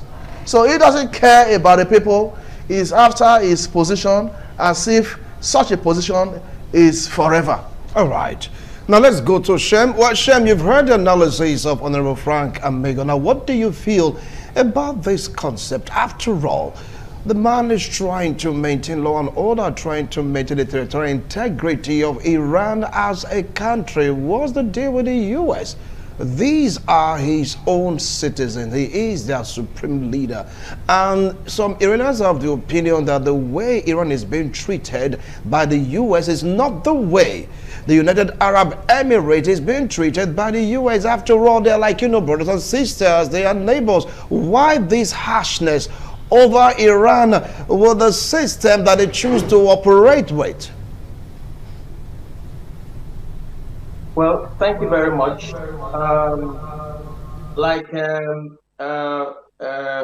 Amego said, it's really uncalled for to open fire at even children, women, children who are even people you can less than 18 years old. You have women. I mean, this is really awful. So far I think we've gotten information that so many thousands of families, over 50,000 families in that nation are weeping and they are mourning every day. They are crying for their loved ones. They are crying for their children, for their daughters, for their sons, for their wives, for their husbands, brothers, sisters that have been murdered. And this is not a very good thing, because if you want to be loved by your people, you don't need to you don't need to go this way to harm them and kill them. So for me, I think that action that was carried out by the state against the people is going to cause even more problems. I don't think it's going to bring calm, because now we are talking about blood, thousands of blood. Some sources say 40,000. I saw another source that says close to 80,000. So right now we cannot really verify the actual number of people that have been that have been killed. But from the videos we saw, most of the morgues, all the morgues were filled up, and they were putting dead bodies on the road, because the morgues were all filled up. So this is a really, really scary. It's unimaginable that a nation can do this to its people. So for me, I think it's time. Any form of any way they could have peace. I think the nation is in dire need of peace right now, and economic recovery as well. So I also know there's a crown prince. I think we've said on this program before. The Iranian crown prince who is exiled. I think he has a good interest to revive the country and reform the country, and he says in his his latest interview that he wants to be a friend of the world, that he wants an Iran that will be a friend of Saudi, a friend of America, a friend of Israel, a friend of all countries, that he doesn't want a violent country. And I think from what I've seen so far, I think the people seem to love him and want him. So let's watch in a few months, and let's see how things turn up. Prince already in exile. From what Shem said, according to report on history, he said he wants to be a friend of the world. That will give rise to the next question. U.S. interest, is it about regime change? Do you feel that Khamenei will fold his arm and just watch and see things fall apart in his country by bringing in some, call them striders, in the sense of the north in the country? U.S. interest in all of this, is it targeting regime change?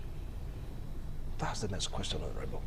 Yes, it's obvious to all of us that the ultimate target is to have a regime change.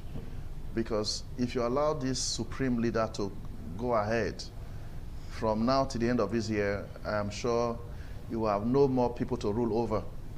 Because to give an order that so large a number of people will be killed, he didn't care to know the relationship with the dead, whether they were the same family or the same neighborhood, so he has no emotional attachment to the people killed so far. And if the US ultimately will propose, as it were, that there should be a regime change, I think that would be for the betterment of Iran.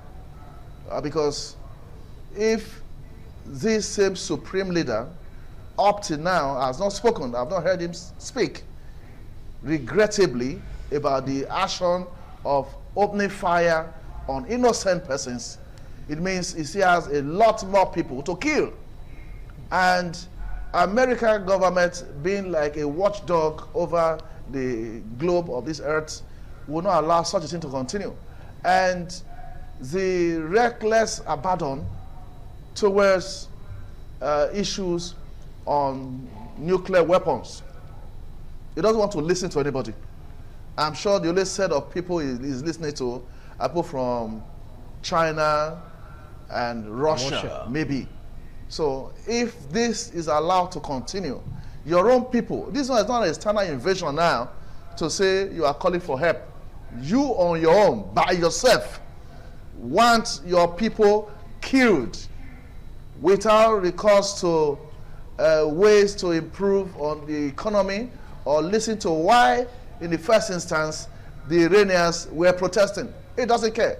It's obvious to all of us watching from outside Iran that the country is not doing well, more so economically, and for a responsible leadership, the welfare of the citizens and the property of the citizens should be his utmost desire.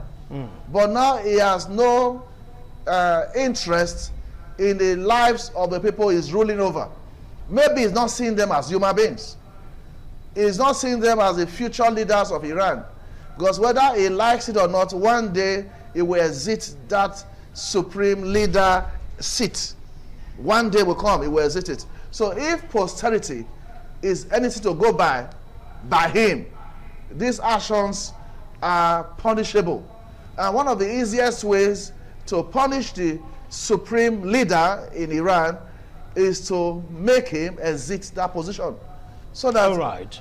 You just hold on. I want to go for a break. When we return, we'll continue with this discussion. Don't go away. ITV.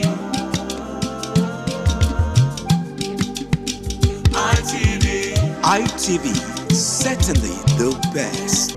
This is International Forum, reaching you live from Benin City, Edo State, south of Nigeria. We're taking a look at the U.S.-Iran tension, the impact on the Middle East. Well, U.S. right now, they are around the Gulf waiting for Donald Trump to give an order for them to either attack or retreat. And there's so many issues right now on the border. Vis-a-vis the nuclear deal. Israel is saying a big no to it. U.S. says they need to negotiate. After Trump said it prefers for them to have this chat, to have this talk, rather than the other way around when it's going to be throwing of bombs and the rest of them. Before we went to that break, I asked a very easy question. To some, it's not that easy. What is U.S. interests? Are they targeting a regime change? Shem? That question is for you. Do you feel the regime change is what Iran needs right now? And someone saying if you want to go for a regime change, there's going to be rather a bloodbath. Now, what do you have to say about that? Well, thank you very much. But what I see so far is that the U.S. wants peace in the region. The U.S. wants a peaceful Middle East. The U.S. wants a peaceful world, and so far, they have done what they could do in several places, like where you have conflicts, and they try to bring, but there's special interest in the Middle East because they have bases in the Middle East. They have bases in Jordan, in Qatar, other areas, and they also have their ally there, the state of Israel, which is their, their #1 ally. So they would want a more peaceful Iran, a more peaceful Iran that will be a friend of, that will be more friendly, let me use that word, more friendly, and less hostile. And so if a leadership will come that will be more friendly to the West and friendly to the world, because I know, like I heard from very old people in the 70s and in the 60s, Iran used to be a tourist destination. Iran used to be a place where people want to visit.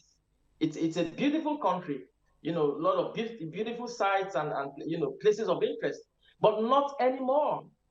So this is the problem. You see, many countries are asking their citizens to leave Iran. So nobody wants to go on vacation. Nobody wants to go on tour in a region or in a country that is not safe. So I think this is the stand of the United States. I think they want a more peaceful nation. And if, they can, a leader can come, that will embrace peace, I think the US will rather work with a more peaceful leader than, because it seems a bit difficult to work with the present leadership, of Iran. Making deals have been difficult, going forward have been difficult, because even as we speak, there are sanctions right now, US sanctions against Iran. And so I think it will be better for the people if they can have a new government, a new regime, a new system, so that the sanctions can be lifted. You see, and then when these sanctions are lifted, I think also that it will also improve the economy of Iran.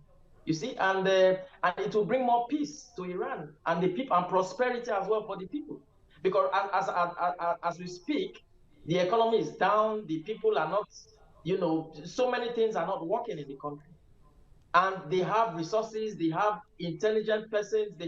I think they have all it takes to be a great country. So I think it's in the best interest for the U.S. and to see a complete change of system.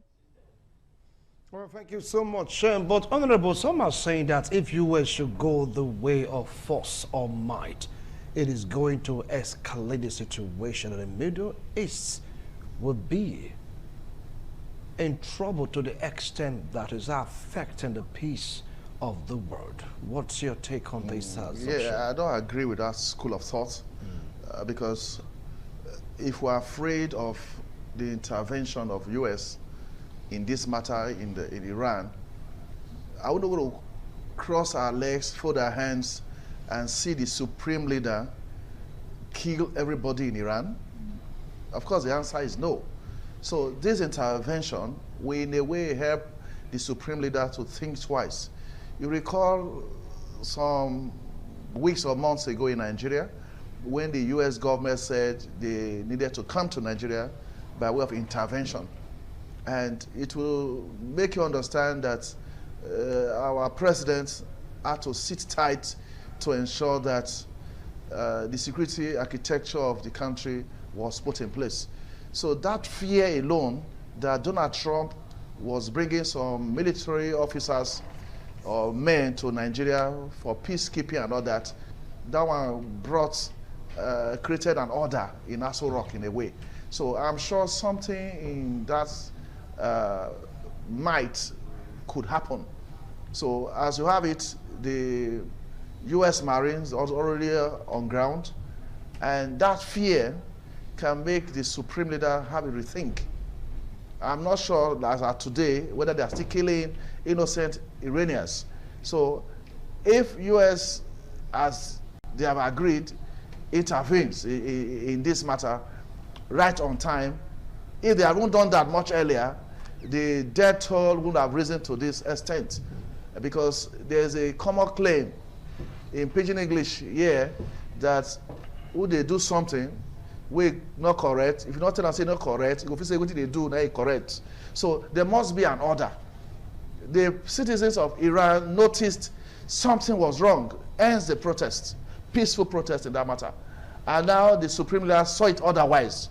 So a third person or a third party would need to come in now in the form of US to say the protesters were right.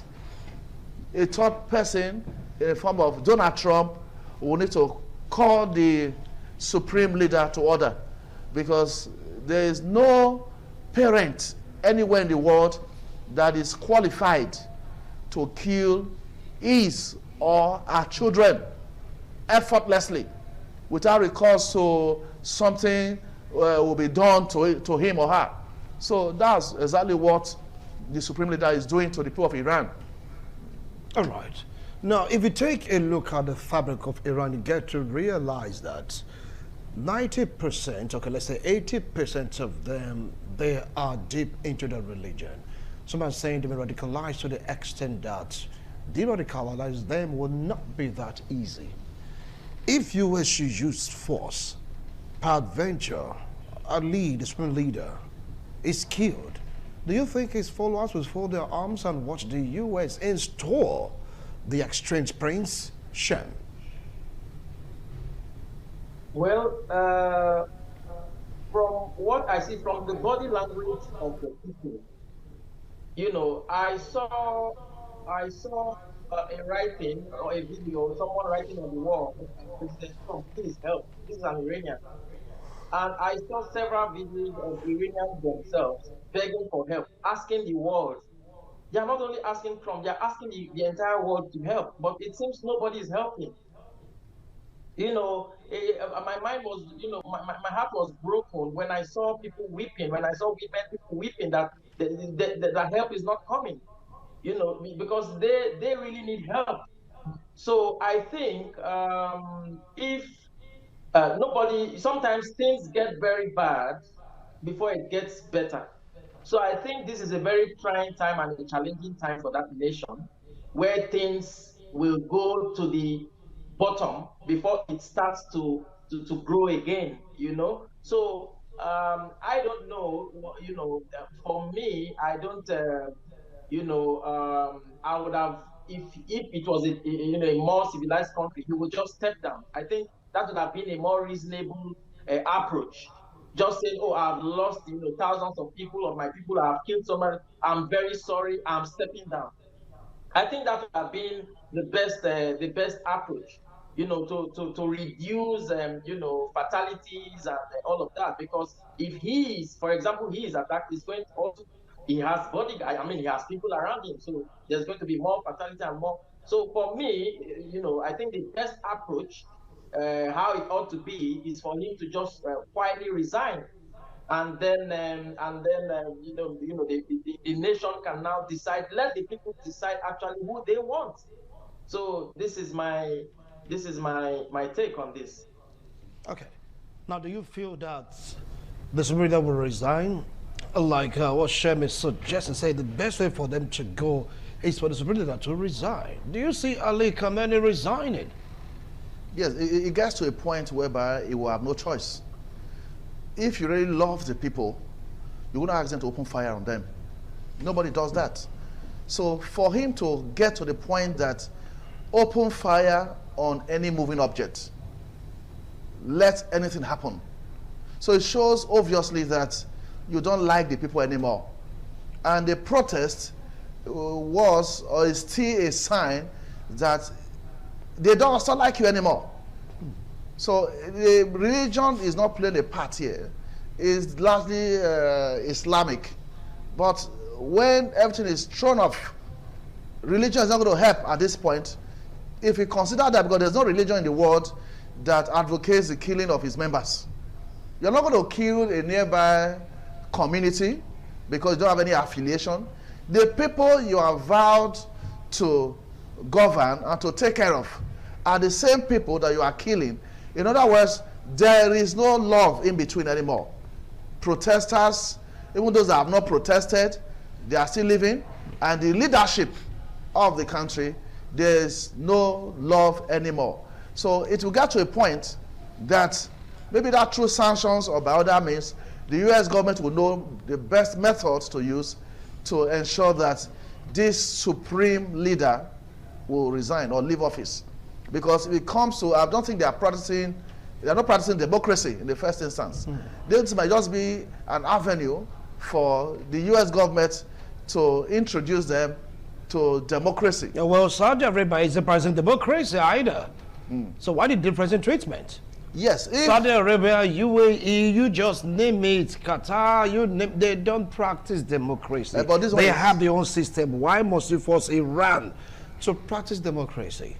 No, I'm just thinking so. If the best way possible, the U.S. government will institute it. But if it's to force this supreme leader, as they did some time ago, the next time the supreme leader will see himself, we will see himself in U.S. He just land himself in U.S. and there's no vacuum in governance. They will not look for a way out to institute a new form of leadership. All right, remember that Iran warned that if U.S. should drop a bomb or anything in Iran, there will be consequences. Don't forget that particular threat. Now, let's take a look at the issue of nuclear weapon, uranium enrichment, vis-a-vis the nuclear deal. Benjamin Netanyahu has been talking tough, saying Iran should be given the power to enrich uranium, no matter what they want to use it for. Uranium enrichment should be far, far away from the deal. Do you see Iran coming to the table, talk to the U.S. about their desire to start enriching uranium, or they will still keep on hiding, trying to enrich the way they were doing until the U.S. bombers went there to destroy it all? Yeah, thank you very much. You see, one of the things we need to understand is the behavior of the nation per se that is, building this nuclear. They've always, the whole world, you've seen it. They've always chanted death to America. They've always chanted death to Israel. They've always wanted to destroy Israel. So these are the reasons why Israel and the US are not so comfortable with, such, when a more responsible leader or nation,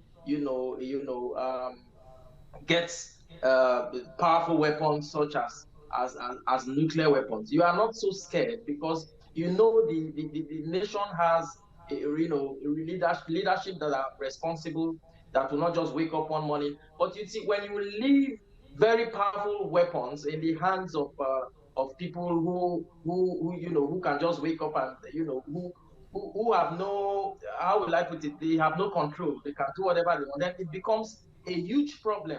It becomes a problem not even only to Israel and the US, but it becomes a problem, a global problem. So I think that is why the US is trying to control, those who could own such weapons, because they've seen that having such weapons in the hands of radicals could lead to a big catastrophe. So I think this is what the US is trying. It's not like they are trying to stop. Of course, you can enrich uranium for civilian purposes, for electricity and so forth. But I think what they are doing is passing the limit of the civilian for civilian purpose. And everyone knows that they are trying to build a weapon that could destroy. So I think this is where the problem is. The US is not going to fold its hands to allow such weapons to be in the hands of any radical government. All right, thank you so much. Well, you heard Israel, Benjamin Netanyahu is saying, look, no matter what, that should be out of the table. Iranian, they are saying that, look, the enrichment of uranium is for agricultural purpose, power purpose, you just name it. As a nation, they have the right also to have this particular enrichment program for their own benefit. So why the fear? Yeah, you don't set your farm ablaze without consideration for your neighbor's farm, because the fire outbreak can spread to any great extent.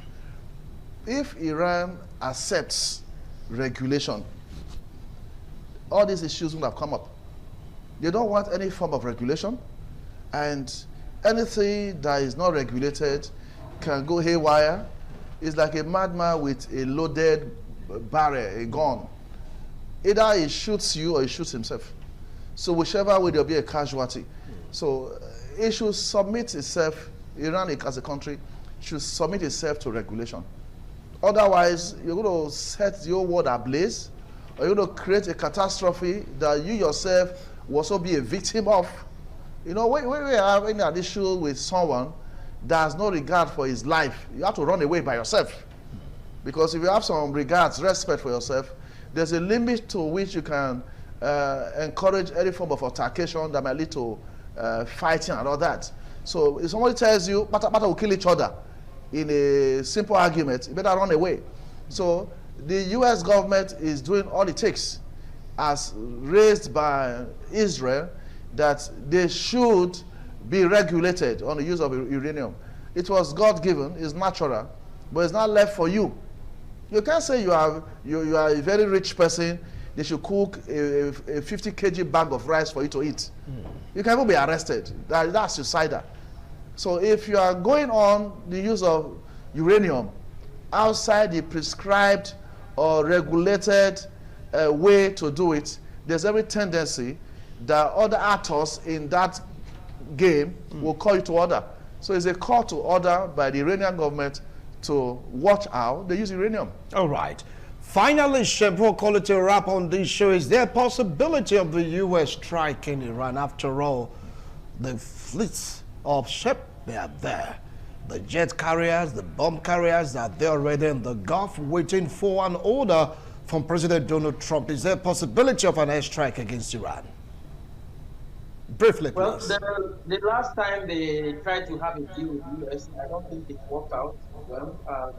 At the end, there was a strike. You all remember just a few months ago. So, and again, several airlines have cancelled flights to Iran. Several countries have ordered their citizens to leave the country. And I think there's high possibility of a strike because of the real build-up and the preparations, that have been ongoing for a couple of weeks now.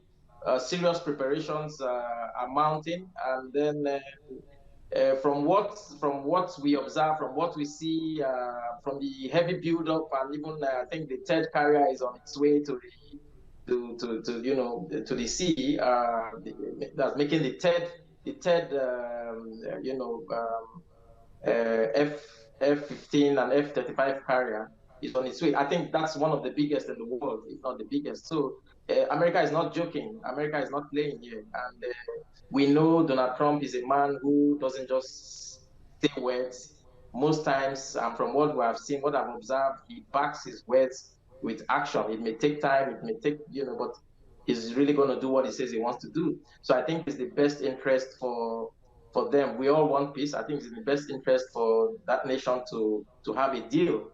But from what I see, I don't know. I can't say. I don't think. I really doubt.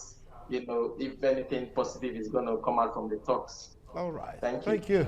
Thank you so much. Imminent strike from the U.S. against Iran. Yes or no? Our time is up.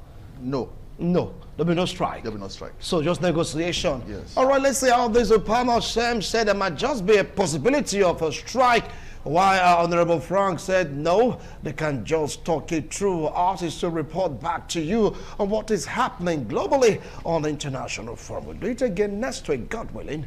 Bye for now.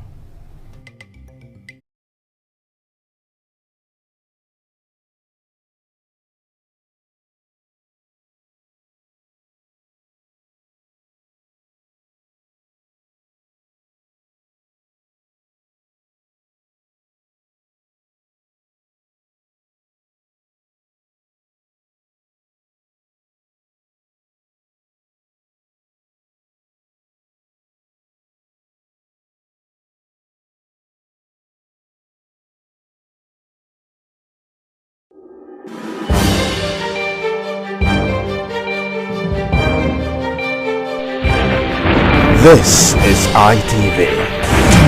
Certainly the best.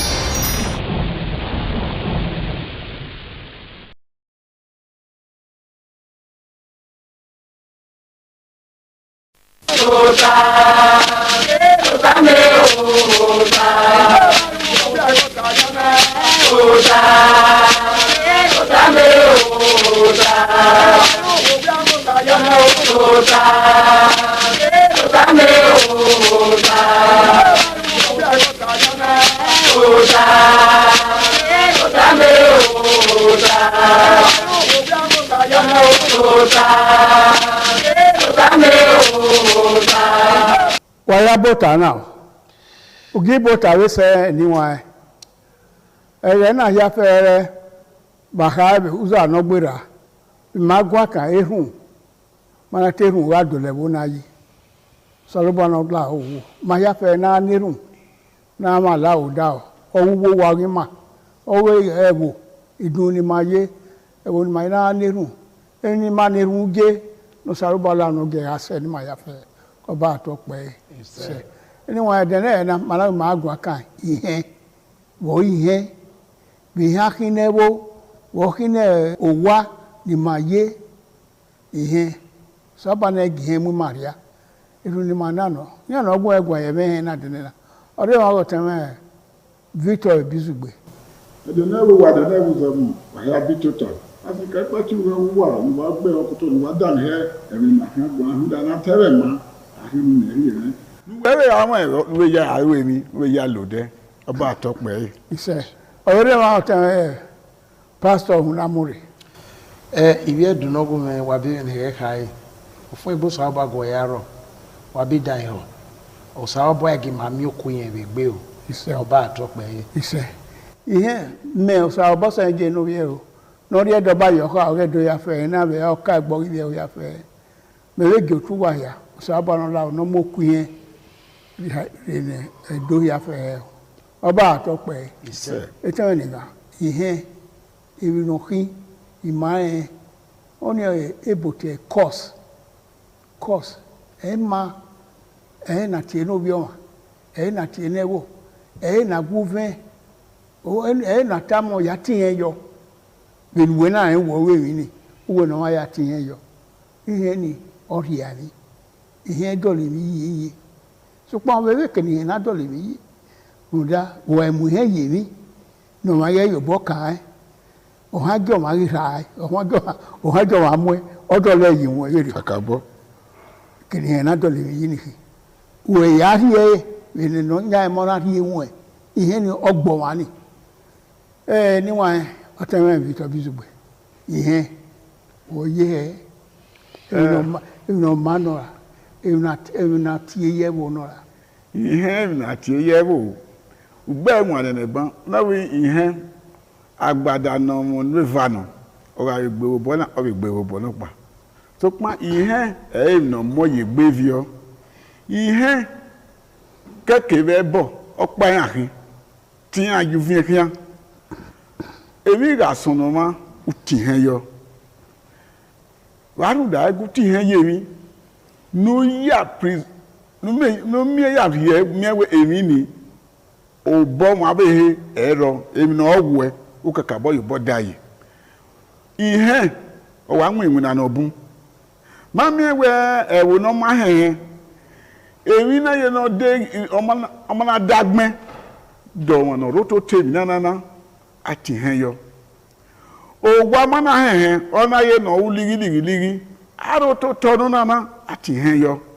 ewo na ayeke ihe awe muladian we e won na we na ewo na ga hie na ga hi usi na ga temu ni giro to ason ya ro afan ya ro do wo bi ama se ti awe amu yo ma be obo ati hen yo e ba ni hen na so agbo ma dole mi iyi so pon awon no we na ga gien agi vio emi nu weru ne abebi kunuru were ugo re no usi egburuwa ayamu here okeki oho ema ihe ni are ologo owu ago mi oyi ni aye temtem ni awulo popo hu ni ihe na tie ne hiya ro na ya ra na ya ko kiyan ni ogbin ane o si oba to pe ise ma yibu wedi o teme pastor ihe mewe zebe omusa loboa evinu movement we ya gwani ihe no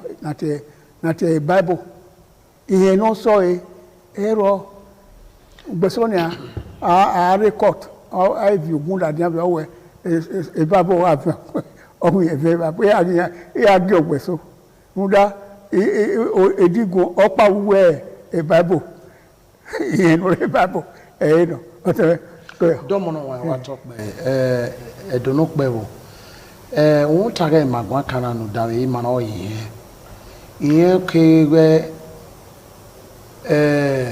oriaki na mie iriaki na mie bi yeke oho na tie repercussion no ye ologoma no le lo koria no da wa nyise afia gbelele hia wa ho iyen lele hia e ba no salo bana ka bu we bi no wa we yen ye yoto aro ke bu we zokba eri afia gbe be roto afia gbe ke bi yen we zokba wa we mi yen umie wa mi we mi erun ebi afia gbe u be mi afia gbe bere ri mata ba be bi no wa o salo bo ayagbona je onwe iyen ilele ya fe no na te 10 commandment no ile ogi gbe ni no ro iyen oga okike thou shalt not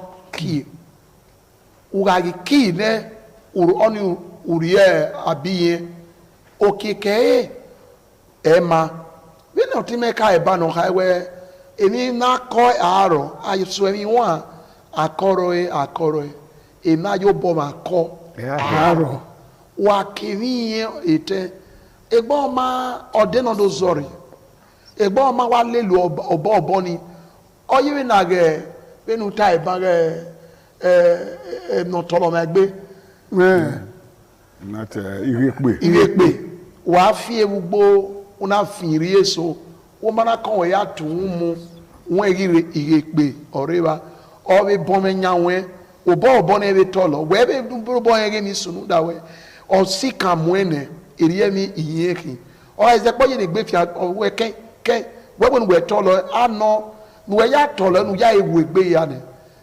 inwina rene egbe ya tolo wa ne o wa ni iye ma eveil e ameve la ko wa we yen ga so agripa aso be na irepe ya ba e ya saman ya egbe ne eriye mi iyeki we ga wene ni ozeti gari eniyan mo okeke ema nu da iyen to si o ma koto iyen oyo ma mita iyen ogbo ma di ne yimi iyen osiologo ma yo ma egbe dopa emi opa no gire egbe yen e ma ni bunro emi we lagbera ni o ba ge mi yen no unda sa opa aje mi fe newe ewe ugawe urai uriene ewona ugawe uriene be no be aje we be no wa egene ke na gbotion ebe ye na bom egboa ona wo mo pa ma derin unda era ro wa yero wa ye gi kia o salo wo do no dere ni ro pa ma ri egbe la na ona tie egege eke ori gba odu ona we ha ona we no sa oba tie we ona we woni akinu wo we mi ya ona wo ton wo no pe na tie ebe owo yan maka gba o ebe yan maka we ri e o boye o e dado okin ge iyen ne ogbogbo eri ebe iyen no ge oso won na we ya boy ka be lodo pa ona we wa we we ma me ni we ona wo ma iye we ni ka ma na we iyen emu baba iyen de nu aduza ona we esagion tun enu to mi ovie buye ga de ne ona we gien ta ma wona we ebe wa khian ona we nda ebe akporu eni lo wa ona we iyen ro we dagbon ne no ri mi o kan afiru gbegbo ekan owa ube la ma wa ma be la wo wa u sa me no ma won ma be nwa me no ko bo were ona ti ona di ne aba we gbe mi ade ke to afie de na na unda ori yen ne o sa no go do ati yen wa gbo ma u ya ya zero u gbe emufua u gbe emufi eze o we ga o ga ma mi no dere we iyen ni de o ga logo ma ni emi ese ezo oba atokpe ise anyway wa da matana wa ni gbama wa da matana wano gbera gbiye wadana matana u vara ko o yue akara ni yue abio u gbo wani awono gbo wa we wa u ya ari azen igo u make na fe u make na bowa u make na hin moto ihe ni hi o wa no nya mi nu we ya ri o be tin enwe ihe ma won ebedo awe bo yaro awe body na ya meti abege no yo amu wa we aya tie bo na yo we no fi aye ohwa he isago eya boya fe ni redo ima arebo ni no mi kena no yo ha mo ma no so kwa no wo ko we nu mana se da ya rebo una tie keka tie ni oso wa ni gbe ihe ni oso wa ni oso ihe omo mi ria ihe ọma egene de ben mawe una gbuhun ogede mu yoto o ze ka yebe umunya ekeni ni weze yo ni ihe no ọma we na se wona mo wede ni ihe ni gbe okike po ke wu so pa na ye na ihe ile loweke oweke aru ihe no o even weta una tie no wa ọma na wo ko dawe ihe ni o le le se kinu riase ihe ni wa ima ho na mi gbeso we e ma ni gba ori ma ni age tie ni ma wa mi na ye na ni ya zere we ne oba ma ye ni awe ejo we awe awo kayele ta yin afi he so pa kayele so yin tie kwaro awo wo ni ni efe yo ni efe bu veni inu aru odo fie wo rie ye la toma gwebo tele yi awe no bion we wo pa ihin to ori ye fi epo ben we we hin ma se we no ma ko se de ye gba o ma da ro ba o ma da ro wo we o la toma be o wa vi osisi ai agun ahon ai mi ai ko ekule akwa webo so po we wo ni o we bo ya ye ekere ni ga vi ese ebobo wede ebode na aduwa edolupe mu da we emi ni hehi oyin mata na we ma no mari he otan bizugbe ihe mami na wa gwa na ihe na wa ha na asubo ye gbe ihe oyere no ka mo ma gbe ye fi igbera wu nebute SSS odawe yinuge ewe huda emaso wage ewo owi atubagbo mu eyeliwe ni ari uto ya atubero mamu ogbe ori awa ogakian so pon be ni amana arawe ya amana adu oyi huda we etiguwe ara mewe ya mawe ropo na gbin abere o gbe na baya ogi asin de mi he asin kaka ni gbin yen ya ti hen mara gele ewe na ni mari o ya yi na oya ti hen yo mami ihe ona be mu eyo we negi o ma iwe eri gbera ekenu pe ise o to na we 50 by 100 we go pa wa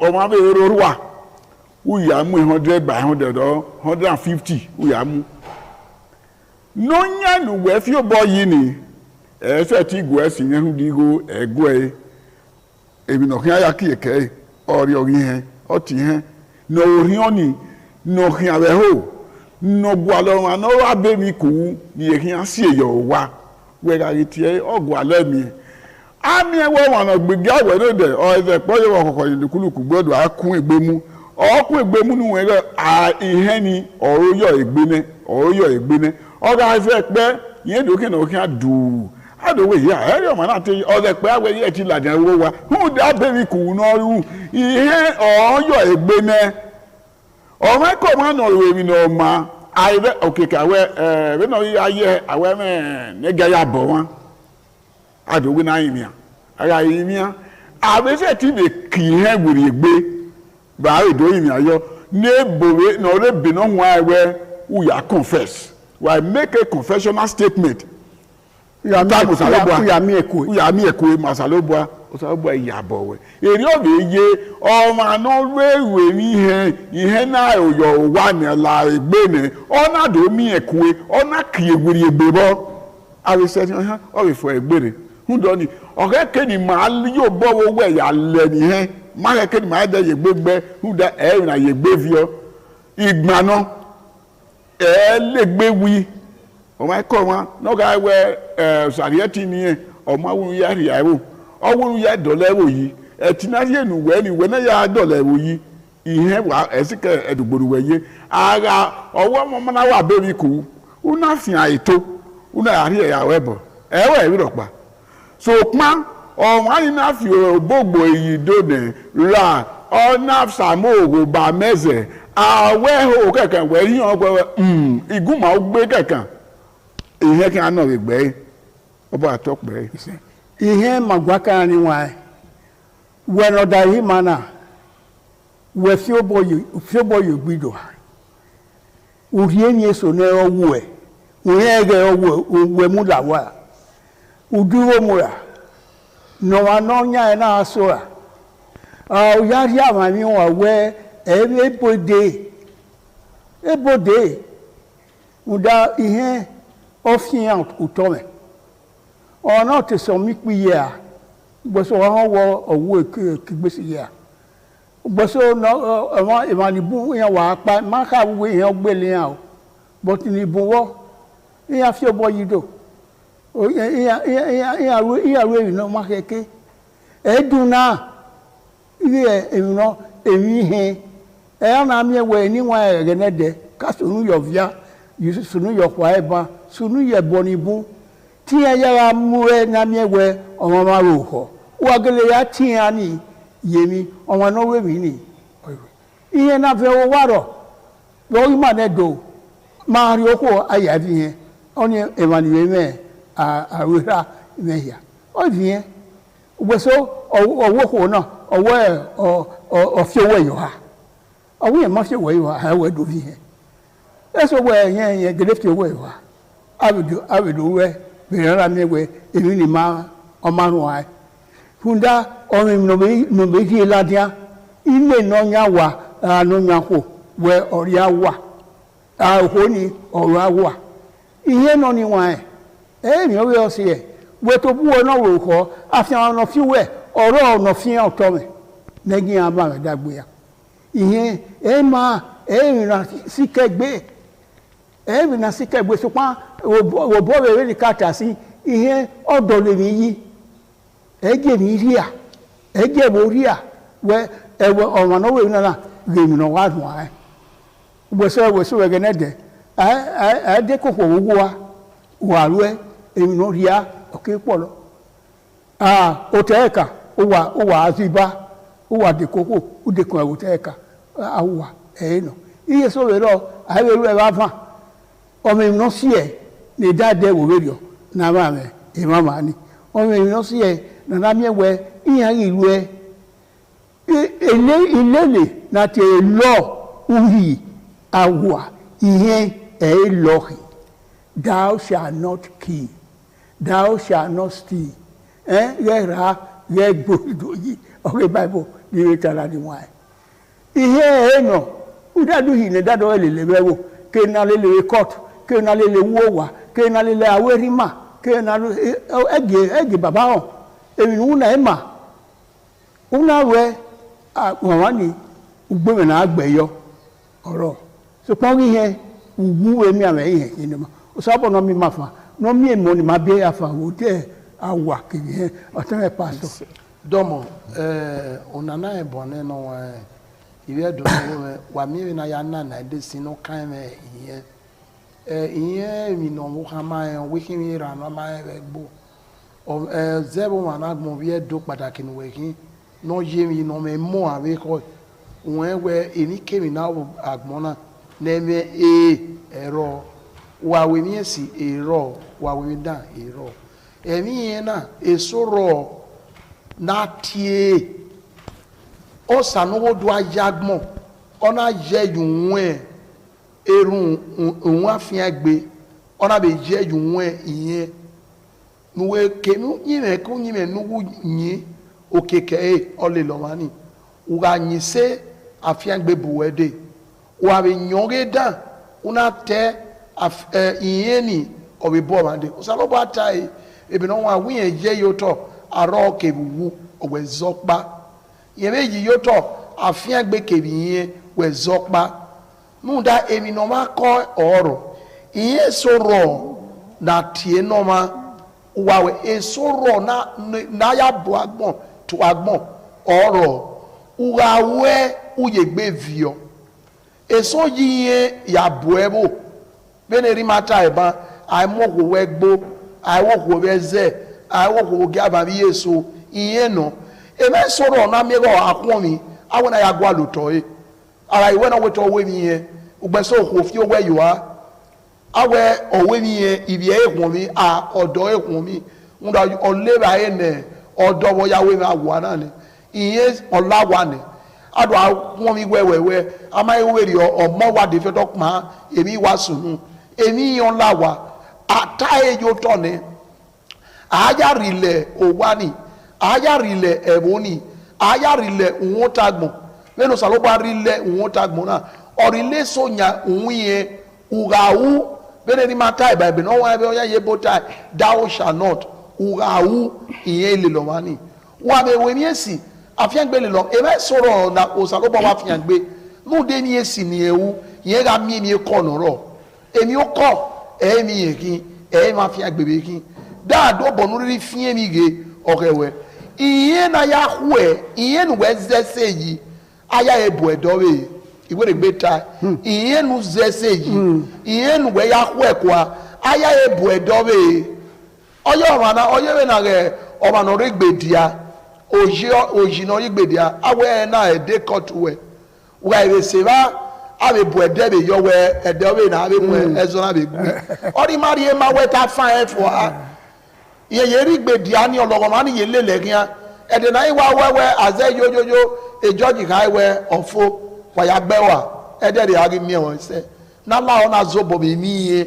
nda okeke oho e ma wesi eni wa na zobo bi kokoro ko ma edoro pe wa mi eni ni buro ni he si yebo ologo wa ni he si yebo obo sense wa ki ma zobo wo na mi we ihe osaba no eje mu eworia awano rebo uyinaji ya se gbabe ave politician ni se boyo oteso rebo iya oriwe ni he se eminu we inu awuna won le lo je nu na tala won mu we iye ke aya re ma we nu wa re ma osaba roju wa ya ma supa aiwe lo de mata o ligi noro na emi e orun sin na ye na ni bana iwa la gbogbe le mana uwa mi ni ami ode not odo awa ari owebe awa fi o si afio da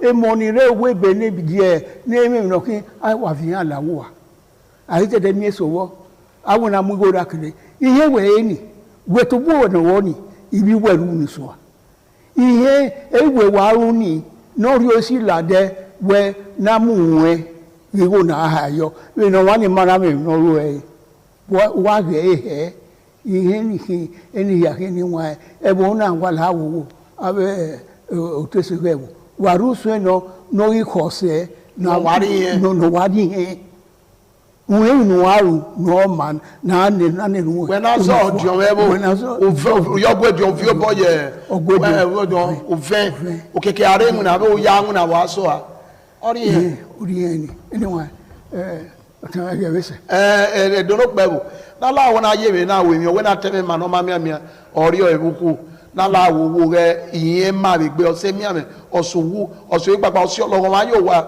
na la na yo bi ma si emi ni bi ibi o hadori oja ebo keke oba atope ise otame ihe mi no ma ye gbedede gbe owe ununaya ti he reye ununaya ti mi ame ete ununa ti yari e bae hu do ni ikepa na yin opa yin ku wa gi ma le ni he hu da were igban re bo ki le gbe wi o no re gbe mi ni ne o ga we o ga ko kieke o se ti ari e be de na akwe afi were no ro ari pa egwa de ma gbe igitoku itu wahya ni be na me ho na itu awe eboni re ikabeto itu ma ni be igosa o atokpe me anyway me tue agboya fe keniri ye kovia keniri yo kori on wo de ke ya fe o saro ba wo no mu here no dade bo ya fe oba atokpe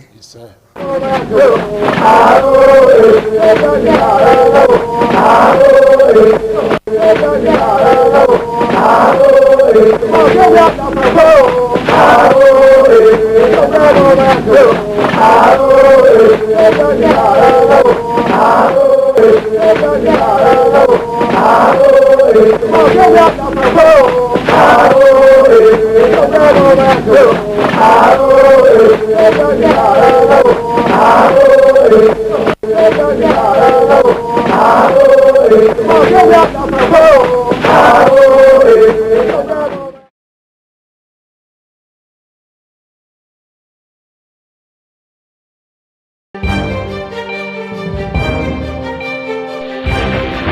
This is ITV. Certainly the best.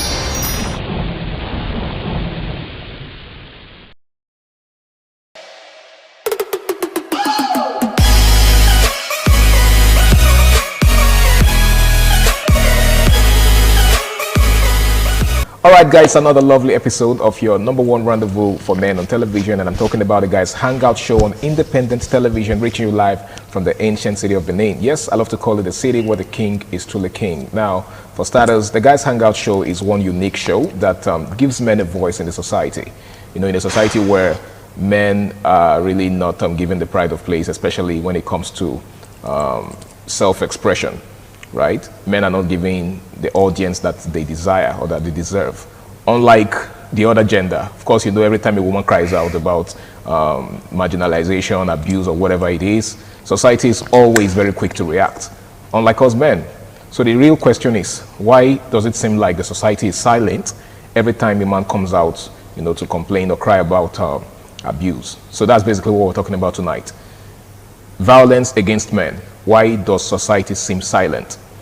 And of course, I'm not alone. I've got an amazing personality in the house with me. It's been a long time, and I know we haven't really done this in a long while. Yeah. He goes by the name of Michael Imagbedion. Yeah, you got that right. I did, right? Yeah. It's good to have you in the building, bro. Thank you very much. Thank you very much. It's been a while. How's your day been? Yeah, it's been wonderful. You know, the sun is not friendly. No, it's not. I mean, sometimes I just wonder if someone is, maybe an angel is cooking in heaven, and the heat is, seriously. Yeah. It's been all good though. The politics and the economy. It's not really been nice, but we're still surviving. I mean, we have no choice than to keep pushing. Of course. Right? We owe ourselves survival. All right. Okay, so let's get right to the business of the day. Yeah, you heard me when I started. Violence against men. First of all, violence is a very serious issue, right? And when it comes to men, it's a different ball game. Of course, we understand that on no account must anybody perpetrate violence towards another, right? But every time a woman comes out to, you know, complain about violence or being abused, society seems to be very quick to react. But when a man comes out to complain that his woman, for example, is abusing him, there's usually this, you know, lackadaisical attitude from, you know, the average person in the society. Like, some persons even mock him. Like, how can you even come out to say that your wife or your woman is abusing you? So let's begin like this.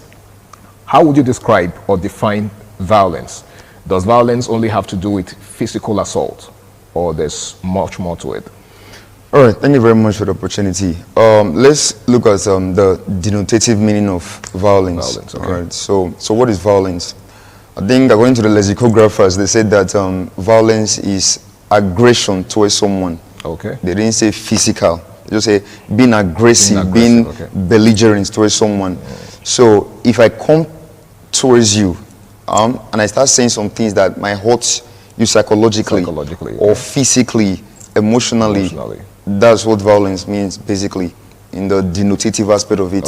You get, it doesn't have to be I carry wood and to hit you, whether in battery or. In other words, it goes way beyond the physical. Of course, definitely. It can be psychological, it can be, you know, emotional. That one is one of the worst. Yeah, that one is worse than the one is a physical one, because it can travel with you for eternity. Because if I say something that is that maybe it affects you or it relates to what you are passing through, I can take that thing. In me that reminds me of course, it reminds me of what I've tried to, you know, forget. It will be you'll be melancholic for days, for months, for years. You get, so that violence cuts across the spheres. Okay, now let's take a look at violence as it affects men. Because it's a guys hangout show, so it's very important that we let's align it to the guys. Do you get it? So with all due respect to our, the women in our lives, understand. our moms, I hope you understand. So, I mean, this is us, right? Yeah, and like I said, the Guys Hangout show is about giving men the pride of place, and of course, you know, teaching them to prioritize themselves. A lot of times, men come out to complain about, you know, violence against them. Okay. For example, I think there's a video on social media that I stumbled upon of a man, I think based abroad whether in the UK or in the US. He was having issues with his wife. It was some sort of an argument or something. And then the wife was assaulting him, like physically assaulting him. The man was visibly provoked.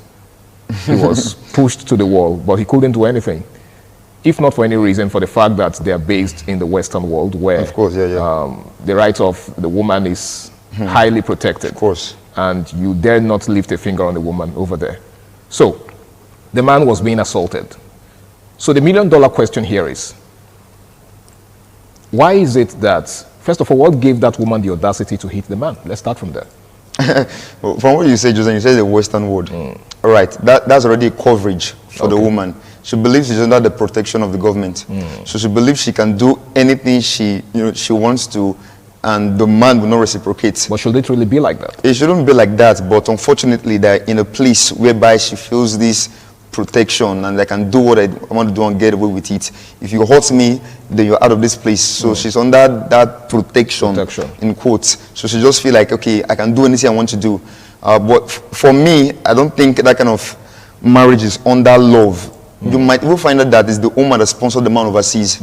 Most of the men that take the women overseas, most of them, you see the women being excessively submissive. You get, but so maybe in that scenario, I think maybe the woman is the one that has the sponsor, and so I can do anything I want to do to you because I brought you here, and that's one. Just Secondly, like they say, who pays the pipe up and dictates the tune. You get that easy. You get, so I'm the one that brought you here. That's one, and two, I'm under the protection. So if I can do anything I want to do to you, nothing will happen. Now let's talk about the need to empower men to speak up, especially in circumstances of this nature, because society encourages women to speak up.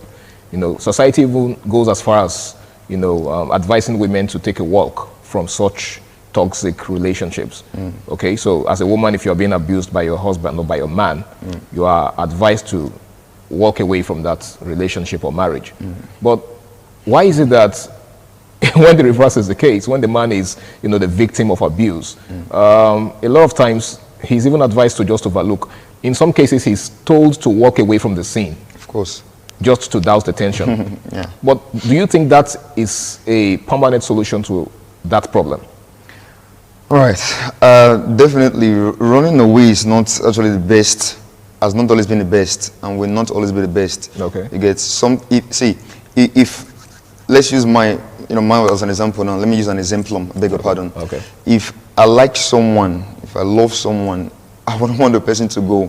And I would not want to leave, because, like I said in one of our episodes of the series, I said love is putting someone else's needs before yours. Above yours, you understand. So I think I would try to devise a means for us to settle down, for everything to be copacetic. Like, let me guess, I don't have to run, but if I get to see that, just because you love someone, a person you love can also leave you.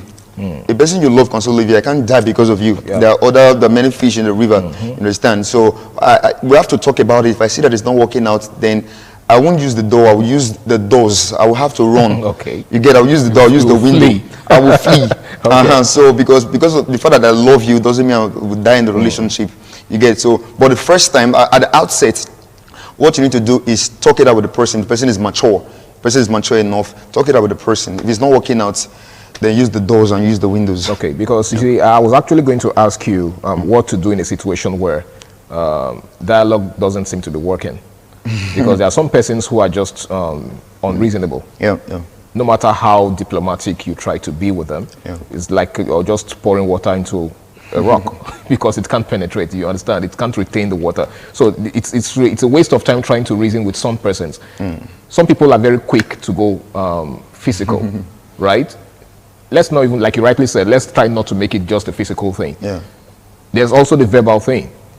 You're having a misunderstanding, a little bit of a conflict with your partner, and then she's already saying words that are, that even pierce harder than a knife. Yeah. Do you understand? How do you handle a partner of like that? Like, how do you even begin to try to make them, engage you in a peaceful dialogue? Let's talk. All right. Yes. How do you do that? First of all, I think there's this idiom that says that where your treasure is, there your heart will be. All right. Now, a woman that is mature and loves you, I said mature and loves you. Okay. She will want to talk, because if she doesn't, without dialogue, you are not going anywhere. The situation will deteriorate. You may not even be able to identify the problem. Good. The situation will deteriorate. You understand? Yeah. So we have to talk. If she's interested in the man, she must find a way. She might be acting. She may be acting up, but she'll be like, okay, talk. Let me listen to what you want to say. She's just using means to just listen. Yeah.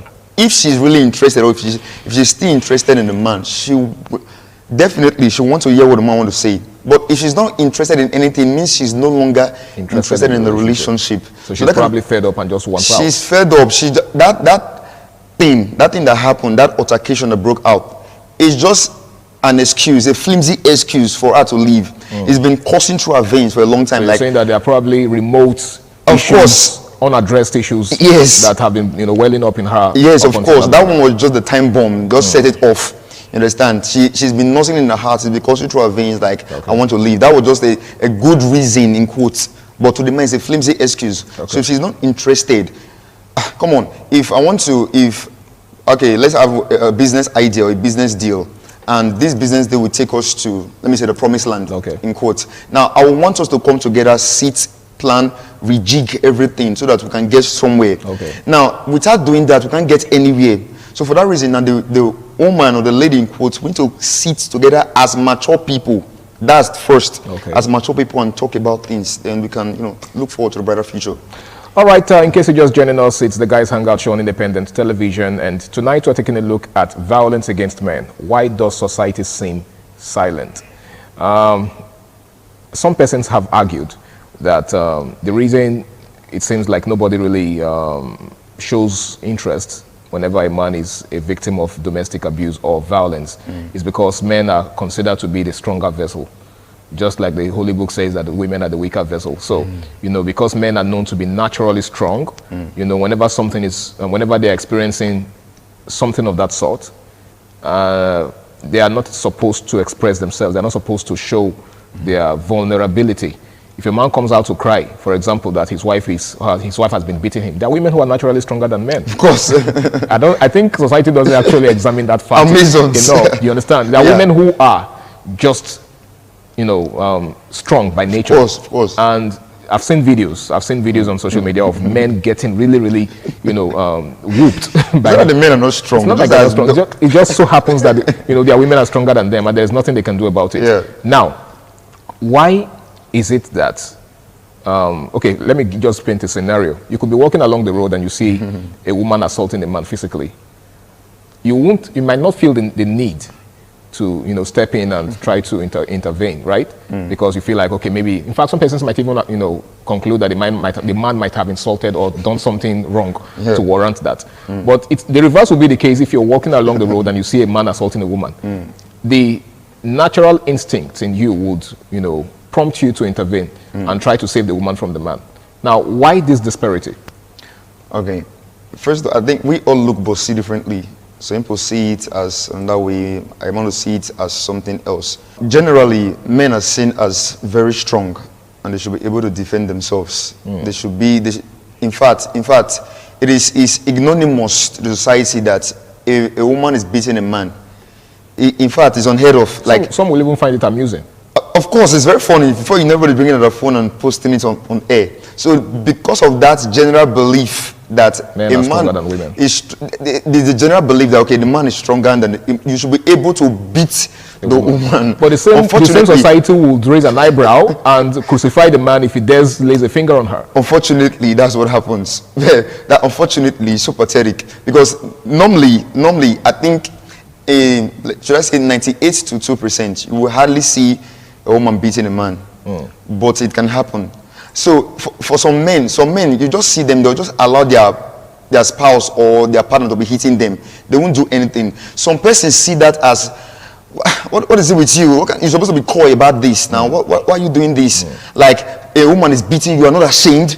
That this same set of people will be the one, you're not ashamed. Yeah. If it were me, no, there'll be blood. But if you raise your hand on this particular woman, the same people will raise their hands on you. You get it? They'll be like, you're not ashamed, you are beating a woman. Okay. So you see the way the word works. It's not actually fair to men. The word is fairer to the women. Understand? So if a man does come and raise the hands on a woman, well, it's something else. You get it? So the system favors the women. I totally agree with you. And just like someone would say, the game was rigged against men from the very beginning, right? But let's begin. Let's not, because that's basically what this episode is about, right? We're looking at how men can begin to find solace in a world where it seems like their voice or their voices don't matter.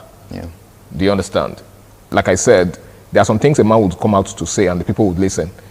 But there are one of the reasons why a man cannot even come out to tell you that he's been abused by his wife is because of how society would react, just like you said.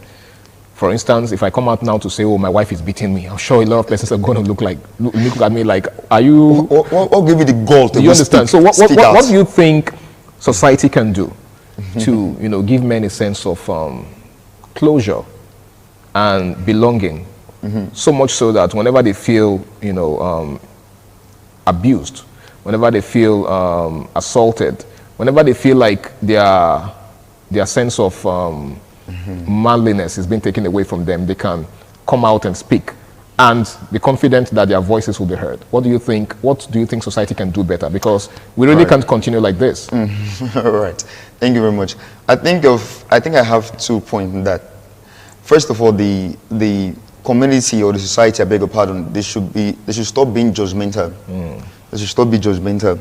See, sometimes if a man wants to hit a lady, it would think like, look at the stigma I'm going to pass through. Yeah. If I do this, so he's traumatized by the fact that what the society will say, and that's the judgment. What effect it will have on him. Of course, so they should stop being judgmental. Like they should just stop that. If they stop that, we'll open up. You understand? Okay.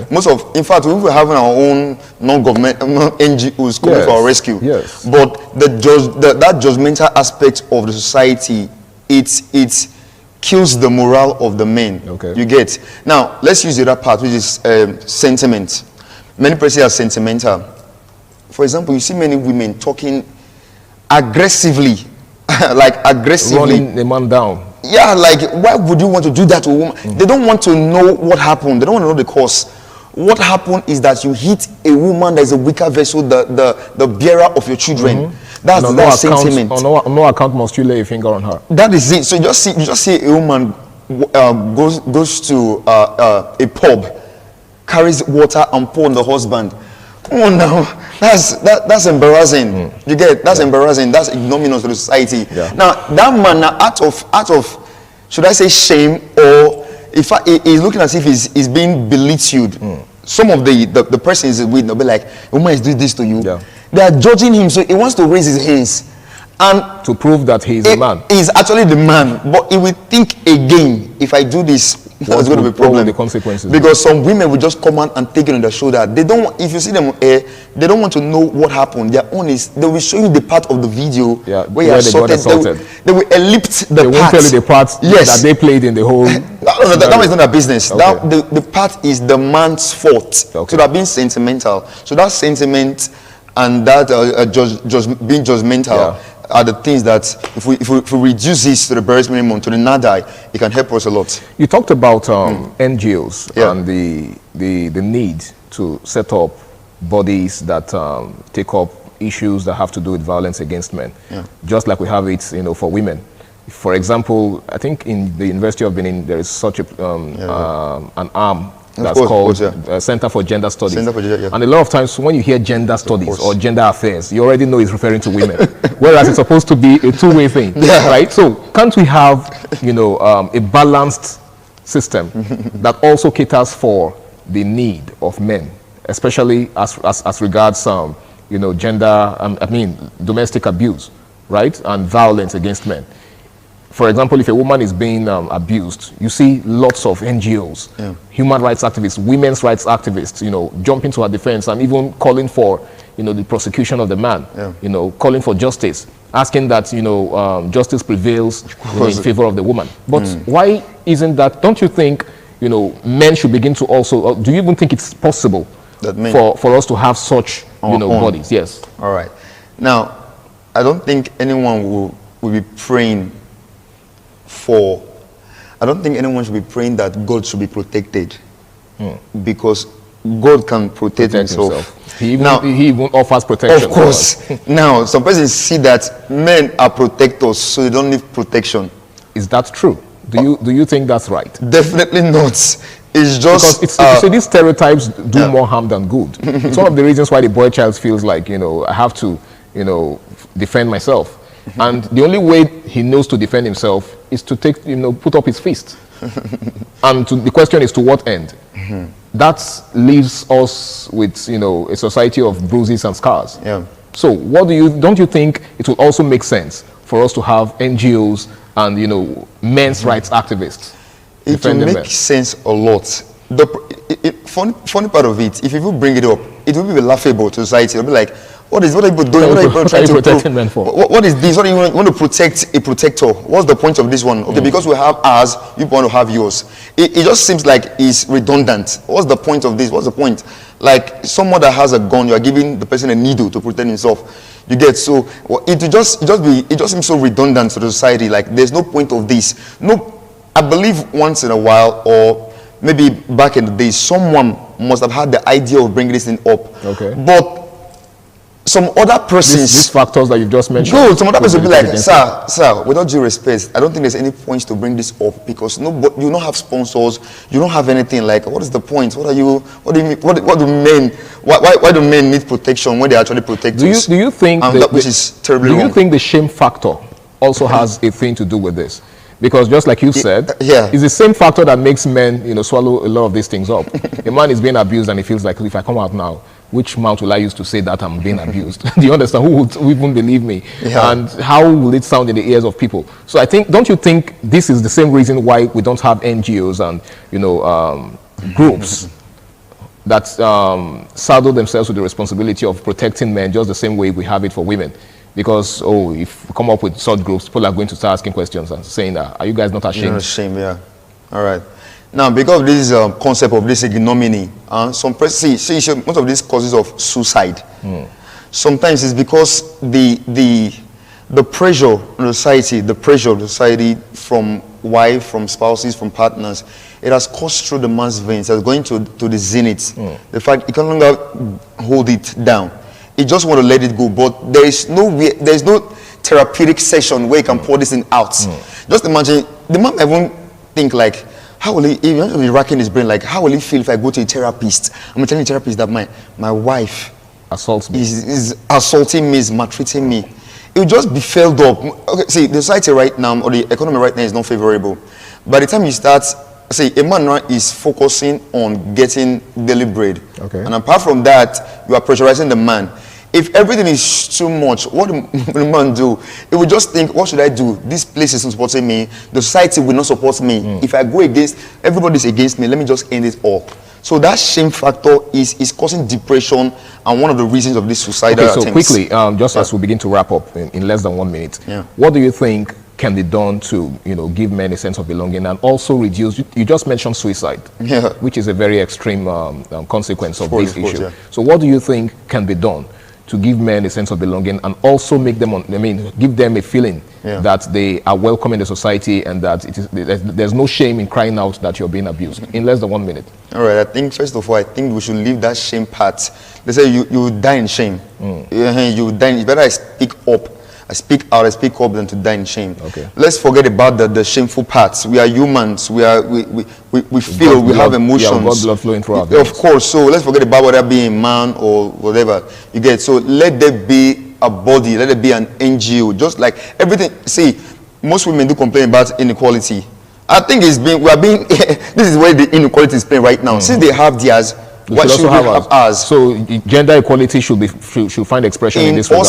In all spheres. All right, thank you so much, Michael. I really do appreciate you really through so much light on this particular subject, and I hope that our viewers out there have learned a thing or two from this. It's been the Guys Hangout Show on Independent Television, and we've been taking a look at the issue of violence against men and why society seems silent. Now, if you're a man out there and you're going through violence, you're suffering from some sort of abuse from your partner or from anybody, from your fellow man or from a woman, please speak up. Nobody should die in silence. Everybody should have a voice. I don't think there's any reason why you should allow anybody reduce you to a point where you feel less of yourself. Okay, so if you feel like you need to say something, please do say something. Okay, that's the only way you can find closure. My name is Harry Aigboje. It's been an amazing time on the show tonight, and I want to say that it would be nice for us to do this again, same time, same station next week. But in the meantime, make sure you stay out of trouble, do the right thing, and enjoy the rest of your night. Bye for now.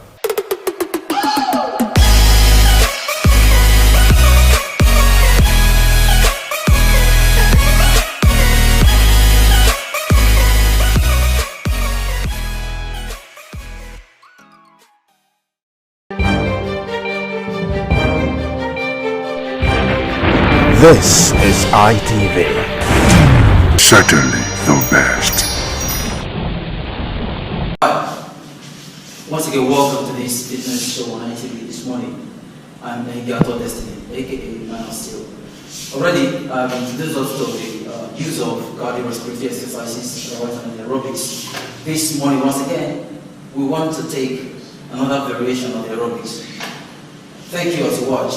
We will be stretching first, of course, otherwise called the warm-up, which is very essential and necessary in every workout. Afterwards, we'll do a cool-down. 1, 2, 3, 4, 5. Inward, please. 1, 2, 3, 4, 5. Outward. 1, 2, 3, 4, 5. Please return that, please. 1, 2, 3, 4, 5. Inward. 1, 2, 3, 4, 5. And outward. 1, 2, 3, 4, 5. Alright. For our waist and of course on our torso, we have to do some stretching. Please place your hand by your side. And let's go this direction first, please. Let's go. 1, 2, 3. Alright, that will be fine. Of course, this way. 1, 2, 3. Alright, and before the last one, let's place our hand behind our back. Mind you, it's proper this way. Don't go like this, it's wrong. Just do this or alternatively do this. Alright, but I prefer this personally. 1, 2, 3. Yeah, that should stretch your back for you. Of course, let's do our thigh stretch. 1, 2, 3. Remember, when you pull your thigh, ensure that your elbow is directly facing, your knee is directly facing the ground. Alright? 1, 2, 3. Yeah, that'll be fine. Guys, are we good? Alright, the first program to be run this morning will be the mountain climb. Yeah, many of you are conversant with this move. And of course, we will be introducing more to you. But for now, let's hit this. Alright, let's step down to it. Yeah, all good. Yeah, good. Let's go. We're going 3 sets and 10 reps each. Let's go. 1, 2, 3, 4, 5, 6, 7, 8, 9, and 10.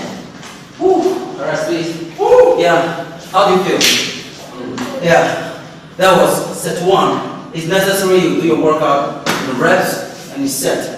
Alright, so that was the first set, and we're not wasting time waiting for the second set. The minimum break duration for every set should not exceed 20 seconds, and a minimum of 10 seconds. Alright, we're good with 10.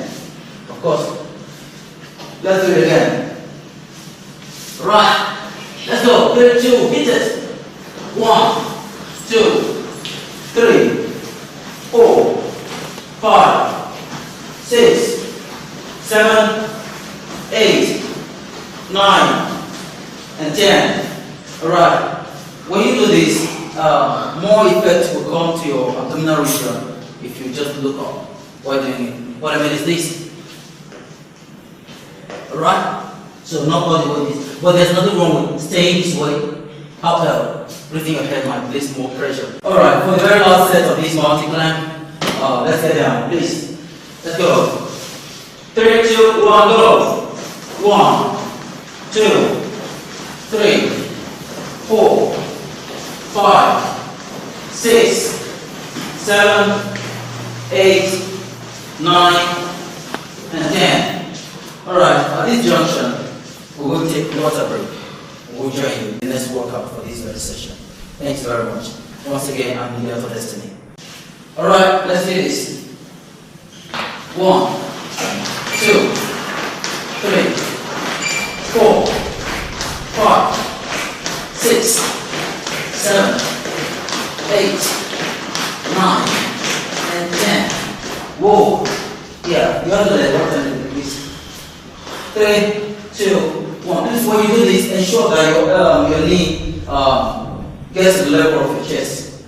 Okay? Well, that's the maximum level you get. And of course, the minimum here. I understand not everyone is as flexible as I am or as anyone here. Please, we'll just keep it safe and do the right thing. Thanks very much. Alright, we'll go on the left. 3, 2, 1, go. 1, 2, 3, 4, 5, 6, 7, 8, 9, and 10. Whoa, that's exhausting. How do you feel? Yeah, thank you very much. And this is the last set of this workout.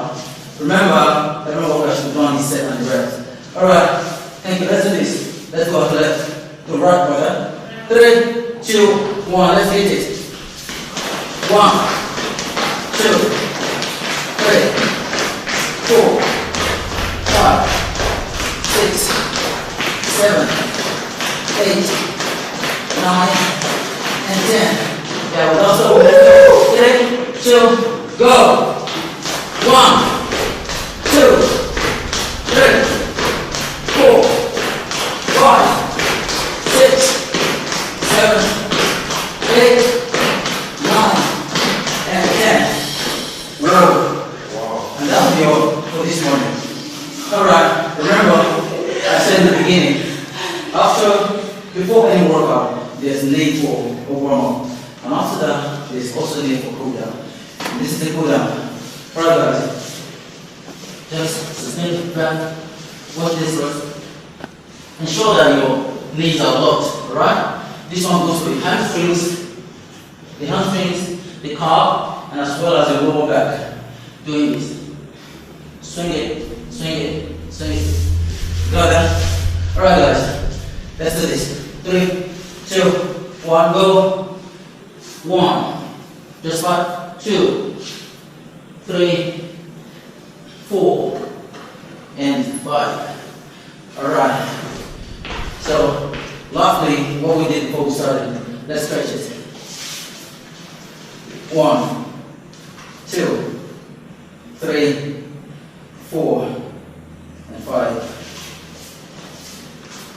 1, 2, 3, 4, and 5. So that's the last thing.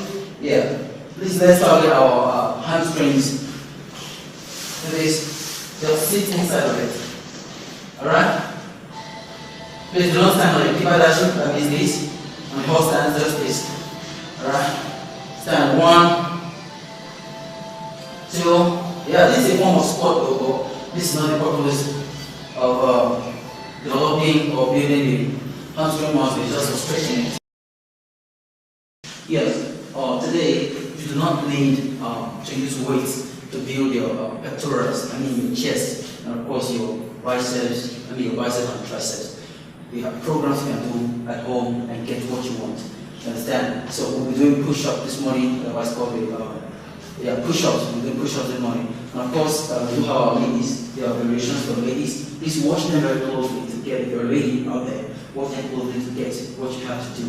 And of course, our guys are here. Thanks very much. Let's hit it, guys. Are we ready? Are we good? Yeah. We're going to do the pyramid first, which is the closed wrench and push-up. All right, let's go. 3, 2, 1. 1, 2, 3, 4, 5, 6, 7, 8, 9, and 10. Whoa, how does that feel? Yeah, that's the first set for this morning. And we'll be doing 3 sets of that. Meanwhile, the first one was close your hand in pyramid shape.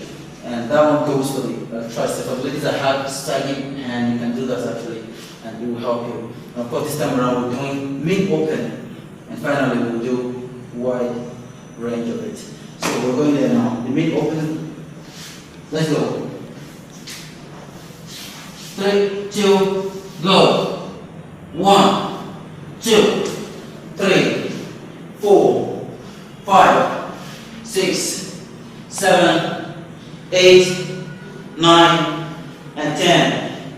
Alright, that's for the mid open. And someone wants to ask, why exactly are the ladies crossing their legs? I mean, why they cross legs for the ladies? Now, you understand that the guys have more defined muscles, and of course, to bring more weight on the upper body, we go on the, what's called again, toes, picking all the weight in the body to the upper body. But for ladies, they do not need much weight, just that. So we break it down at the knee level by crossing the legs. So the weight used starts from this very region. You understand? Alright, thank you for watching. Alright, for the last very set of these exercises, the wide range or the push-up, particularly intended to build the, the side of the chest. Do you understand? Alright, let's hit it. Okay, this is wide enough. At least double your shoulder width. Double your shoulder width is enough. 3, 2, 1, go. 1, 2, 3, 4, 5, 6, 7, 8, 9, and 10. How many of you noticed I cheated there? I actually did 1, I did 2, and I called it 1. Yeah, just to lay more emphasis on that part. But today, thank you guys, yeah, we're awesome. But today, we're done with this. Thanks very much for watching. Please, be safe. In the morning sun, searching for a longer day. People feeling like the light has just come. We must never stop the way.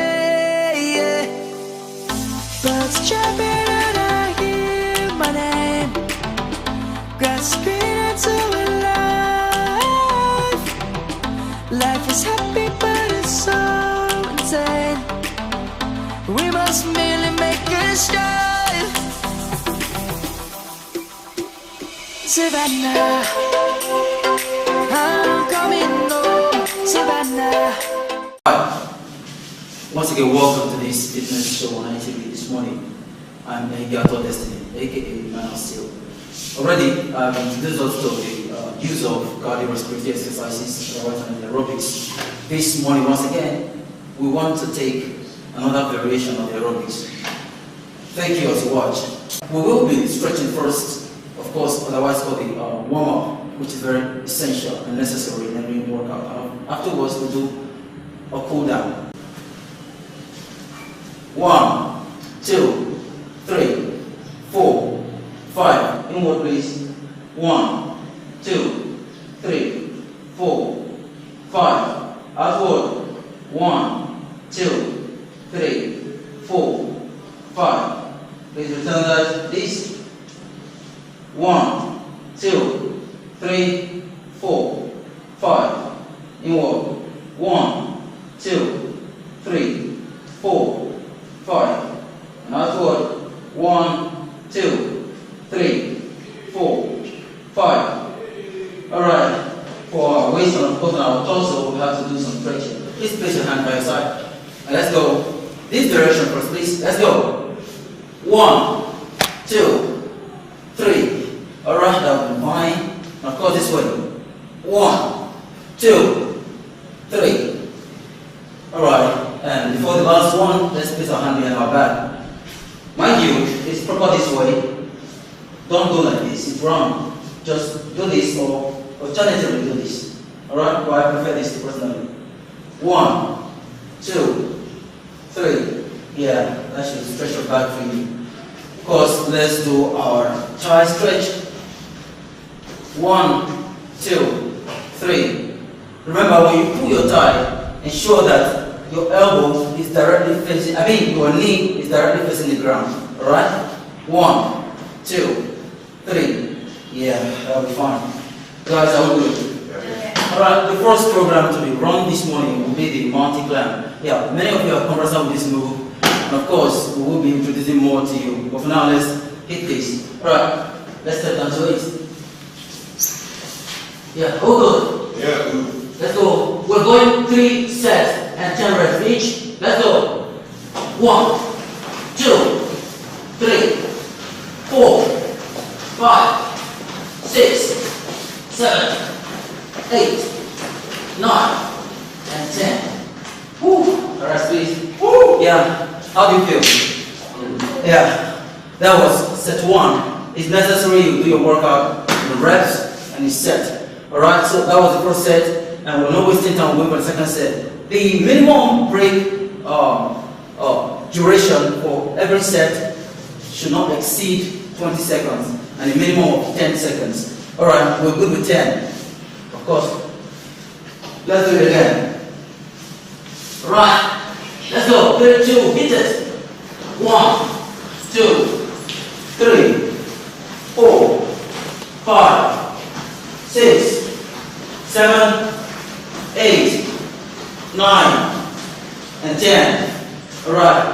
When you do this, more effect will come to your abdominal region if you just look up while doing it. What I mean is this.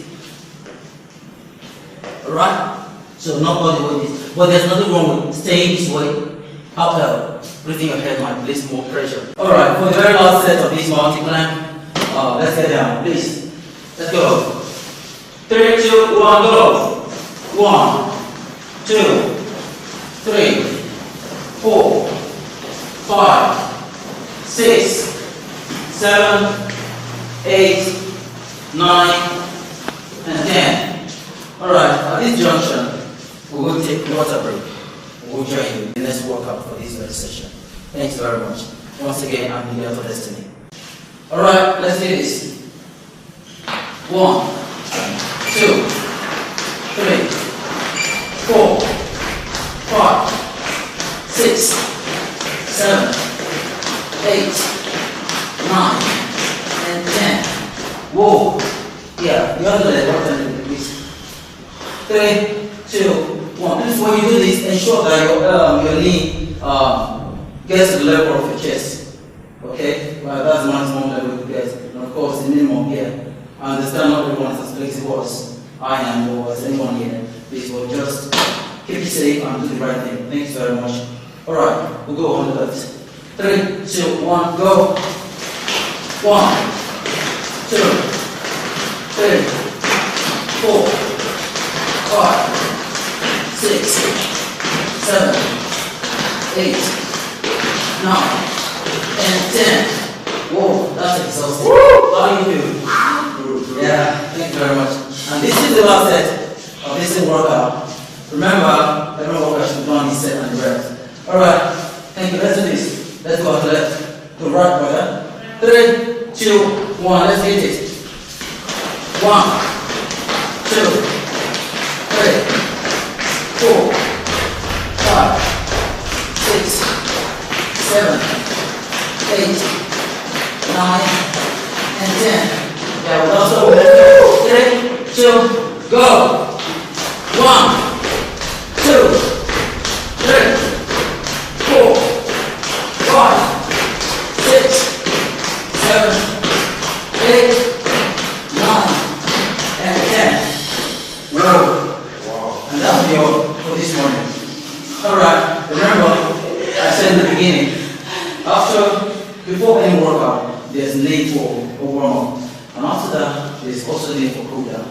This is the cool-down. Alright guys, just suspend the breath, watch this first. Ensure that your knees are locked, alright? This one goes to the hamstrings, the calf, and as well as the lower back. Doing this. Swing it, swing it, swing it. Got that? Alright guys, let's do this. 3, 2, 1, go. 1, just like 2, 3, 4, and 5. Alright. So, lastly, what we did before we started, let's stretch it. 1, 2, 3, 4, and 5. 1, 2, 3, 4, and 5. So that's the last thing. Yeah. Please let's target our hamstrings. Do this. Just sit inside of it. Alright? Please do not stand on it. Keep that shape like this. And hold stand just this. Alright? Stand 1, 2. Yeah, this is a form of squat though. This is not the purpose of developing or building the hamstring muscle, just for stretching it. Yes, today you do not need to use weights to build your pectorals, your chest, and of course your biceps, your biceps and triceps. You have programs you can do at home and get what you want. You understand? So we'll be doing push-ups this morning, otherwise called push-ups. We'll be doing push-ups this morning. And of course, we do have our ladies. There are variations for ladies. Please watch them very closely to get, if you're a lady out there, watch them closely to get what you have to do. And of course, our guys are here. Thanks very much. Let's hit it, guys. Are we ready? Are we good? Yeah. We're going to do the pyramid first, which is the closed range and push-up. Alright, let's go. 3, 2, 1. 1, 2, 3, 4, 5, 6, 7, 8, 9, and 10. Whoa, how does that feel? Yeah, that's the first set for this morning. And we'll be doing 3 sets of that. Meanwhile, the first one was close your hand in pyramid shape. And that one goes for the tricep. For ladies that have sagging hand, you can do that actually, and it will help you. And of course, this time around we're doing mid-open, and finally we'll do wide range of it. So we're going there now. The mid-open. Let's go. 3, 2, go. 1, 2, 3, 4, 5, 6, 7. God's alive. Life is happy, but it's so insane. We must make